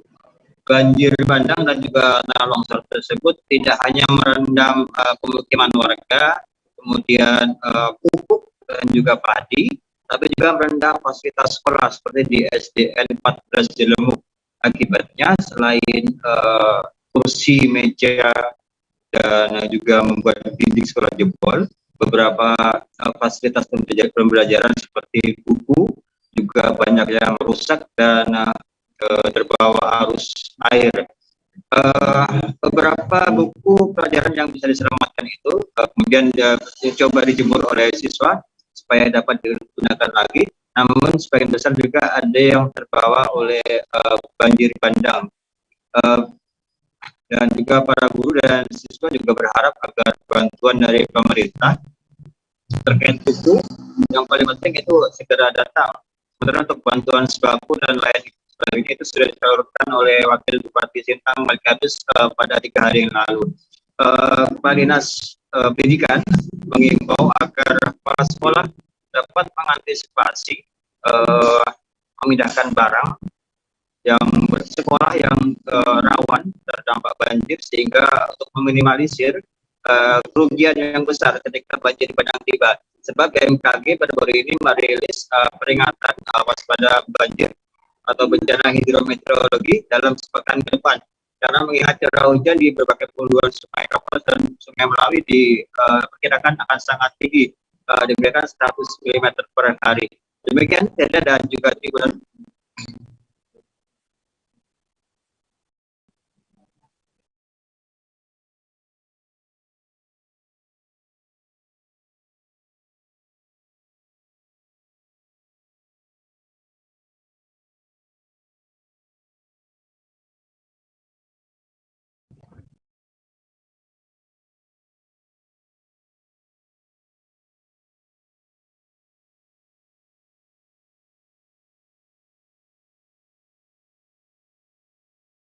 Dari Kepala Sekolah SDN 14 Cilemuk Lisa dan juga Hernando, salah seorang siswa yang terdampak banjir. Berikut liputannya untuk Anda. Saya Kepala Sekolah Dasar Negeri 14 Cilemuk Desa Kayu Dujung, Kecamatan Ketengah Tengah, Kabupaten Sintang, menyampaikan dampak dari banjir bandang yang terjadi pada hari Jumat tanggal 2 September 2022 di Sekolah Dasar Negeri 14 Jelmo. Adapun barang-barang yang rusak: 1. Buku-buku pelajaran, 2. Alat peraga, 3. Alat olahraga, 4. Mesin dumping serta dinamo, 5. Mesin rumput, 6.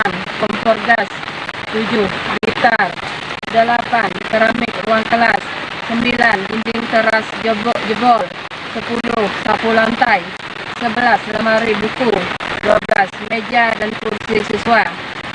Juga banyak rumah siswa kami yang terendam banjir, sehingga banyak. Nama saya Armando. Saya salah satu siswa yang terdampak banjir bandang di Jelemut, Desa Kayu Dujung. Pada tanggal 2 September 2022, rumah kami terendam banjir kurang lebih 1,5 meter, sehingga barang kami terendam banjir, bahkan hanyut, termasuk alat-alat sekolah seperti buku, tas, sepatu, hanyut terbawa air. Oleh sebab itu, kami memohon kepada pemerintah kiranya bisa memperhatikan dan memberikan bantuan kepada kami. Terima kasih. Kondisi terkini wisata alam trekking mangrove Bungku Toko di Kendari, Sulawesi Tenggara memprihatinkan. Pada Minggu 11 September, wisata alam yang berada di kawasan Bungku Toko, Kecamatan Abeli, Kota Kendari tak terawat. Kawasan hutan bakau ini berada di tanah seluas 1,5 hektar. Wisatawan disuguhkan pemandangan indah hutan mangrove yang dapat mengelilingi hutan tersebut dengan melalui jalur trekking yang didekorasi warna-warni. Informasi lebih lengkapnya akan disampaikan oleh rekan jurnalis kami dari Tribun News Ultra. Ada Amelda Devi yang akan melaporkannya. Silakan rekan Amelda. Ya baik, terima kasih rekan Firda. Untuk wisata alam trekking mangrove Bungku Toko ini tepatnya berada di Kecamatan Abeli, Kota Kendari, Sulawesi Tenggara. Ya, untuk dari pusat kota sendiri atau tepatnya di area MTQ, untuk sampai ke sana bisa memakan waktu sekiranya 21 menit hingga di lokasi trekking mangrove Bungku Toko. Ya, sejak diresmikan pada 28 Januari 2016 lalu, wisata alam ini selalu menjadi tempat tujuan bagi warga Kota Kendari untuk refreshing, berrekreasi di sana, mengingat lokasinya yang sejuk karena berada di tengah-tengah hutan mangrove. Trekking mangrove Bungku Toko ini dibuat semenarik mungkin dengan jalur jembatan dari kayu berwarna-warni, serta ada beberapa fasilitas juga yang disediakan berupa gazebo, toilet, pos jaga hingga menara pantau yang sekiranya terdiri dari 4 lantai. Maksud saya 3 lantai. Nah, namun saat ini berdasarkan pantauan kami pada Minggu 11 September 2022 kemarin, bangunan tersebut sudah dalam kondisi yang tidak terawat. Ya, terbukti dari banyaknya rumput-rumput liar yang tumbuh, mulai dari jalan masuk menuju ke area trekking mangrove. Kemudian tulisan trekking mangrove Bungku Toko sendiri juga ditutupi oleh semak-semak, dan kondisi jalur trekking yang sudah hampir reot karena dimakan oleh rayap. Ya, terlihat beberapa sisi pegangan dari trekking juga sudah jatuh. Jalur-jalurnya pun sudah ada yang miring, dan beberapa kayu alas jembatan juga sudah ada yang lapuk dan keropos atau lubang-lubang. Meski ada beberapa gazebo yang masih terlihat kokoh, namun kondisi bangunan yang lainnya itu sangat memprihatinkan dan tidak layak lagi untuk dikunjungi banyak wisatawan karena ditakutkan akan roboh karena tidak bisa menopang berat ketika pengunjung datang. Nah, dengan kondisi seperti itu, tentu saja tidak ada lagi pengunjung yang datang ke sana. Ya, pantauan kami kemarin sama sekali tidak ada jejak pengunjung yang habis datang ke sana. Dalam artian sudah lama daerah tersebut tidak lagi dikunjungi oleh warga sekitar maupun masyarakat Kota Kendari.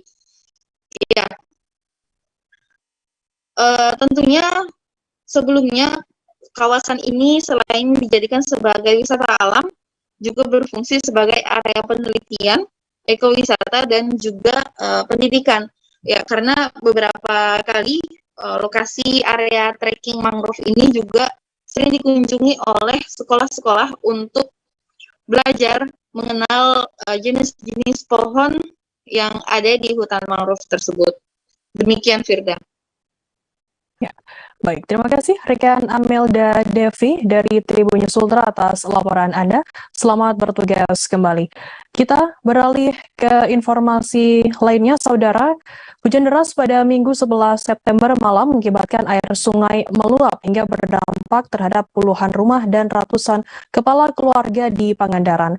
Air sungai meluap menyebabkan banjir bandang yang merendam 5 rumah dan 5 warung di Dusun Ciberem, Desa Sidamulih, Kecamatan Sidamulih. 12 rumah milik warga di Dusun Cimanggu, Desa Cikalong, Kecamatan Sidamulih kemudian dan berdampak terhadap 237 kepala keluarga di Desa Bojong, Kecamatan Parigi. Informasi lebih lengkapnya akan disampaikan oleh rekan jurnalis kami dari Tribun Jabar.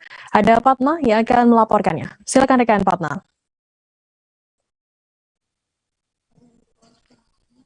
Selamat sore, Firda. Selamat pemirsa yang berada dimanapun berada ya. Mungkin langsung saja benar yang dikatakan Firda, di wilayah Kabupaten Pangandaran telah terjadi hujan deras yang disertai angin kencang dan mengakibatkan sejumlah rumah warga serta warung di wilayah Desa Sidamulih, Kecamatan Sidamulih, Kabupaten Pangandaran berdampak signifikan ya banjir karena diakibatkan air sungai di sekitar lingkungan tersebut meluap dan mengakibatkan banjir yang berdampak pada rumah warga setempat. Selain itu, Tribuners, perlu diketahui banjir yang terjadi di Kabupaten Pangandaran bukan hanya di satu tempat, namun juga terjadi di beberapa desa di kecamatan yang lain, ya, yang salah satunya di wilayah Desa Bojong, Kecamatan Parigi, Kabupaten Pangandaran, yang mana di situ telah terjadi banjir bandang, ya, meluap air sungai di sekitaran Desa Bojong yang berakibat 237 kepala keluarga berdampak atas kejadian tersebut. Dan kejadian banjir tersebut diketahui Tribuners, menurut informasi yang didapat terjadi mulai dari pukul 9 malam hingga sampai pukul 5 pagi ya, pada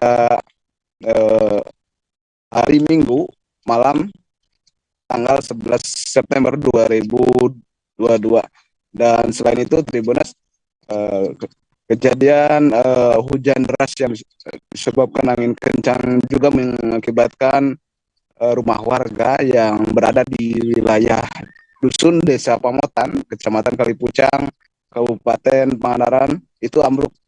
Dan hal tersebut terjadi pada tadi pagi sekitar pukul 9. Nah, atas kejadian tersebut, menurut informasi yang didapat Tribuners dari Ketua Tagana Kabupaten Pangandaran, mereka puluhan relawan yang berada di bagian daerah langsung terjun ke lapangan di lokasi TKP ya yang terjadi di beberapa daerah. Kemudian Tribunas mereka membantu membersihkan kotoran lumpur ya bekas banjir yang merendam tadi malam hingga pagi ya.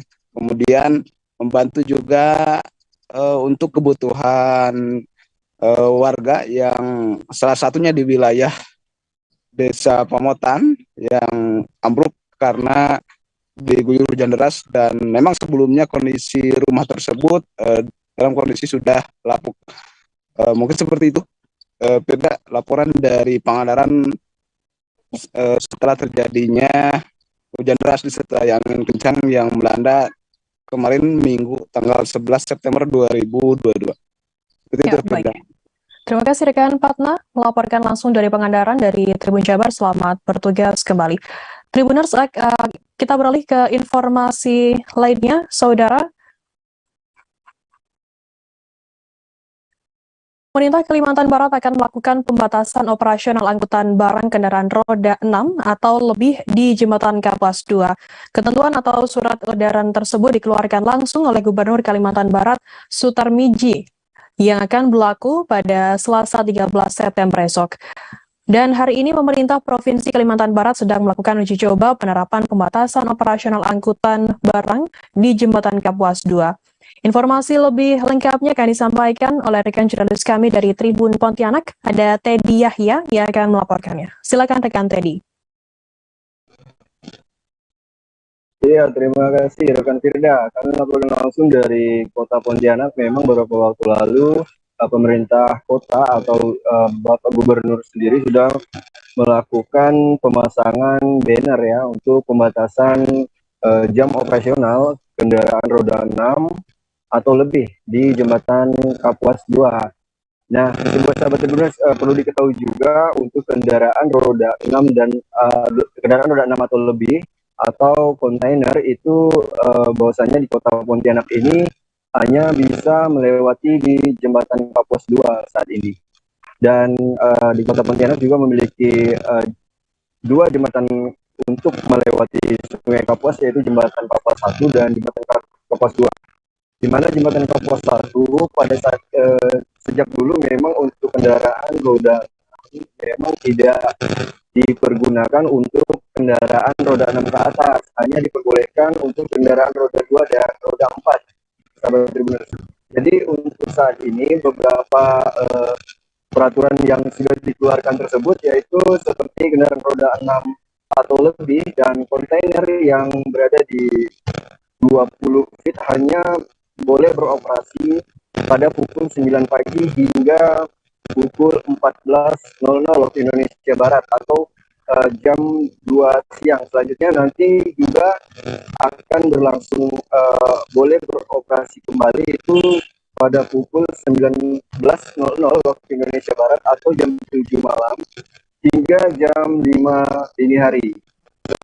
Sedangkan kontainer yang berada pada 40 feet hanya boleh beroperasi pada pukul 22 hingga pukul 5.00 waktu Indonesia Barat atau sekitar pukul 5 pagi sampai Tribuners. Jadi memang saat ini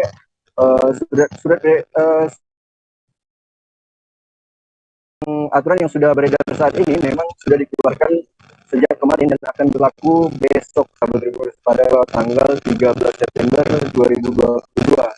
Ya. Dan untuk saat ini pemerintah kota juga sudah melakukan duplikasi jembatan ya atau duplikasi jembatan 1 Kapuas karena untuk mengantisipasi kemacetan yang sering terjadi di Kota Pontianak. Dan beberapa waktu lalu juga sudah dilakukan boring atau pengeboran terhadap tanah ya sahabat Tribuners. Dan dari sejumlah persiapan tersebut juga dilakukan pembersihan lokasi, penebangan pohon, membereskan tanaman dan pepohonan serta bangunan saat itu. Dan peletakan pemancangan yang pertama juga sudah dilakukan oleh Wali Kota Pontianak, Bapak Edi Kamtono, yang beberapa waktu lalu juga sudah melakukan peletakan yang pertama. Jadi untuk saat ini beberapa kendaraan, khususnya kendaraan angkutan barang roda 6 atau lebih, diberikan aturan pembatasan jam operasional begitu. Jadi untuk pembatasannya memang untuk roda 6 sendiri hanya boleh beroperasi dari pukul 9 pagi hingga 2 siang atau 14.00 waktu Indonesia Barat. Jadi pemerintah kota melakukan pengaturan daripada jam operasional ini dimaksudkan untuk menghindari kemacetan yang sering terjadi di jembatan Kapuas 2 seperti itu. Jadi untuk jam-jam tertentu, jam-jam yang produktif yang sering digunakan untuk para pekerja dan juga anak sekolah, memang tidak diperbolehkan untuk kendaraan roda 6 dan roda 6 atau lebih atau kontainer 20 hingga 40 feet tidak boleh melewati jembatan atau jembatan Kapuas 2 di jam-jam yang sudah saya sebutkan tadi. Seperti begitu, sahabat Bers. Ya, mungkin demikian yang dapat kami sampaikan dari Kota Pontianak. Kembali ke rekan Firda. Baik. Terima kasih rekan Teddy Yahya dari Tribun Pontianak atas laporan Anda. Selamat bertugas kembali. Kita beralih ke informasi lainnya, Saudara. Marcus Fernaldi Gideon dan Kevin Sanjaya sempat kecewa karena harus tersingkir ketika bertanding di kejuaraan dunia bulu tangkis 2022 beberapa waktu lalu. Pasangan ganda pria nomor 1 ini harus menelan kekalahan dari pemain Ben Lane, Sean Fendi 15-21 dan 9-21. Marcus mengungkapkan beberapa faktor kekalahan dirinya dari pemain asal Inggris di Tokyo pada Kamis 28 Agustus lalu. Faktor yang paling berasa adalah Kevin Sanjaya baru sembuh dari penyakit demam berdarah atau DBD sebelum berangkat ke kejuaraan dunia tersebut. Informasi lebih lengkapnya akan disampaikan oleh rekan jurnalis kami dari wartakotarlive.com. Ada Miftahul Munir yang akan melaporkannya. Silakan rekan Munir. Baik rekan Firda, selamat sore tim dan sobat Kota. Saya akan melaporkan pada saat bertemu dengan Marcus Gideon kemarin, dia sempat menyatakan kepada media bahwa kekalahan pada ajang kejuaraan Piala Dunia badminton di Tokyo kemarin itu karena kurangnya persiapan atau latihan dari Marcus dan Kevin. Karena beberapa waktu sebelum keberangkatan, Kevin Sanjaya ini sempat mengalami sakit, yaitu terserang DBD, dan waktu latihan pun menjadi sedikit karena memang selama sakit DBD Kevin harus beristirahat penuh, dan Marcus pun sempat bertanya apakah Kevin ini bisa ikut bertanding di kejuaraan dunia badminton ini atau tidak. Namun Kevin menjawab siap untuk ikut bertanding di kejuaraan dunia pada bulan Agustus lalu. Meskipun dalam kondisi yang baru pulih dari DBD, tapi pasangan ganda putra Indonesia ini menunjukkan kemampuannya karena bisa lolos sampai ke 16 besar. Namun pada saat bertanding di 16 besar, pasangan ganda putra ini harus tersingkir oleh pasangan dari Inggris dan harus kembali ke Indonesia dengan tangan hampa. Marcus dan Gideon ini juga mengaku ada faktor-faktor lain yang menyebabkan dirinya kalah, yaitu minimnya latihan, terus baru masa pemulihannya Kevin Sanjaya, dan kurangnya konsentrasi saat berada di lapangan, sehingga kekalahan pun harus ditelan oleh Dominion. Begitu rekan Firda. Baik, terima kasih rekan jurnalis dari wartakotarlive.com atas laporan Anda. Selamat bertugas kembali. Akan kami tampilkan Tribuners wawancara dari atlet bulu tangkis Marcus Fernaldi Gideon. Berikut liputannya untuk Anda.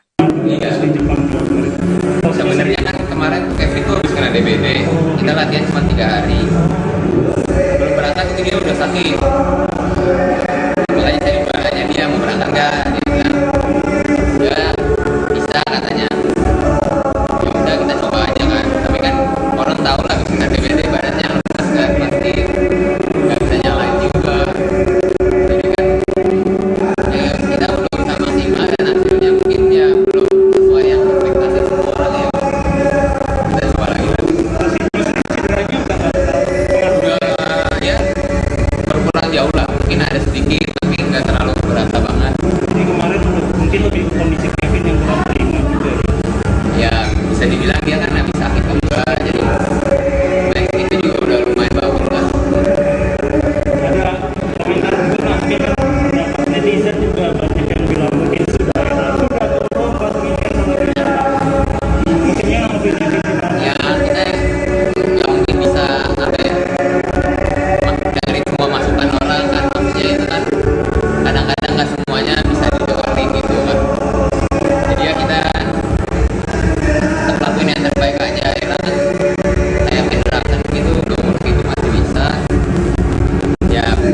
penganiayaan kembali terjadi di Palembang, tepatnya di Jalan Tegal Binangun Lorong 3 Saudara, Kecamatan Pelaju pada Rabu 7 September lalu.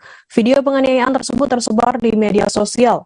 Dalam video berdurasi kurang dari 10 detik tersebut memperlihatkan seorang pria yang memegang parang panjang memaki seorang wanita. Kemudian ia mengayunkan parang panjang tersebut ke arah korban. Dari keterangan video dituliskan bahwa permasalahan tersebut didasari utang dari pihak pelaku yang belum dibayar ke korban. Informasi lebih lengkapnya akan disampaikan oleh rekan jurnalis kami dari Tribun Sumsel, ada Rahmat yang akan melaporkannya. Silakan rekan Rahmat. Baik, terima kasih Firda. Jadi dapat kami sampaikan baru-baru ini terjadi di media sosial viral seorang pria di Lorong 3 Saudara di Jalan Tegal Binangun Kecamatan Pelaju viral karena melakukan aksi pengancaman dan juga penganiayaan terhadap seorang ibu rumah tangga yang bernama Maya. Ini kejadiannya bermula dari korban yang bernama Maya itu hendak menagih utang dari adik pelaku yang inisial F ini sebesar 5 juta rupiah. Jadi Maya ini mendatangi rumah pelaku yang untuk mencari keberadaan adik dari pelaku ini untuk menagih utang, dan tiba-tiba korban ini malah disambut oleh pelaku inisial F ini dan sambil marah-marah dan memaki kepada Maya. Saat keluar, pria tersebut langsung mengeluarkan parang panjang dan sempat memaki-maki Maya, dan dari kejadian itu pelaku juga mengayunkan parang ke arah kepala Maya sebanyak 3 kali, namun 1 kali berhasil melukai belakang telinga. Dari kejadian keributan juga itu korban sempat menangkis parang dengan tangannya, akibatnya luka di tangan juga didapati oleh korban Maya. Dan kini Maya sudah melaporkan peristiwa tersebut ke Polrestabes Palembang, dan untuk terupdate-nya untuk hari ini kami sampaikan Tribuners, untuk pelaku sudah diketahui lokasinya dan sekarang lagi dalam pengejaran anggota kepolisian. Demikian Firda yang dapat kami sampaikan. Baik, terima kasih rekan Rahmat dari Tribun Sumsel atas laporan Anda. Selamat bertugas kembali. Akan kami tampilkan Tribuners wawancara dari Maya, seorang korban pembacokan. Berikut liputannya untuk Anda. Ibu di jalan, ibu habis jemput anak sekolah, di jalan ditelepon keluar. Bahwa nama ibu belum bayar ternyata. Jadi ibu kan shock. Padahal ketua sudah tahu kan kalau ini masalahnya bahwa nama itu cuma nama, bukan ibu yang make. Jadi kenapa kau udah ambil duitnya? Tidak bisa, katanya ya ini kau nih. Ya sudah, ya aku kesana minta. Ya beginilah usah. Ya urus. Assalamualaikum kan masih ini nyantai. Nah, dari itu ibu tanya Bu Tuti, mana Pak Yandi? Ternyata laki kau itu bertanggung jawab. Yuk kami bayar. Kalau terlambat aku jaminan, katanya. Jadi ibu panggil aja Yadi. Yadi katanya ini pegawai, katanya. Sini kan dia tuh panggil pegawai. Lah kataku jamaah ini belum pegawai, bukan aku tidak tahu, kataku. Mano aku lagi janji dia nak tanggung jawab bahwa bininya pakai duit. Tidak, ada dekat. Nah keluarlah pelaku, bawa parang kan. Nah ibu tuh depan pintu, bawa parang. Pergilah. Nah, kok aku nak pergi gitu. Kalau aku pergi gitu, aku kecuali kau kasih duit, kata aku, kamu kasih duit aku, nama aku jelek, kata aku. Tidak. Nah, kata aku, oh, pergilah sampai ibu lah sudah ini kan, waspada. Ibu ini mundur sampai ini jauh dari pintu judungan, dia maju terus kan. Yang dulunya diem baik kan, diem baik kayaknya tuh kan yang pelaku nih. Udah, dan ini sampai di luar. Pergilah, ngapa? Nah, pas ibu noleh itu tuh, ngapa kata ibu kan di kerapanya itu yang pada saat di kerapa yang pertama itu di sini, entah itu Tuhan masih yang lindungi atau memang parah itu balik, nggak tahu juga ya. Berapa kali itu Bu dia arahkan berapa kali itu ya. Nah yang mungkin yang ketiga tuh yang kopeng ini ketiga kalinya dia lepas itu. Selain di kuping mana lagi Ibu luka? Di tangan ini kan ibu di jalan, ibu habis jemput anak sekolah. Nasional Indonesia Angkatan Laut atau TNI AL merayakan HUT ke-77 tahun 2022. Berbagai agenda kegiatan yang dilakukan, salah satunya yakni Fun Run 77 km yang diikuti kurang lebih 1.000 peserta pada Minggu 11 September di Boulevard Apeng, Sambeka, Kecamatan Tahuna. Fun Run yang diikuti kurang lebih 1.000 peserta ini pun berlangsung meriah di Boulevard Apeng, Sambeka, Kecamatan Tahuna, Sulawesi Utara pada Minggu 11 September. Berbagai door prize yang diberikan Lanal Tahuna untuk peserta Fun Run 7,7 km mulai dari sepeda gunung, kulkas, TV, dan hadiah menarik lainnya. Informasi lebih lengkapnya akan disampaikan oleh rekan jurnalis kami dari Tribun Manado. Ada Nelti Manamuri yang akan melaporkannya. Silakan rekan Nelti. Ya, baik Firda, terima kasih. Dapat kami laporkan untuk kegiatan yang dilaksanakan oleh Tentara Nasional Indonesia Angkatan Laut atau TNI AL yang pada perayaan HUT ke-77 tahun di 2022, berbagai agenda kegiatan pun yang dilaksanakan seperti Fun Run itu 7,7 km pada Minggu 11 September 2022 di Boulevard Apeng, Sambeka, Kecamatan Tahuna, Kabupaten Kepulauan Sangihe, Provinsi Sulawesi Utara.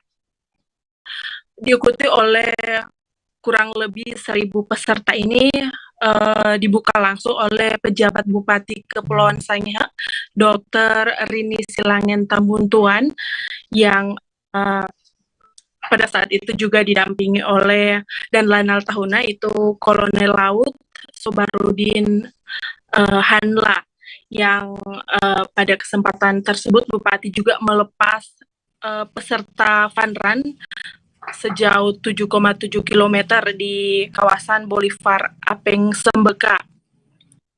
Dan pada Fun Run 7,7 km ini bertujuan agar sebagai peringatan HUT TNI AL ke-77 tahun dan juga sebagai tujuan untuk menjaring dan mengembangkan bibit-bibit atlet di Kabupaten Kepulauan Sangihe, khususnya atlet lari, dan sebagai sarana hiburan yang positif bagi masyarakat dan menjaga serta memelihara kesehatan, dan sebagai juga bentuk tujuan untuk sebagai ajang silaturahmi dan berinteraksi dengan masyarakat. Kemudian juga sebagai peningkatan kecintaan masyarakat Sangihe terhadap wilayahnya untuk mampu memperdayakan sumber daya yang dimiliki, dan juga sebagai tujuan juga untuk peningkatan gemar olahraga bagi masyarakat. Dan pada kemarin yang dilakukan Fun Run oleh TNI Angkatan Laut, khususnya di Mako Lanal Tahuna, itu berbagai hadiah dan door prize juga yang diberikan oleh Lanal Tahuna bagi para peserta yang turut mengambil bagian dalam Fun Run 7,7 km di tahun 2022 ini. Demikian Firda laporan kami. Baik, terima kasih rekan Nelti dari Tribun Manado atas laporan Anda. Selamat bertugas kembali. Kita beralih ke informasi selanjutnya, Saudara. 5 hari sudah Makassar International Egg Festival and Forum atau F8 menghibur warga kota Makassar dan para penikmatnya. Top 10 Karisma Event Nusantara ini resmi ditutup malam di Anjungan Pantai Losari pada Minggu 11 September malam. Acara penutupan dihadiri oleh Wali Kota Makassar, Dani Pomanto, dan juga Wakil Wali Kota Makassar Fatmawati Rusdi beserta jajaran Kepala OPD Pemkot Makassar, mantan Wali Kota Makassar Ilham Arif Sirajuddin juga turut hadir di panggung spektakuler F8. Informasi lebih lengkapnya akan disampaikan oleh rekan jurnalis kami dari Tribun Timur. Ada Siti Aminah yang akan melaporkannya. Silakan rekan Siti.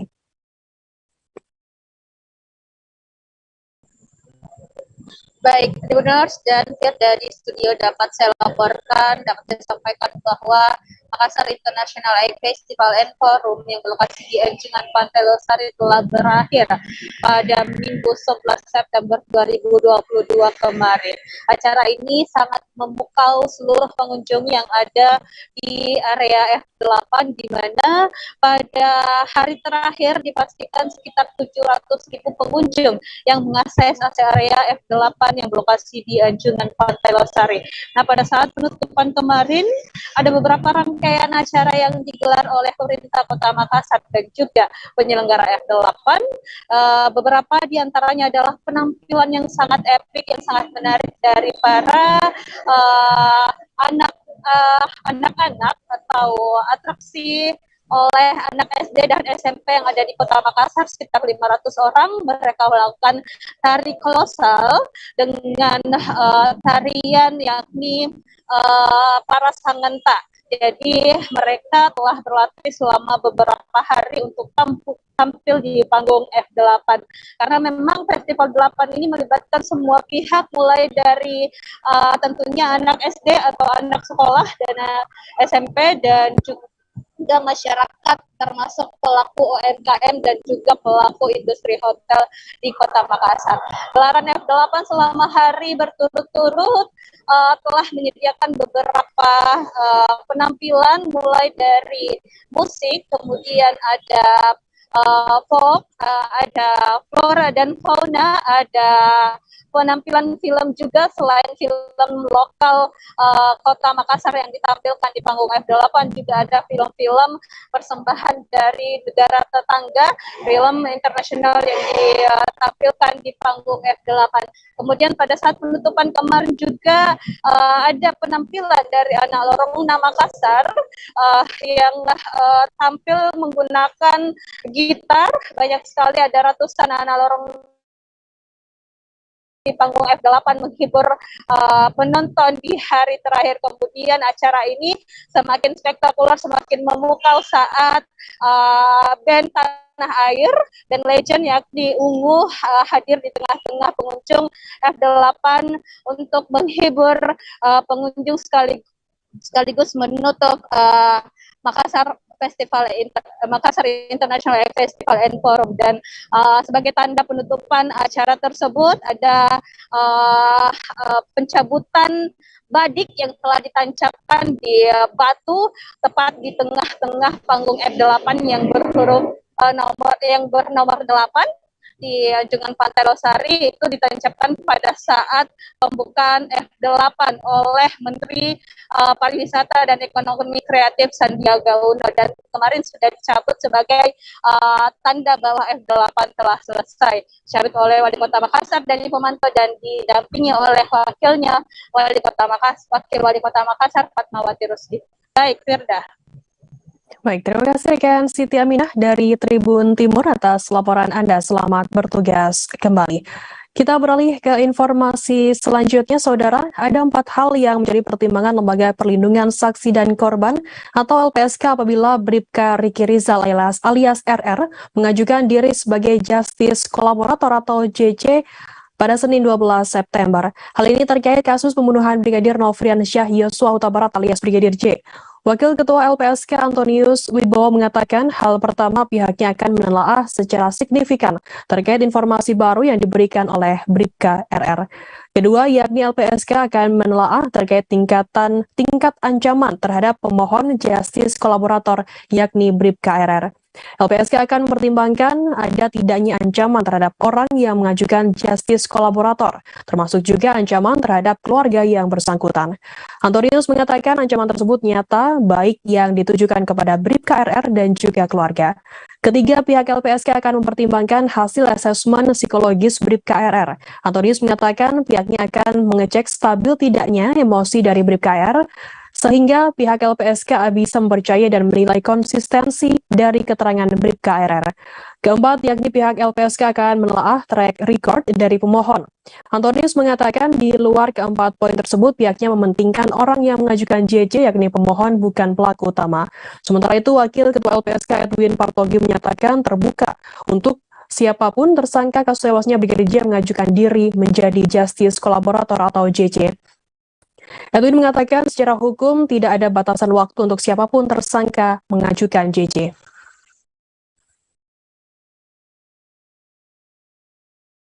Pengacara Barada Richard Eliezer alias Baradae, Roni Talapesi mengungkapkan kondisi kliennya Sabtu 10 September. Roni mengatakan Baradae saat ini menjadi lebih religius dan semakin mendekatkan diri dengan Tuhan. Baradae disebutkan juga banyak berdoa seusai menjadi tersangka kasus pembunuhan rekannya Brigadir Nofriansyah Yosua Huta Barat alias Brigadir J. Sementara itu kondisi psikis Baradae kini masih mengalami traumatis yang atas kematian rekannya tersebut. Roni menyebutkan kini Baradae membutuhkan pendampingan psikologis. Ia mengungkapkan Baradae sempat menjalani terapi trauma selama 1,5 jam yakni pada Jumat 9 September lalu. Sementara itu Roni menyebutkan keinginan Baradae sebelum melakukan persidangan. Roni mengatakan Baradae sangat ingin bertemu dengan keluarganya sebelum persidangan dimulai. Hal ini lantaran Baradae belum pernah bertemu dengan keluarganya sejak kasus pembunuhan Brigadir J. Menurut Roni, hal tersebut guna menguatkan mental dan memulihkan trauma dari Baradae. Meski demikian, Roni belum merinci kapan akan berkomunikasi dengan pihak kepolisian terkait permintaan kliennya tersebut. Saat ini Roni mengungkapkan pihaknya masih fokus untuk pemberkasan kliennya yang kini sudah ditetapkan sebagai tersangka.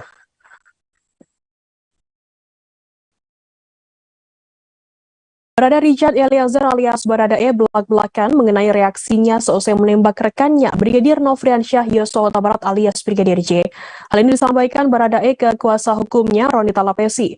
Roni mengatakan Baradae kala itu mengalami syok mendadak dan langsung mundur seusai 3 hingga 4 kali menembak Brigadir J.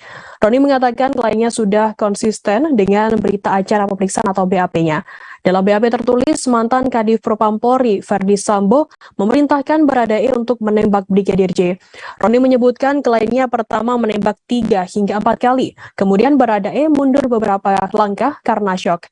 Lanjut Roni, setelah Baradae mundur, Verdi Sambo maju untuk menembak tubuh Brigadir J. Roni mengatakan namun tersangka lain Bribka Riki Rizal alias Bribka RR dan Kuat Maruf alias KM tak menyebutkan keterangan Verdi Sambo melakukan penembakan terhadap Brigadir J. Pengacara Riki Rizal mengaku kliennya hanya melihat Sambo menembak tembok dan lokasi lainnya sebagai penyamaran agar terlihat seperti ada baku tembak. Sementara itu, Ketua Komnas HAM Ahmad Taufan Damanik mengatakan ada indikasi Brigadir J ditembak lebih dari satu senjata. Hal itu terlihat dari adanya perbedaan besaran lubang bekas tembakan di tubuh Brigadir J. Taufan juga mengatakan pihaknya kini mendalami satu hal krusial, yakni perbedaan pernyataan antara Baradae dengan ex-Kadif Propampori Irjen Verdi Sambo. Dalam pengakuan Verdi Sambo sendiri, ia mengaku merancang dan memerintahkan Baradae untuk menembak. Sementara versi Baradae yang mengaku dipanggil dan diperintahkan oleh Verdi Sambo. Kemudian menurut pengakuan Baradae, ia mengeksekusi beberapa tembakan awal. Namun eksekusi terakhir dilakukan oleh Verdi Sambo.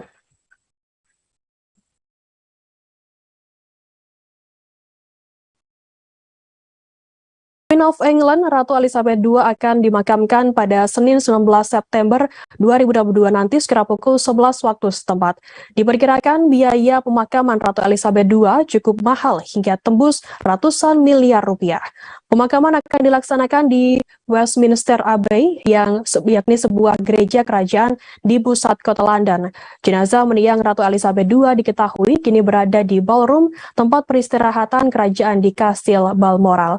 Jenazahnya ditempatkan di peti mati yang terbuat dari kayu oak dengan Royal Standard di atasnya. Istana Buckingham telah menyiapkan serangkaian acara sebelum Ratu dikebumikan. Acara akan digelar selama 4 hari agar publik dapat memberikan penghormatan sebelum peti mati diantarkan ke pemakaman di Westminster Abbey. Laporan Outkick, pemakaman akan dihadiri 2.000 tamu termasuk para pemimpin dari seluruh dunia dan keluarga kerajaan. Prosesi pemakaman akan disiarkan melalui televisi sehingga dapat dilihat miliaran orang. Istana Buckingham diketahui telah menghabiskan waktu bertahun-tahun untuk menyiapkan kematian Ratu ini.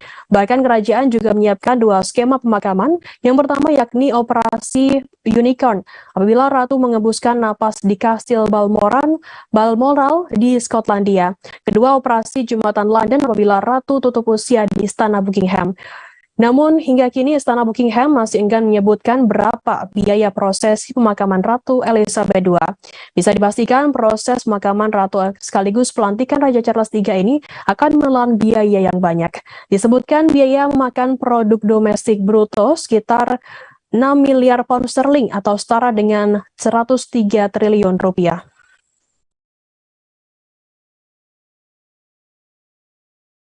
Bendera Royal Standard of Scotland dipilih sebagai penutup peti mati Ratu Elizabeth II. Peti mati Ratu diketahui sudah dibawa ke tempat peristirahatannya di Balmoral ke Edinburgh. Jenazah Ratu Elizabeth II nantinya akan dibawa ke sebuah gereja di London Westminster Abbey. Bendera yang dikenal sebagai Royal Standard of United Kingdom diketahui dibagi menjadi 4 bagian, yakni Inggris diwakili oleh 3 singa emas di kuarter pertama dan keempat, kemudian Skotlandia dilambangkan melalui singa merah yang merajalela di kuarter kedua, lalu simbol harpa mewakili Irlandia di kuarter ketiga. Di Skotlandia menggunakan versi berbeda dari Royal Standard, yakni dengan lambang Skotlandia di kuarter pertama dan keempat, serta lambang Inggris di kuarter kedua. Lambang itulah yang disampirkan di peti mati Ratu Elizabeth II di tengah perjalanannya ke Edinburgh. Begitu peti mati tiba di London, Royal Standard of Scotland akan diganti dengan Royal Standard of the United Kingdom di Westminster Hall, di mana Ratu Elizabeth II akan disemayamkan selama 4 hari. Mulai Rabu, peti mati akan diatapi dengan mahkota negara. Bendera standar kerajaan biasanya dikibarkan ketika raja berada di kediaman di salah satu istana kerajaan, di mobil raja dalam perjalanan resmi dan pesawat terbang saat berada di darat. Itu juga dapat diterbangkan di gedung manapun, resmi atau pribadi selama kunjungan raja atas permintaan raja. Tidak seperti bendera Union, Royal Standard tak pernah dikibarkan setengah tiang, bahkan setelah kematian seorang raja karena selalu ada penguasa di atas tahta.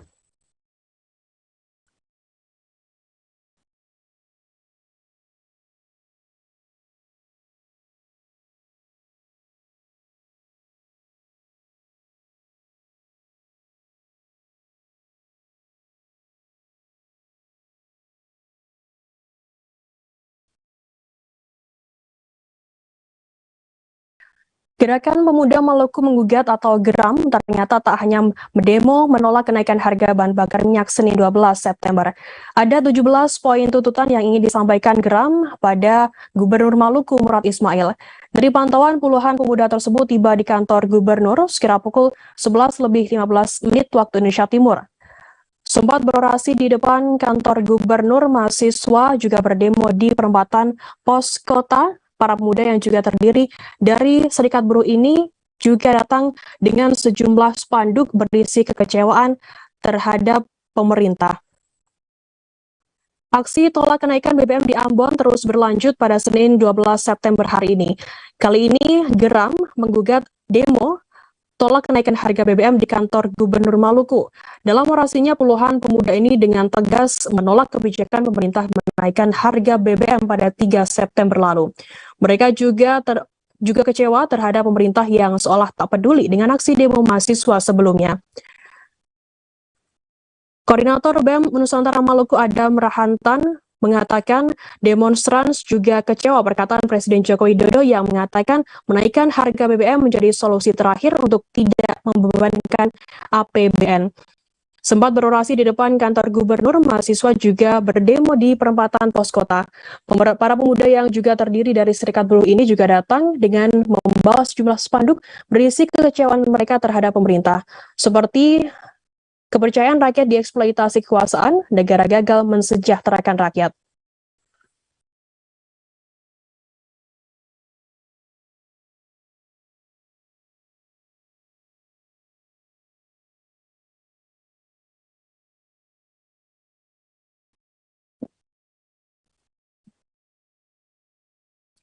Tribuners, informasi tadi sekaligus menutup perjumpaan kita dalam live update sore hari ini. Jangan lupa saksikan terus live update di seluruh kanal YouTube dan Facebook Tribun Network. Saya Firdananda beserta kru bertugas pamit undur diri. Terima kasih dan sampai jumpa.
Halo Tribuners, jumpa lagi bersama dengan saya Kusnul Asyaifa di Bincang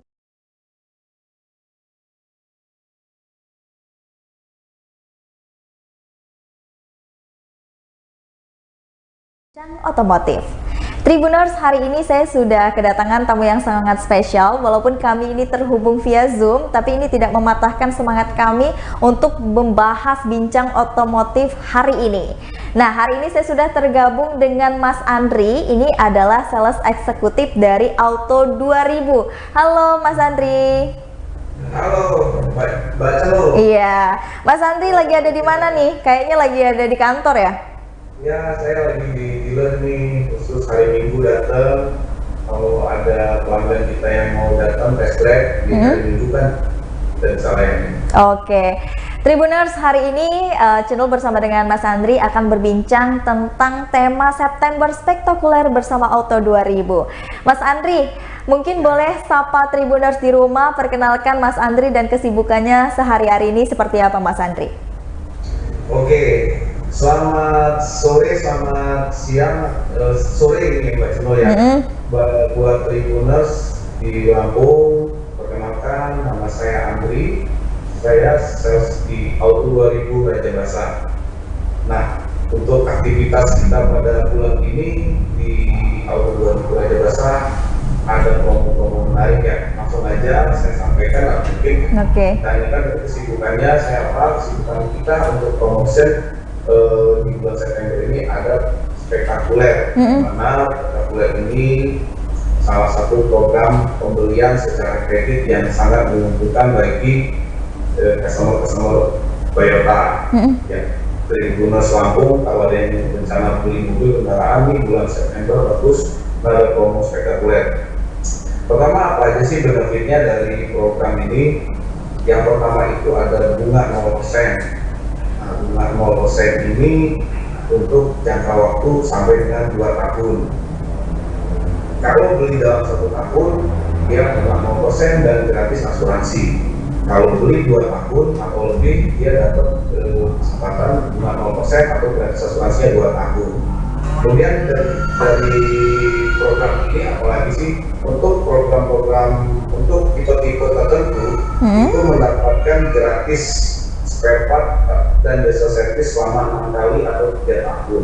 Oke. Nah, karena itu membantu sekali buat para Tribuners yang punya Toyota atau calon pelanggan Toyota itu dalam merawat kendaraannya gak ada biaya yang sekali sama 3 tahun atau 50.000 km. Mana yang kita terlebih dahulu. Kemudian untuk produk-produk tertentu atau tipe-tipe tertentu juga ada direct gift sebesar 3 juta rupiah. Wow. Itu setelah pembelian nanti kemudian ada namanya Astra Pay diberikan kepada pembeli itu senilai 3 juta rupiah. Lumayan dong 3 juta rupiah kalau beli bensin tetap pinter. Apalagi BBM lagi naik ya Mas ya? Nah, itu dia. Oke. Nah, berarti itu bentuknya uang tunai yang akan diberikan setelah customer selesai membeli unit gitu ya? Betul. Itu bukan uang tunai, tapi kayak cashback.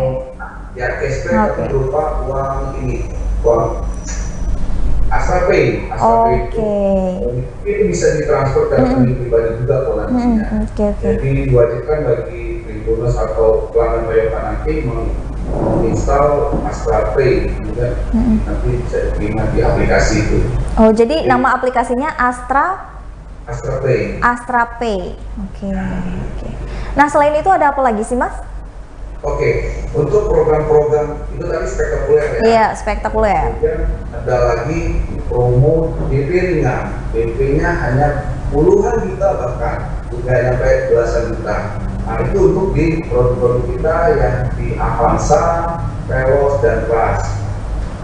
Tapi kalau untuk DP ringan ini yang memang agak selektif dalam pembiayaan itu agak lebih selektif ya dalam memilih calon pembelinya seperti itu. Oh, jadi memang nggak semua customer dapat dong DP ringan ini?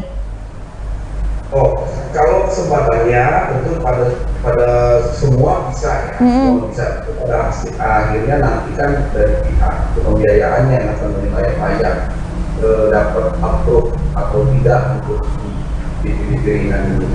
Saran saya sih ke calon pelanggan kita untuk lebih memilih DP yang aman ya, DP 25%, 20% paling minimal. Itu sudah bisa, itu paket spektakuler. Nah, kalau untuk DP yang belasan puluhan juta tadi dia nggak ikut program spektakuler. Oke, jadi dia nggak masuk ke dalam program spektakuler ya Mas ya untuk yang DP ringan ini. Ya masuk. Kalau DP spektakuler tadi yang dapat asuransi gratis 2 tahun dan 0% sampai dengan 2 tahun tadi itu minimalnya DP 20%. Untuk yang 1 tahun gratis asuransi dan bunga 0% selama 1 tahun itu minimal DP-nya 50% dari harga kendaraan. Itu benar-benar 50% Pak Semua. Jadi ketika kita kalkulasikan memang ketemu harganya. Beda-beda dikit aja lah karena ada administrasi. Oke. Nah, kalau Mas Andri merekomendasikan Tribuners gimana tuh? Lebih harus pilih yang mana gitu? Ya, untuk jadi gini, memang kalau mau merekomendasikan ya, di antara paket-paket itu tadi punya kelebihan masing-masing. Kalau yang paket DP ringan itu kan secara DP-nya terjangkau banget ya. Contohnya aja Avanza itu bisa didapatkan dengan DP 10 jutaan. Ya.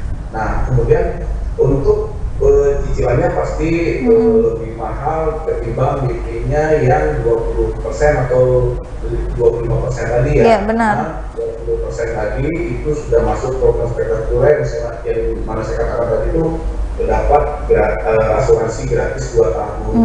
Nah, rekomendasi keduanya kalau misalnya Tribuners atau calon pelanggan PLTA ini mampu untuk di DP 20%, saran saya lebih baik ambil yang DP 20%. Kita mumpung ada paket spektakuler dan ini terakhir di bulan ini.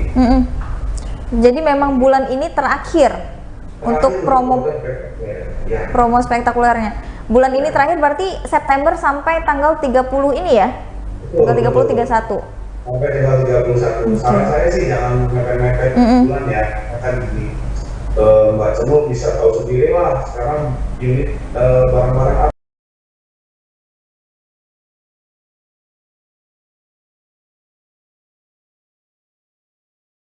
harusnya nggak naik akibat benar ya kan. Nah, otomatis di otomotif juga pasti naik seperti itu. Nah, mumpung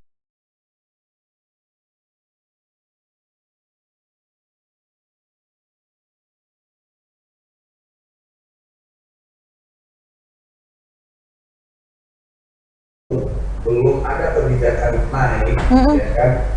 Ya, percepatan lebih baik. Ikan cepat ikan gabus lebih cepat lebih bagus ya Mas ya.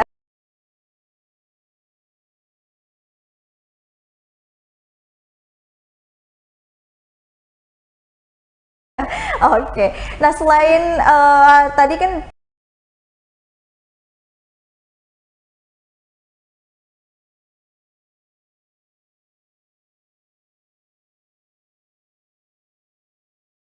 promo September spektakuler nih Mas ya, itu ada untuk beberapa jenis mobil tertentu sajakah, unit tertentu sajakah, atau semua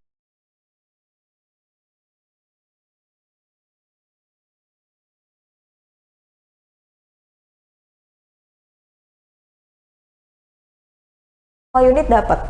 Enggak. Ya.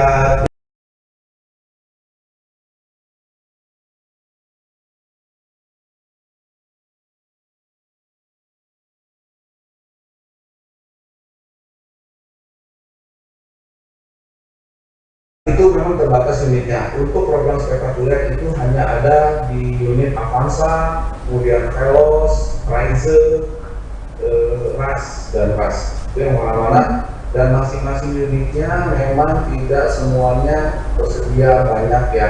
Mungkin beberapa, bukan beberapa ya, program spektakuler ini kan nasional. Nah, jadi di cabang-cabang lain juga kan membutuhkan unit-unit tertentu. Jadi mungkin kayak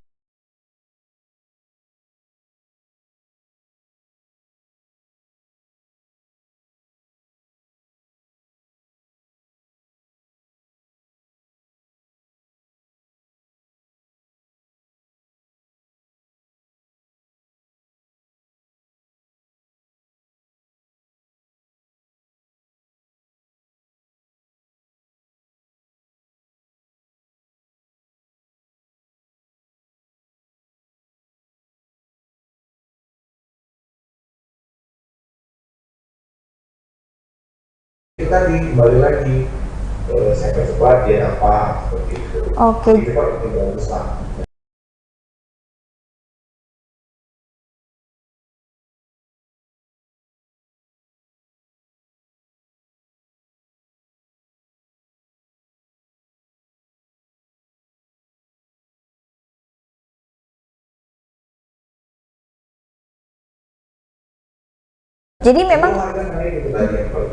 Jadi memang ada kuotanya juga nggak sih Mas untuk spektakuler September?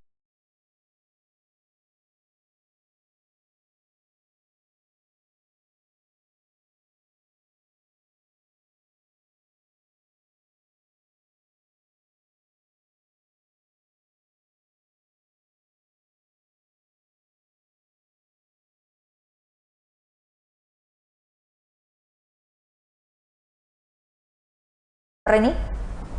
Kalau di kuota itu nggak ada. Nggak ada. Tapi siapa cepat dia dapat ya? Dalam arti unitnya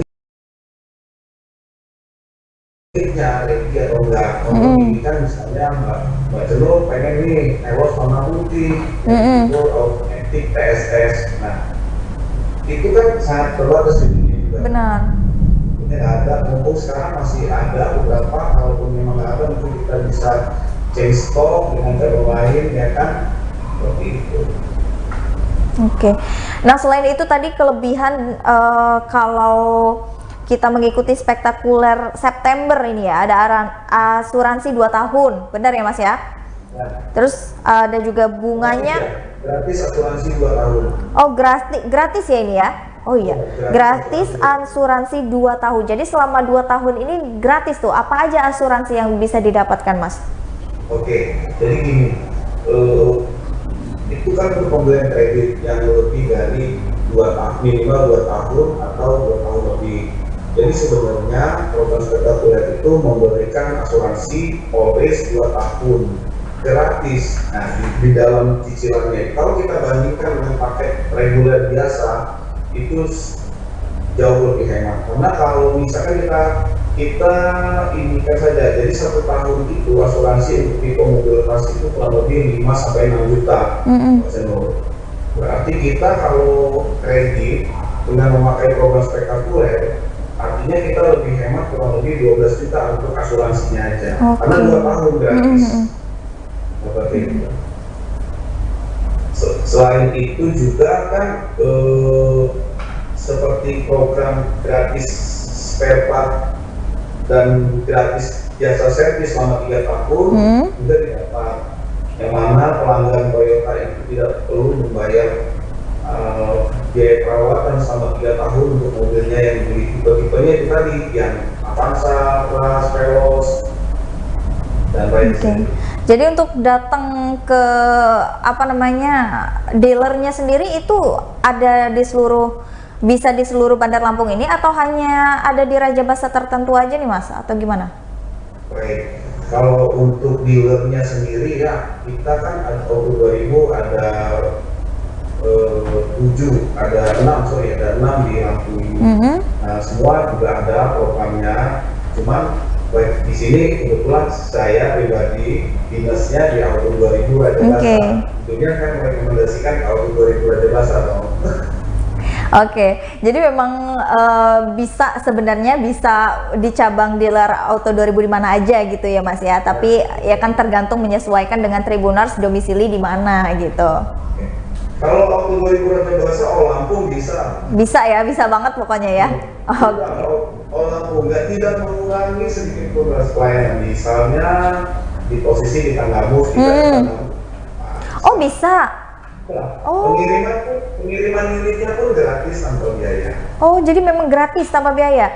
Ya. Kalau jadi, di jauh Mesuji sana juga gimana tuh? Bisa. Wow, Auto 2000 ini memang cap jempol ya Mas ya. Terima kasih. Oke. Nah, selain itu kenapa sih Tribuners di rumah itu harus memilih Auto 2000 ini sebagai mungkin pelayanan jasa otomotif ataupun jasa untuk pembelian unit gitu, Mas? Oke. Terima kasih. Auto 2000 pertama jadi pilihan pertama kenapa sih untuk pembelian Toyota? Pertama, kita cabang terbesar terbanyak di Lampung ya. Di Lampung sendiri khususnya itu ada 6 di sini. Tadi di beberapa kabupaten sudah ada 2000. Kemudian untuk layanannya lengkap. Misalnya mau servis body pun ada. Kemudian mau spare partnya udah pasti orisinal untuk perawatan kendaraan. Kemudian secara program-program pembeliannya kita memang up to date ya, seperti program spektakuler tadi ya kan, itu kan program nasional. Nah, kita sudah ada. Kemudian ada tambahan bonus-bonus seperti Astra-Pay tadi. Iya. Itu. Nah, kalau program September Spektakuler itu kan katanya program nasional nih Mas. Kalau program atau promo khusus yang ditawarkan di lokal ini ada nggak sih? Atau khusus deh dari Auto 2000 Raja Basa gitu, ada nggak? Ya. Program-program penjualan itu sendiri memang punya guideline-nya ya dari program-program nasional. Oke. Nah Mas, selain September Spektakuler, terus juga ada DP ringan, ada apa lagi sih kira-kira di Auto 2000 ini? Oke, untuk program pembelian ya, pembelian di Auto 2000 Raja Basa khususnya para calon pembeli bisa melakukan test drive pertama. Kemudian sebelum memilih kendaraannya tentu kita test drive dulu dong. Iya benar. Setelah itu konsultasikan ke kita apa saja mobil mana yang kira-kira cocok, yang kira-kira apalagi sekarang ya tentu harus memilih mobil apa sih yang kira-kira nyaman dipakai hari-hari, yang kedepannya nanti ternyata saya nggak salah pilih ini mobil nggak boros loh gitu kan. Benar. Nah, itu perlu dikonsultasiin ke wira niaga atau salesman kita di Auto 2000 Raja Basa. Coba, bapak cocoknya ini seperti itu. Kemudian program hadiah langsung ya kan, cuman hadiah langsung ini memang nggak ada event-eventnya. Makanya kepoin terus Auto 2000 Raja Basa, kan ada kejutan kecil yang menarik di situ. Oke, jadi memang mungkin Tribuners nih yang mau kejutan-kejutan bisa pantengin ya Mas ya, ada di Instagramnya ya? Ada Auto 2000 Raja Basa Official. Oke, nah Mas, untuk promo pembelian ataupun promo yang udah Mas jelasin tadi kan ada September Spektakuler, ada DP ringan, terus juga dan lainnya. Kira-kira selain itu ada nggak sih unit unggulan yang pengen kita beritahukan nih dengan Tribuners di rumah gitu dari Auto 2000? Ya. Unit unggulan yang mau kita sampaikan ke Tribuners ini adalah unit-unit yang tercover di paket spektakuler, ya kan? Kenapa? Karena ya tadi unggulan spektakuler sendiri, kemudian secara unitnya mungkin lebih orang lebih banyak yang menggunakan juga. Makanya diantaranya adalah Toyota Veloz, kemudian Toyota Rush, Toyota Avanza, dan Toyota Raiser. Gitu. Untuk Agia dan Kalia itu ada program DP 16 jutaan. Jadi ada program DP 16 jutaan untuk hanya di Auto 2000 Raja Basa ya. Untuk Toyota Agia dan Kalia. Toyota Agia dan juga Kalia ya. Nah, kalau mobil atau motor unit dari Auto 2000 ada nih nggak produk yang mau kita kasih tahu sama Tribuners nih bahwasanya ada produk baru atau produk unggulan gitu? Ya, kalau produk unggulannya ada di itu tadi ada Ras, Elos, kemudian Avanza dan Razer. Yang dari keempat ini yang paling banyak diminati oleh Tribuners tuh apa aja, Mas? Velos sama Ras. Velos sama Ras. Oke. Oke. Kalau Ras ini ada promo atau ada warna baru kah atau mesinnya baru atau gimana tuh, Mas? Kenapa Tribuners kok lebih tingginya untuk Velos dan Ras ini? Oke. Jadi untuk di Ras ini secara produk mungkin yang banyak sekali menjawab kebutuhan dari keluarga Toyota ya di Lampung. Pertama karena mobil ini secara karakteristik mobil tangguh, kemudian secara kapasitas dia memiliki kapasitas 7 penumpang. Untuk ketangguhannya nggak perlu diragukan lagi lah. Toyota Ras mungkin Tribuners sudah tahu generasi pertamanya sampai dengan sekarang. Nah, ditambah lagi dengan adanya paket spektakuler ini yang tanpa bunga, gratis asuransi itu tadi, makanya cukup mendongkrak animo dari masyarakat Lampung untuk membeli Toyota Ras. Kemudian untuk Velos sendiri kurang lebih mempunyai kemiripan kemampuan yang sama dengan Toyota Ras tadi. Ditambah Toyota Velos ini sesuatu yang baru, desain terbaru dari 2021 launching di bulan November. Nah, mungkin ada beberapa pelanggan kita yang bosan dengan model lama, kemudian pindah ke Toyota Velos. Dari fitur-fiturnya nanti bisa Mbak Ceno lihat, nanti kita sama-sama lihat videonya ya. Iya. Ada beberapa videonya, apa bisa dilihat tampilan Velos seperti apa dan Toyota Ras. Oke. Lebih seperti itu, Mbak Ceno. Oke, Mas Andri, untuk dari keunggulan Velos dan Ras ini sendiri apa sih Mas Andri selain dari mungkin promo dan juga fiturnya gitu? Atau mungkin fiturnya ada yang baru, ada yang apa gitu? Oke, untuk Toyota Velos sendiri itu ada fitur terbaru namanya Toyota Safety Sense, itu keamanannya ya, karena terdapat di Velos varian tertinggi. Fitur TSS ini, Toyota Safety Sense ini bisa membantu pengendara Toyota Velos dalam mencegah terjadinya kecelakaan tabrak. Jadi salah satu fitur TSS itu adalah membantu pengereman, potensi pengereman ketika mobil kita mau menabrak objek di depannya. Oke. Salah satu fitur keselamatan yang aktif gitu, bukan pasif. Oke. Jadi ini memang responsifnya cepat sekali ya, Mas ya? Ya. Ada video demonstrasinya juga. Jadi kalau mau coba test drive boleh, kalau itu ada masalah. Mobil Toyota Velos ini didesain ada Toyota Safety Sense-nya bisa membantu pengendara supaya tidak menabrak objek di depannya. Oke. Ini ada di tipe terbaru atau gimana nih Mas? Tipe terbaru aja? Tipe terbaru di tipe Toyota Velos yang saat ini. Tapi yang saat ini ya QTSS, tipe QTSS. Oke, tipe QSS gitu ya. Nah, kalau misalnya secara kebutuhan dirasa tidak memerlukan itu, ada juga yang di bawahnya tipe Q, tipe Q itu hanya ya tidak memiliki tipe TSS, tapi relatif harganya lebih murah ya daripada yang lengkap itu dengan tipe TSS-nya tadi. Oke.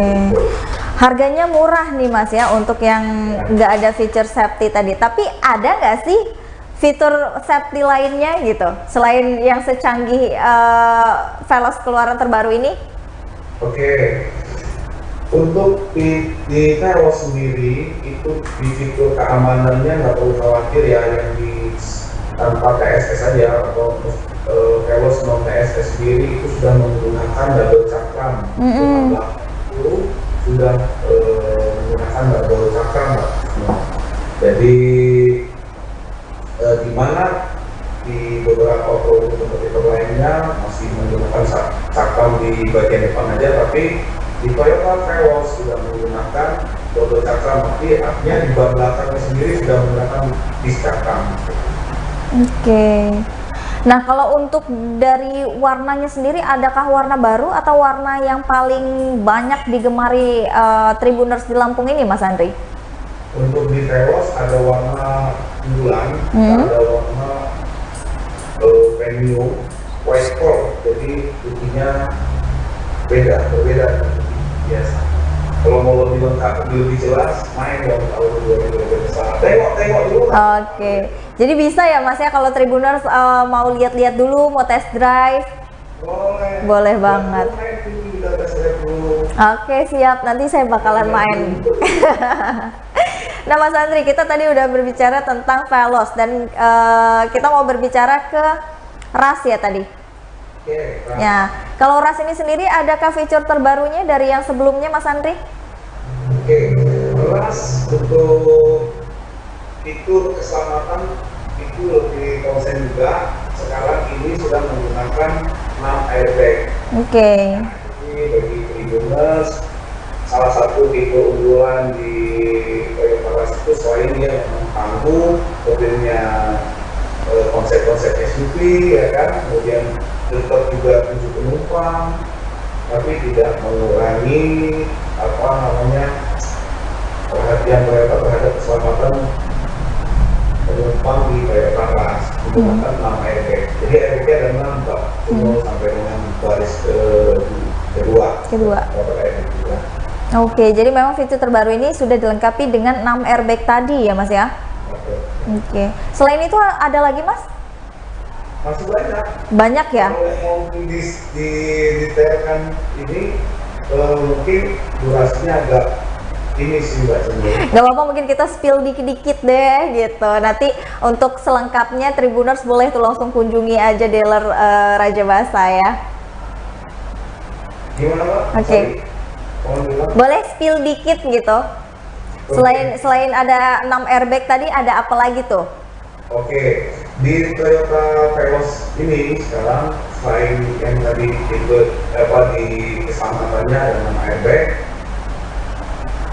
secara tampilan SUV, kemudian teknologi terbarunya dia sudah pakai start-stop engine, jadi menghidupkan kendaraannya tidak pakai kunci lagi, bisa dibawa aja. Kemudian juga ada smart key untuk masuk ke dalam kendaraannya, kita nggak perlu pencet remote, hanya tekan aja tuas di handle pintunya, kita sudah bisa masuk. Nah, kemudian apa sih manfaatnya seperti itu?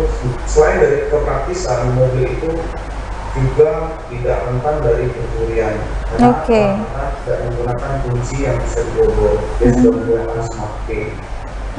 Itu sih Mbak Cendol. Jadi smart key tadi tuh termasuk pakai sidik jari juga nggak sih Mas atau gimana? Kalau sidik jari bukan, cuman dia hanya menyentuh tombol atau sensor yang ada di tuas masuk buka pintunya itu. Oke. Nah, untuk tipe Veloz atau RAS ini sendiri ini ada di DP berapa nih Mas?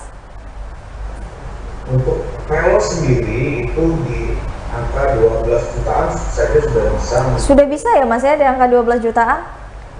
Ya. Kalau untuk Veloz RAS juga sudah bisa, tapi itu di luar paket spektakuler. Spektakuler ya. Oke.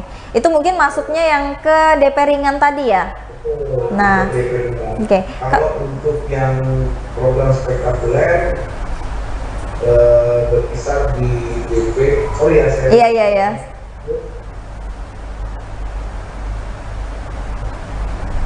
Kurang lebih di DP 30 jutaan.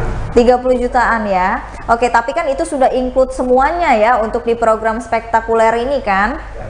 30 itu sudah termasuk garansi 2 tahun tadi, asuransi dan lain sebagainya, servis yang diberikan oleh Auto 2000 kepada customernya gitu. Dan itu hanya berlangsung tinggal bulan ini aja ya Mas ya, September.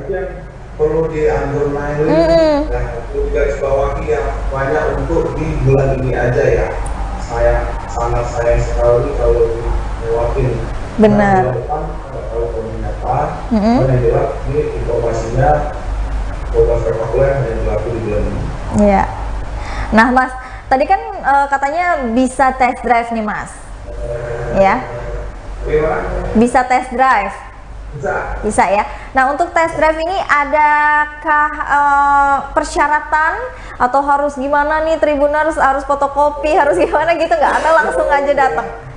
Kalau di Auto 2000 Raja, kalau customer atau Tribuners ke Auto 2000 Raja Wasa mau melakukan test drive ini dan caranya itu persyaratannya cuma satu, bisa berkendara roda 4, bisa nyetir, kemudian ada SIM, gitu aja. Oke, benar ya. Jadi memang yang paling penting itu adalah bisa berkendara dulu, ya kan? Iya, bisa nyetir ya. Bisa nyetir gitu. Ya, dibuktikan nggak ada SIM. Takutnya tiba-tiba datang ke sana dibolehin, taunya nggak bisa nyetir ya kan? Rugi kita.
Selamat malam Tribuners, jumpa lagi bersama dengan saya Mutiara dalam tayangan berita terkini Lampung di Tribun Lampung. Kami akan menyajikan informasi menarik dan terkini untuk Anda dari berbagai daerah di Provinsi Lampung. Dan inilah berita terkini selengkapnya. Pelaku perampokan Alfamart Wairatai berhasil ditangkap. Pelaku perampokan disertai penyekapan terhadap karyawan minimarket Alfamart Wairatai Pesawaran berhasil diringkus polisi. Bahkan tak sampai sehari, pelaku bernama Ariski Febriantama, berusia 21 tahun, warga desa Rawatunggal, Padang Cermin, berhasil diringkus TK 308 Polres Pesawaran. Penangkapan dilakukan setelah polisi mengungkap pemilik motor Vario putih yang ditinggalkan pelaku di depan Alfamart setelah beraksi. Kemudian ditambah dengan pernyataan 8 saksi yang dimintai keterangan dalam proses penyelidikan. Akhirnya pada Rabu 7 September 2022, tim TK 308 Polsek Padang Cermin berhasil menangkap pelaku yang bersembunyi di kosannya di daerah Durian Payung, Bandar Lampung. Kapolres Pesawaran AKBP Pratomo Widodo membeberkan penangkapan pelaku dalam konferensi pers yang digelar pada Senin 12 September 2022. Ia menjelaskan saat melakukan perampokan di Alfamart Wairatai pada Selasa 6 September 2022, pelaku melakukan aksinya dengan masuk ke dalam toko seperti seorang pembeli. Kemudian, pelaku mengganti bajunya dengan seragam pegawai Alfamart di toilet ketika akan tutup. Lalu pada pukul 22:30 waktu Indonesia Barat, pelaku menyelinap masuk ke dalam ruang tempat penyimpanan uang hingga kemudian dipergoki oleh 2 pegawai Alfamart lainnya. Berbekal dengan gunting, pelaku melakukan penyekapan terhadap 2 pegawai dengan cara mengikatnya. Kemudian setelah melakukan aksi tersebut, pelaku lari karena motor Vario yang ia kendarai tidak mau hidup mesinnya.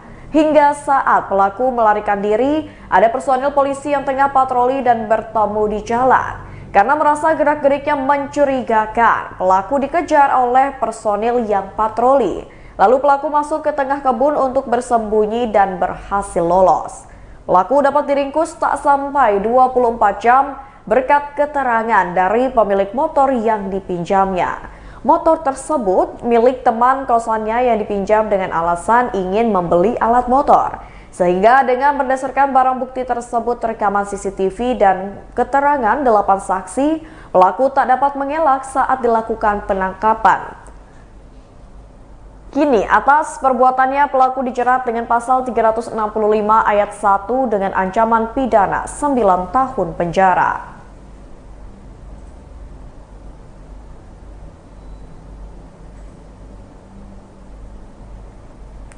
Berita selanjutnya, GML Metro demo kenaikan harga BBM di Pemkot, ajukan 7 tuntutan. Gerakan Masyarakat Lokal atau GML Metro menggelar demonstrasi tolak kenaikan harga BBM di depan kantor pemerintah Kota Metro pada Senin 12 September 2022. Demo yang dilakukan GML Metro tersebut dilakukan untuk menyampaikan aspirasinya mengenai kenaikan harga BBM bersubsidi yang dapat berpengaruh pada kenaikan harga bahan pokok. Ketua DPD GML Metro Slamet Riyadi mengatakan, demonstrasi dilakukan untuk menyampaikan aspirasi yang meresahkan masyarakat, terutama tentang kenaikan harga BBM. Ia mengatakan kenaikan harga BBM jelas menyusahkan masyarakat karena dapat mempengaruhi kenaikan harga bahan pokok yang lain. Pada kesempatan tersebut juga GML menyampaikan 7 tuntutan. 7 tuntutan tersebut yaitu menolak dan mengutuk keras kebijakan kenaikan harga BBM, mendesak agar pemerintah menurunkan harga BBM, mendesak Presiden mencopot Menteri Keuangan Sri Mulyani, dan mendesak Presiden mencopot Menteri BUMN Erick Thohir.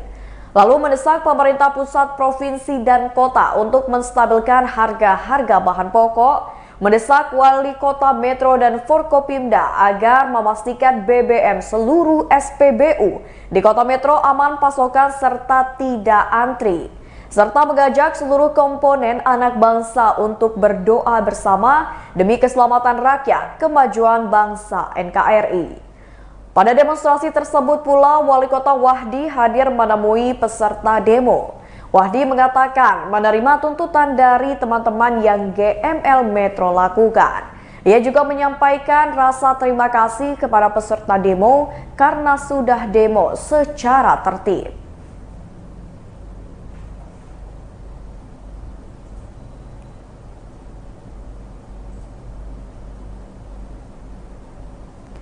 Berita selanjutnya, 400 personil gabungan amankan demo mahasiswa di DPRD Pringsewu. Ratusan personil gabungan mengamankan demo mahasiswa di depan gedung DPRD Pringsewu pada Senin 12 September 2022 pagi. Aksi mahasiswa tersebut menolak kenaikan harga bahan bakar minyak atau BBM. Mahasiswa menuntut pemerintah menurunkan harga BBM yang beberapa waktu lalu mengalami kenaikan. 400 personil gabungan yang mengamankan demo mahasiswa di Pringsewu terdiri dari pihak kepolisian, TNI, Dinas Perhubungan, dan juga Satpol PP. Pantauan dari Tribun Lampung terlihat ratusan personil mengamankan aksi demo mahasiswa sejak pagi. Kabak Ops Polres Pringsewu, Kisron, mengatakan personil gabungan ada sekitar 400 personil dan ada BKO dari pesawaran sebanyak 1 peleton. Disampaikan Kisron, masa yang demo adalah gabungan mahasiswa sebanyak 200 orang. Masa berasal dari HMI, IMM, PMII, BEM Umpri, dan IBM STIT Pringsewu. Ketua Korlap Mahasiswa Ahmad Nurdin Nur Murhayat mengatakan, ratusan mahasiswa menolak kenaikan harga BBM. Menurutnya ada sekira 150 hingga 200 mahasiswa yang hadir menyampaikan aspirasinya. Sementara Ketua DPRD Pringsewu Suherman berjanji akan menyampaikan apresiasi tuntutan mahasiswa kepada pusat. Suherman meyakini mahasiswa yang datang ke gedung DPRD Pringsewu membawa harapan masyarakat. terlihat saat demo fraksi Partai Demokrat, Golkar, Gerindra, PAN, PKS, dan PKB hadir mendengar aspirasi maupun tuntutan dari mahasiswa. Namun hanya fraksi dari PDIP yang enggan keluar menemui mahasiswa. Kemudian tepat pada pukul 12:04 waktu Indonesia Barat, demo mahasiswa berakhir.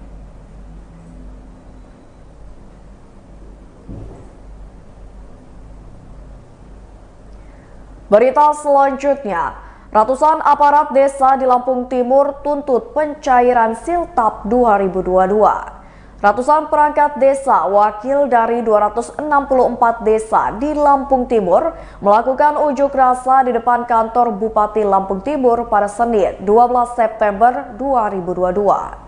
Unjuk rasa digelar terkait dengan penghasilan tetap atau Siltap perangkat desa yang belum dibayarkan pada termin kedua dan ketiga tahun 2022. Selain itu juga, masa juga menuntut belum cairnya alokasi dana desa di 264 desa selama 6 bulan terhitung sejak April hingga September 2022. Pantauan ratusan massa berkumpul di depan kantor Bupati dengan mengenakan seragam dinas berwarna coklat. Aksi unjuk rasa mendapat pengawalan dari puluhan anggota Satpol PP dan aparat kepolisian dari Polres Lampung Timur. Koordinator Aksi Aliansi Aparatur Pemerintah Desa Ibrahim menyampaikan 3 tuntutan. Pertama, Bupati Lampung Timur M. Dawam Raharjo melaksanakan Perbub nomor 2 tahun 2022 tentang petunjuk pelaksanaan alokasi dana desa tahun 2022. Lalu Pemkab Lampung Timur dituntut segera membayar kewajiban penghasilan tetap secara penuh yakni 6 bulan. Kemudian segera dikeluarkan nomor induk perangkat desa atau NIPD. Ibrahim juga mempertanyakan mengapa persoalan ini terus terulang sejak tahun lalu, padahal perangkat desa sudah bekerja di pemerintahan desa. Sementara itu, Asisten 1 Bidang Pemerintah Setdakap Lampung Timur Tarmizi hadir mewakili Bupati Lampung Timur.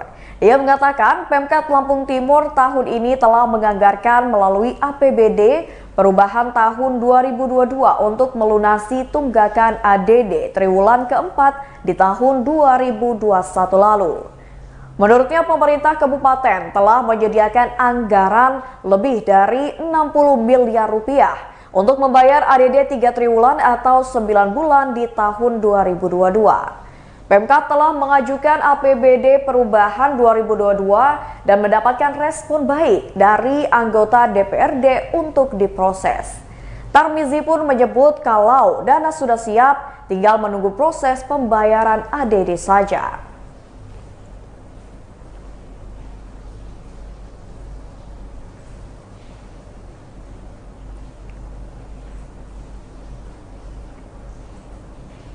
Berita selanjutnya, Polres Metro masih selidiki video viral geng motor bawa senjata tajam.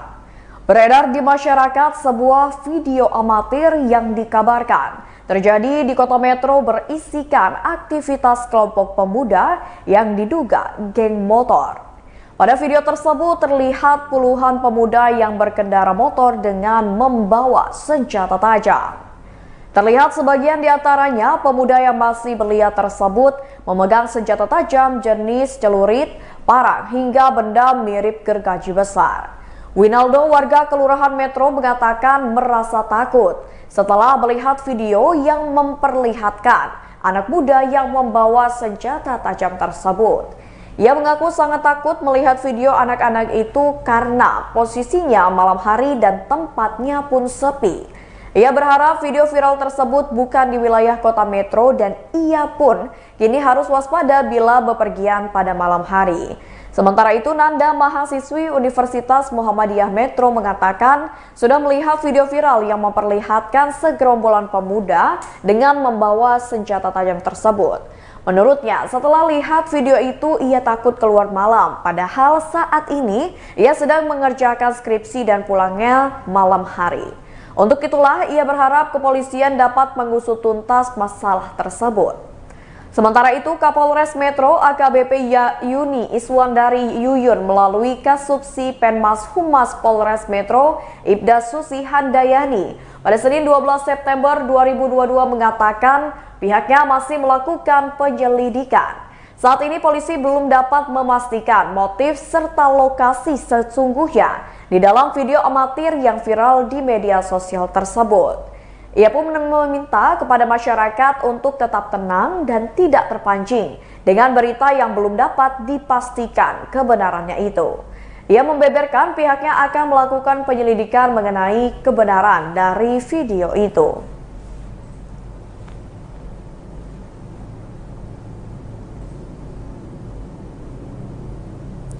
Berita selanjutnya, Sharp Lampung beri potongan harga pembelian HP Sharp Aquos V6 dan V6 Plus. Sharp Cabang Lampung memberikan promo potongan harga untuk handphone Sharp Aquos V6 dan V6 Plus. Sharp Atom Promosi Lampung Dedi Armanto mengatakan dalam promo potongan harga ini, harga Sharp Aquos V6 dari Rp1.999.000 menjadi Rp1.549.000. Lalu Sharp Aquos V6 Plus dari harga Rp2.499.000 menjadi Rp1.999.000. Selain mendapatkan potongan harga, pembeli juga akan mendapatkan gratis gamepad. Namun gamepad ini hanya diberikan untuk 10 pembeli pertama. Tak hanya itu saja, pembeli juga akan mendapatkan gratis anti gores dan jelly case. Menurut Dedu pada Senin 12 September 2022, sebenarnya di dalam kotak handphone sudah ada anti gores, namun diberikan lagi gratis anti gores yang lebih tebal. Selain anti gores, di dalam kotak handphone juga ada headset dan charger. Pembeli yang membeli handphone Sharp Aquos V6 dan V6 Plus tidak akan menyesal karena kedua handphone ini memiliki banyak sekali keunggulan. Contohnya untuk kamera, V6 memiliki kamera belakang 13 megapiksel untuk kamera utama, serta depth kamera dan kamera makro masing-masing 2 megapiksel sedangkan kamera depannya 5 megapiksel. V6 Plus memiliki kamera belakang 50 megapiksel untuk kamera utama, serta depth kamera dan kamera makro masing-masing 2 megapiksel, sementara itu kamera depannya 8 megapiksel. Berikutnya untuk memori, V6 memiliki RAM 3 GB dan memori 32 GB. Untuk V6 Plus memiliki RAM 6 GB dan memori 64 GB. Tersedia juga slot untuk tambahan memori hingga 512 GB. Untuk baterainya, kedua handphone ini memiliki baterai 5000 mAh yang membuat baterai lebih tahan lama. Khusus handphone Sharp Aquos V6 Plus fast charging hingga 16 watt untuk mengisi daya baterai. Keunggulan lainnya, kedua handphone ini ada di NFC yang bisa untuk banyak uang elektronik seperti ATM, e-tol, dan sebagainya. Bagi yang ingin membeli kedua handphone ini bisa langsung datang saja ke Sharp Cabang Lampung di Jalan Gatot Subroto, tepatnya berada di depan RRI. Bisa juga melalui nomor WhatsApp 081290190959 atau Instagram @dedi_armanto.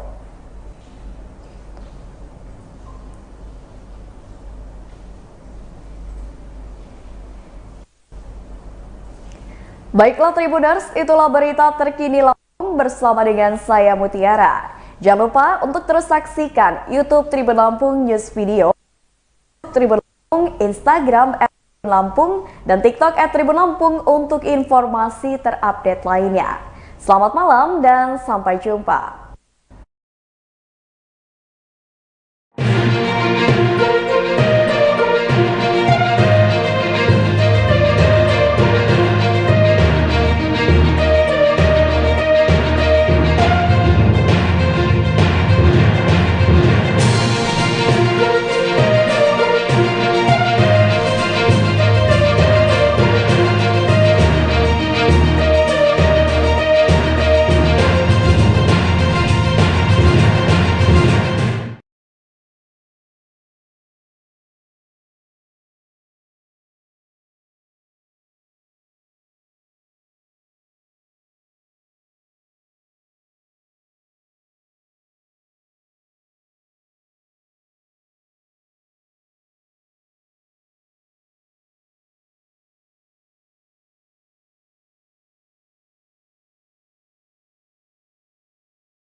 Tribuners, wisata Lampung kali ini ada di Lembah Hijau loh. Tepatnya di Wahana Bird Park atau Taman Burung.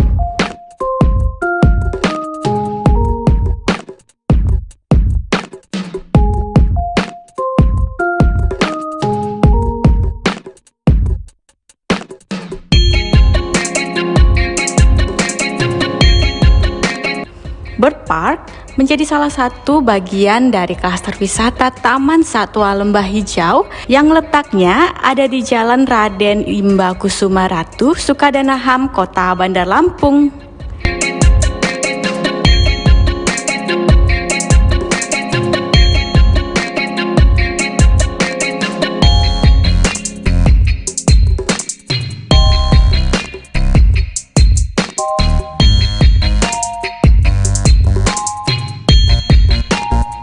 Bird Park memiliki fungsi yang sejalan dengan tujuan Taman Satwa Lembah Hijau, yakni sebagai sarana konservasi, edukasi, dan hiburan.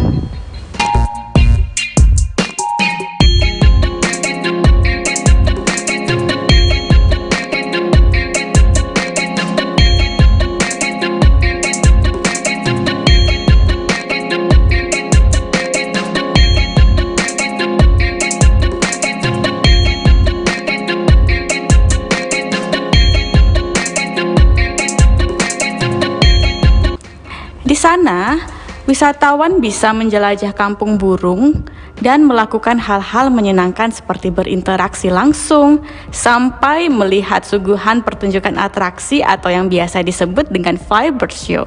Wah, seru sekali ya.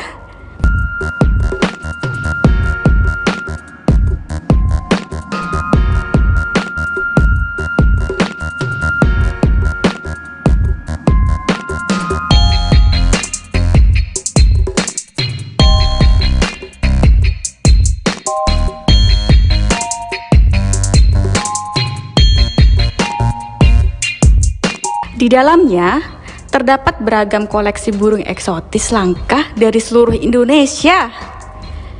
Ada pula aviari atau kandang besar, spot foto, kantin, playland, dan ruangan pertunjukan outdoor.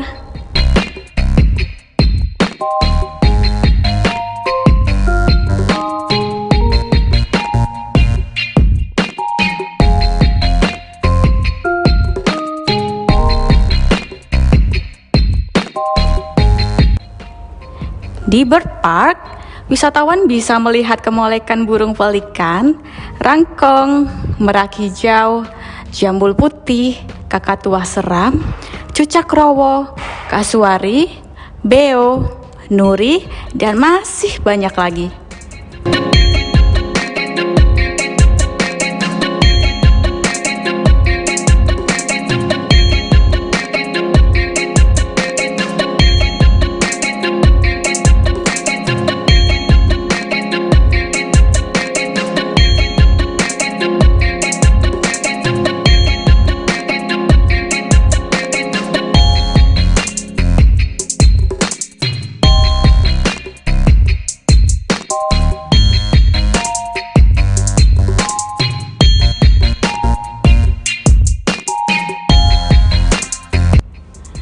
Burung-burung tersebut ditempatkan dalam kandang yang sangat layak loh.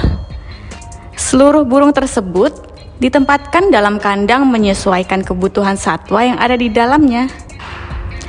Sehingga burung-burung yang ada di sana bisa nyaman dan juga bisa seperti di alam bebas. Seluruh burung tersebut ditempatkan dalam kandang menyesuaikan kebutuhan satwa yang ada di dalamnya. Kandang burung dalam Bird Park Lembah Hijau didesain lebar, tinggi, dan juga luas. Ulang, kandang burung dalam Bird Park Lembah Hijau didesain lebar, tinggi, dan juga luas loh. Sehingga kebutuhan burung seperti minum, bertengger, hingga terbang bisa tetap dilakukan meski dalam ruangan terbatas.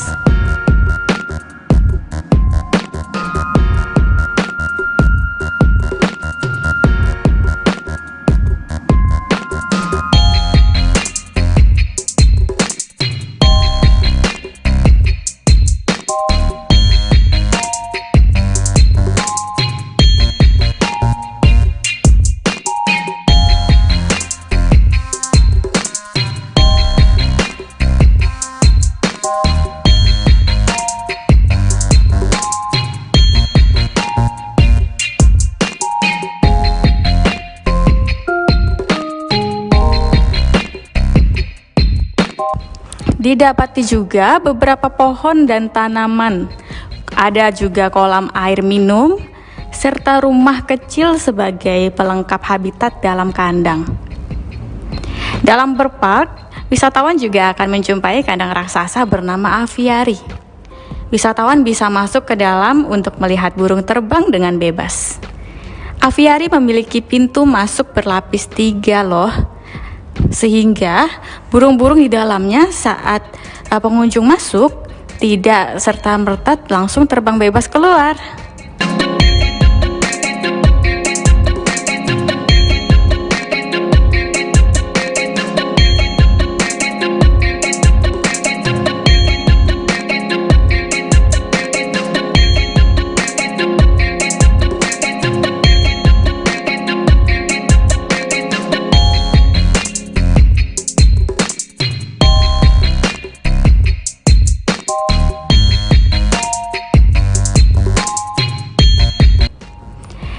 Di dalam aviari, suasananya nampak seperti berada dalam studio alam bebas.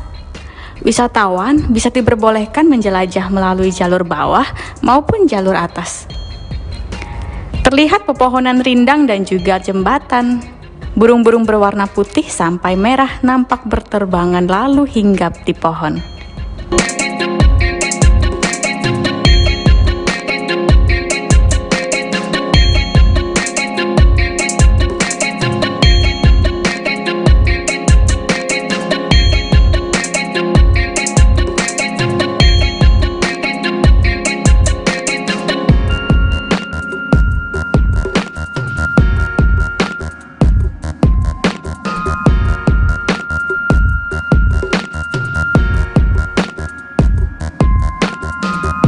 Jembatan menjadi tempat untuk melihat burung dari dekat, sekaligus jadi spot foto favorit yang instagramable. Wisatawan juga bisa berfoto langsung dengan burung kakak tua, nuri, dan juga jambul putih loh.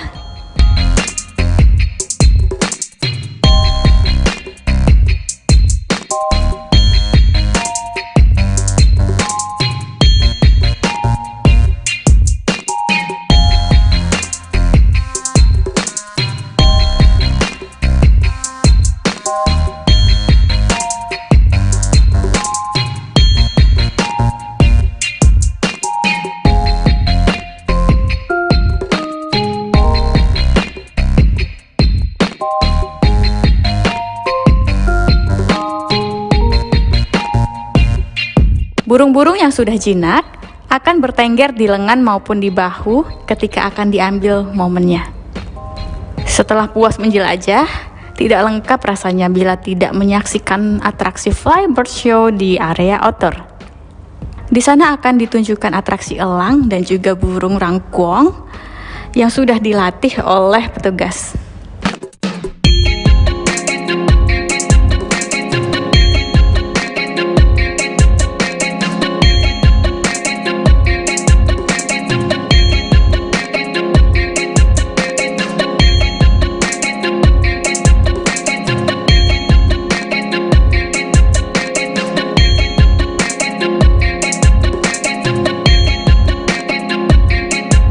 Flybird Show biasa ditampilkan 2 kali dalam sehari, yakni pada pukul 10 pagi dan juga pukul 3 sore. Sementara untuk pertunjukan satwa lain, diadakan pada arena pertunjukan outdoor pada pukul 11 siang dan juga pukul 1 siang.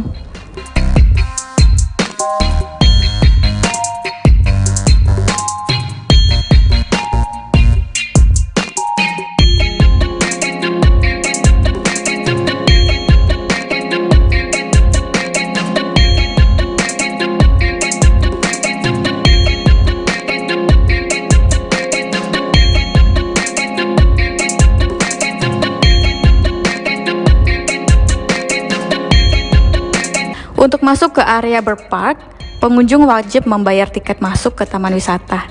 Tiket masuk ke Taman Satwa Lembah Hijau dimulai dari harga Rp15.000 untuk tiket masuk area depan. Kemudian, untuk sekaligus masuk ke Taman Satwa dikenakan tarif sebesar Rp50.000. Namun bila ingin komplit dengan waterboom, cukup merogoh kocek sebesar Rp55.000 saja.